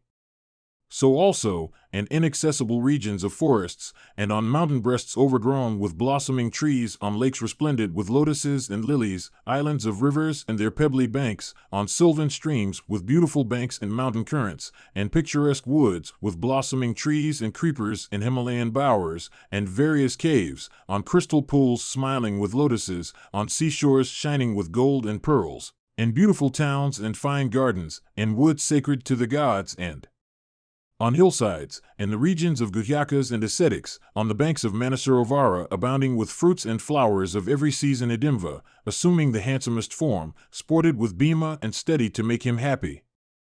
Endued with the speed of the mind, she sported with Bhima in all these regions, till in time she conceived and brought forth a mighty son begotten upon her by the Pandava. Of terrible eyes and large mouth and straight arrowy ears, the child was terrible to behold. Of lips brown as copper and sharp teeth and loud roar, of mighty arms and great strength and excessive prowess, this child became a mighty bowman. Of long nose, broad chest, frightfully swelling calves, celerity of motion and excessive strength, he had nothing human in his countenance, though born of man. And he excelled, in strength and prowess, all Pisachas and kindred tribes, as well as all Rakshasas. And, O monarch, though a little child, he grew up a youth the very hour he was born. The mighty hero soon acquired high proficiency in the use of all weapons. The Rakshasa women bring forth the very day they conceive, and capable of assuming any forms at will, they always change their forms. And the bald-headed child, that mighty bowman, soon after his birth, bowing down to his mother, touched her feet and the feet also of his father. His parents then bestowed upon him a name. His mother having remarked that his head was bald, like unto a gata, waterpot, both his parents thereupon called him Gatotkacha, the pot-headed. And Gatotkacha, who was exceedingly devoted to the Pandavas, became a great favorite with them, indeed almost one of them. Then Hidimva, knowing that the period of her stay, with her husband, had come to an end, saluted the Pandavas and making a new appointment with them went away whithersoever she liked. And Gatotkacha also, that foremost of Rakshasas, promising unto his father that he would come when wanted on business, saluted them and went away northward. Indeed, it was the illustrious Indra who created, by lending a portion of himself, the mighty car warrior Gatotkacha as a fit antagonist of Karna of unrivaled energy, in consequence of the dart he had given unto Karna, and which was sure to kill the person against whom it would be hurled. Mahabharata, Book 1, Section 158. Vyasa said, Those mighty car warriors, the heroic Pandavas, then went, O king, from forest to forest, killing deer and many animals, for their food. And in the course of their wanderings they saw the countries of the Matsyas, the Trigartas, the Panchalas, and then of the Kichakas, and also many beautiful woods and lakes therein. And they all had matted locks on their heads, and were attired in barks of trees and the skins of animals. Indeed, with Kunti in their company those illustrious heroes were attired in the garbs of ascetics. And those mighty car warriors sometimes proceeded in haste, carrying their mother on their backs, and sometimes they proceeded in disguise, and sometimes again with great celerity. And they used to study the Rik and the other Vedas, and also all the Vedangas as well as the sciences of morals and politics. And the Pandavas, conversant with the science of morals, met, in course of their wanderings, their grandfather, Vyasa. And saluting the illustrious Krishnadvipayana, those chastisers of enemies, with their mother, stood before him with joined hands. Vyasa then said, "Ye bulls of Bharata's race, I knew beforehand of this affliction of yours consisting in your deceitful exile by the son of Dhritarashtra. Knowing this, I have come to you, desirous of doing you some great good. Do not grieve for what hath befallen you. Know that all this is for your happiness. Undoubtedly, the sons of Dhritarashtra and you are all equal in my eye. But men are always partial to those who are in misfortune or of tender years. It is therefore that my affection for you is greater now. And in consequence of that affection, I desire to do you good. Listen to me. Not far off before you is a delightful town where no danger can overtake you. Live ye there in disguise, waiting for my return." Vaisampayana continued, Vyasa, the son of Satyavati, thus comforting the Pandavas, led them into the town of Ekachakra. And the master also comforted Kunti, saying, "Live, O daughter.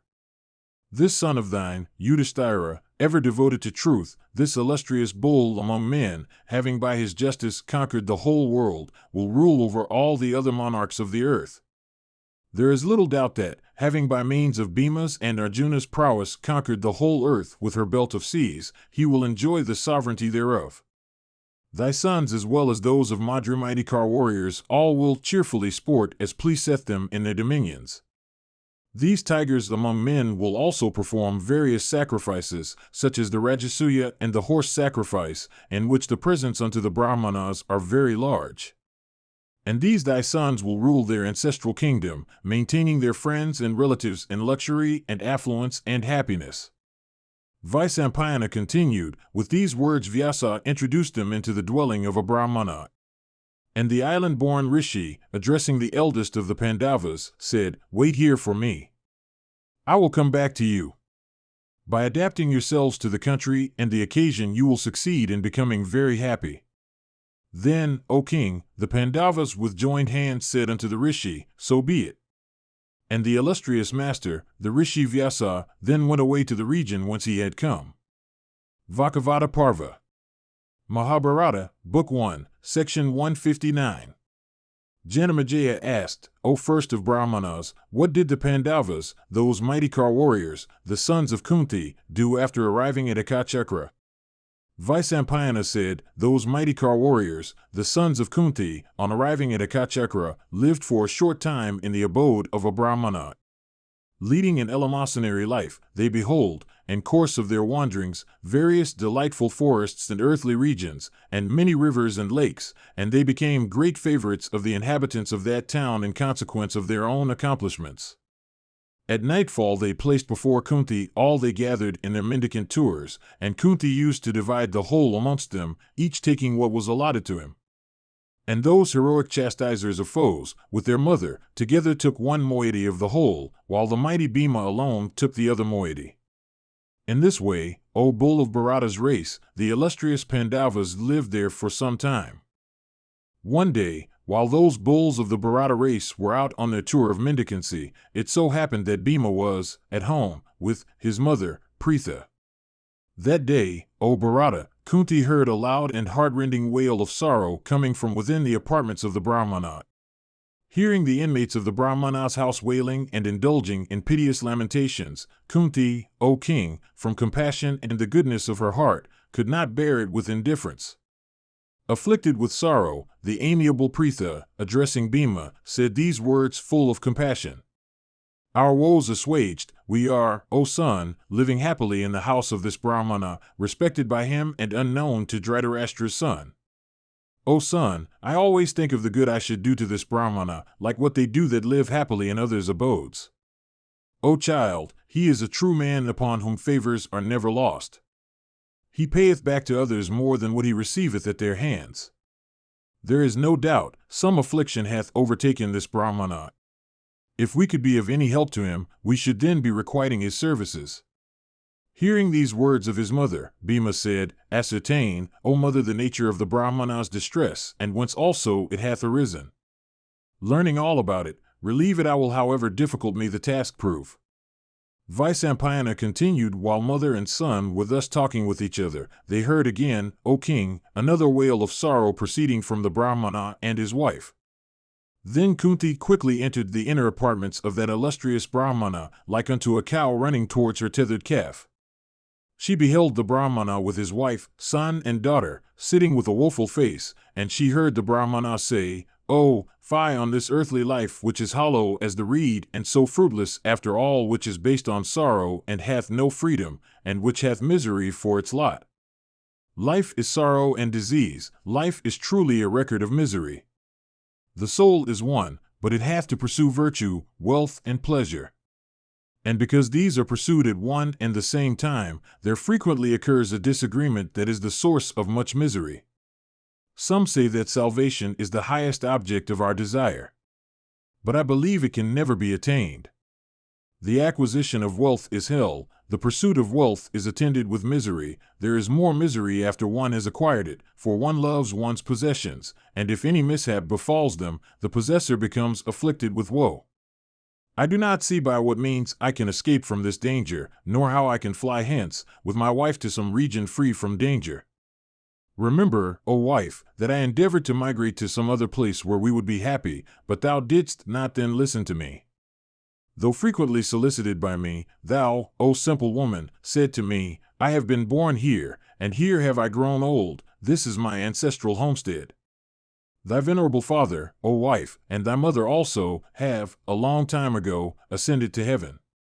Thy relations also had all been dead. O why then didst thou yet like to live here? Led by affection for thy relatives, thou didst not then hear what I said. But the time is now come when thou art to witness the death of a relative. Oh, how sad is that spectacle for me! Or perhaps the time is come for my own death, for I shall never be able to abandon cruelly one of my own as long as I myself am alive. Thou art my helpmate in all good deeds, self-denying and always affectionate unto me as a mother. The gods have given thee to me as a true friend, and thou art ever my prime stay. Thou hast, by my parents, been made the participator in my domestic concerns. Thou art of pure lineage and good disposition, the mother of children, devoted to me, and so innocent, having chosen and wedded thee with due rights, I cannot abandon thee, my wife, so constant in thy vows, to save my life. How shall I myself be able to sacrifice my son, a child of tender years, and yet without the hirsute appendages of manhood? How shall I sacrifice my daughter whom I have begotten myself, who hath been placed, as a pledge, in my hands by the Creator himself for bestowal on a husband, and through whom I hope to enjoy, along with my ancestors, the regions attainable by those only that have daughters' sons? Some people think that the father's affection for a son is greater, others, that his affection for a daughter is greater. Mine, however, is equal. How can I be prepared to give up the innocent daughter upon whom rest the regions of bliss obtainable by me in after life and my own lineage and perpetual happiness? If, again, I sacrifice myself and go to the other world, I should scarcely know any peace, for, indeed, it is evident that, left by me, these would not be able to support life. The sacrifice of any of these would be cruel and censurable. On the other hand, if I sacrifice myself, these, without me, will certainly perish. The distress into which I have fallen is great, nor do I know the means of escape. Alas, what course shall I take today with my near ones? It is well that I should die with all these, for I can live no longer. Mahabharata, Book 1, Section 160. Vaisampayana said, on hearing these words of the Brahmana, his wife said, Thou shouldst not, O Brahmana, grieve like an ordinary man. Nor is this the time for mourning. Thou hast learning, thou knowest that all men are sure to die, none should grieve for that which is inevitable. Wife, son, and daughter, all these are sought for one's own self. As thou art possessed of a good understanding, kill thou thy sorrows. I will myself go there. This, indeed, is the highest and the eternal duty of a woman, viz., that by sacrificing her life she should seek the good of her husband. Such an act done by me will make thee happy, and bring me fame in this world and eternal bliss hereafter. This, indeed, is the highest virtue that I tell thee, and thou mayest, by this, acquire both virtue and happiness. The object for which one desireth a wife hath already been achieved by thee through me. I have borne thee a daughter and a son, and thus been freed from the debt I had owed thee. Thou art well able to support and cherish the children, but I, however, can never support and cherish them like thee. Thou art my life, wealth, and Lord. Bereft of thee, how shall these children of tender years, how also shall I myself, exist? Widowed and masterless, with 2 children depending on me, how shall I, without thee, keep alive the pair, myself leading an honest life? If the daughter of thine is solicited, in marriage, by persons dishonorable and vain and unworthy of contracting an alliance with thee, how shall I be able to protect the girl? Indeed, as birds seek with avidity for meat that hath been thrown away on the ground, so do men solicit a woman that hath lost her husband. O best of Brahmanas, solicited by wicked men, I may waver and may not be able to continue in the path that is desired by all honest men. How shall I be able to place this sole daughter of thy house, this innocent girl, in the way along which her ancestors have always walked? How shall I then be able to impart unto this child every desirable accomplishment to make him virtuous as thyself, in that season of want when I shall become masterless? Overpowering myself who shall be masterless, unworthy persons will demand the hand of this daughter of thine, like Sudras desiring to hear the Vedas. And if I bestow not upon them this girl possessing thy blood and qualities, they may even take her away by force, like crows carrying away the sacrificial butter. And beholding thy son become so unlike to thee, and thy daughter placed under the control of some unworthy persons, I shall be despised in the world by even persons that are dishonorable, and I will certainly die. These children also, bereft of me and thee, their father, will, I doubt not, perish like fish when the water drieth up. There is no doubt that bereft of thee the 3 will perish, therefore it behoveth thee to sacrifice me. O Brahmana, persons conversant with morals have said that for women that have borne children, to predecease their lords is an act of the highest merit. Ready am I to abandon this son and this daughter, these my relations, and life itself, for thee. For a woman to be ever employed in doing agreeable offices to her lord is a higher duty than sacrifices, asceticism, vows, and charities of every description. The act, therefore, which I intend to perform is consonant with the highest virtue and is for thy good and that of thy race. The wise have declared that children and relatives and wife and all things held dear are cherished for the purpose of liberating oneself from danger and distress. One must guard one's wealth for freeing oneself from danger, and it is by his wealth that he should cherish and protect his wife. But he must protect his own self both by means of his wife and his wealth. The learned have enunciated the truth that one's wife, son, wealth, and house are acquired with the intention of providing against accidents, foreseen or unforeseen. The wise have also said that all one's relations weighed against one's own self would not be equal unto one's self. Therefore, revered sir, protect thy own self by abandoning me. Oh, give me leave to sacrifice myself, and cherish thou my children. Those that are conversant with the morals have, in their treatises, said that women should never be slaughtered and that Rakshasas are not ignorant of the rules of morality. Therefore, while it is certain that the Rakshasa will kill a man, it is doubtful whether he will kill a woman. It behoveth thee, therefore, being conversant with the rules of morality, to place me before the Rakshasa. I have enjoyed much happiness, have obtained much that is agreeable to me, and have also acquired great religious merit. I have also obtained from thee children that are so dear to me. Therefore, it grieveth not me to die. I have borne thee children and have also grown old. I am ever desirous of doing good to thee. Remembering all these I have come to this resolution. O revered sir, abandoning me thou mayest obtain another wife. By her thou mayest again acquire religious merit. There is no sin in this. For a man polygamy is an act of merit, but for a woman it is very sinful to betake herself to a second husband after the first. Considering all this, and remembering too that sacrifice of thy own self is censurable, O, liberate today without loss of time thy own self, thy race, and these thy children, by abandoning me.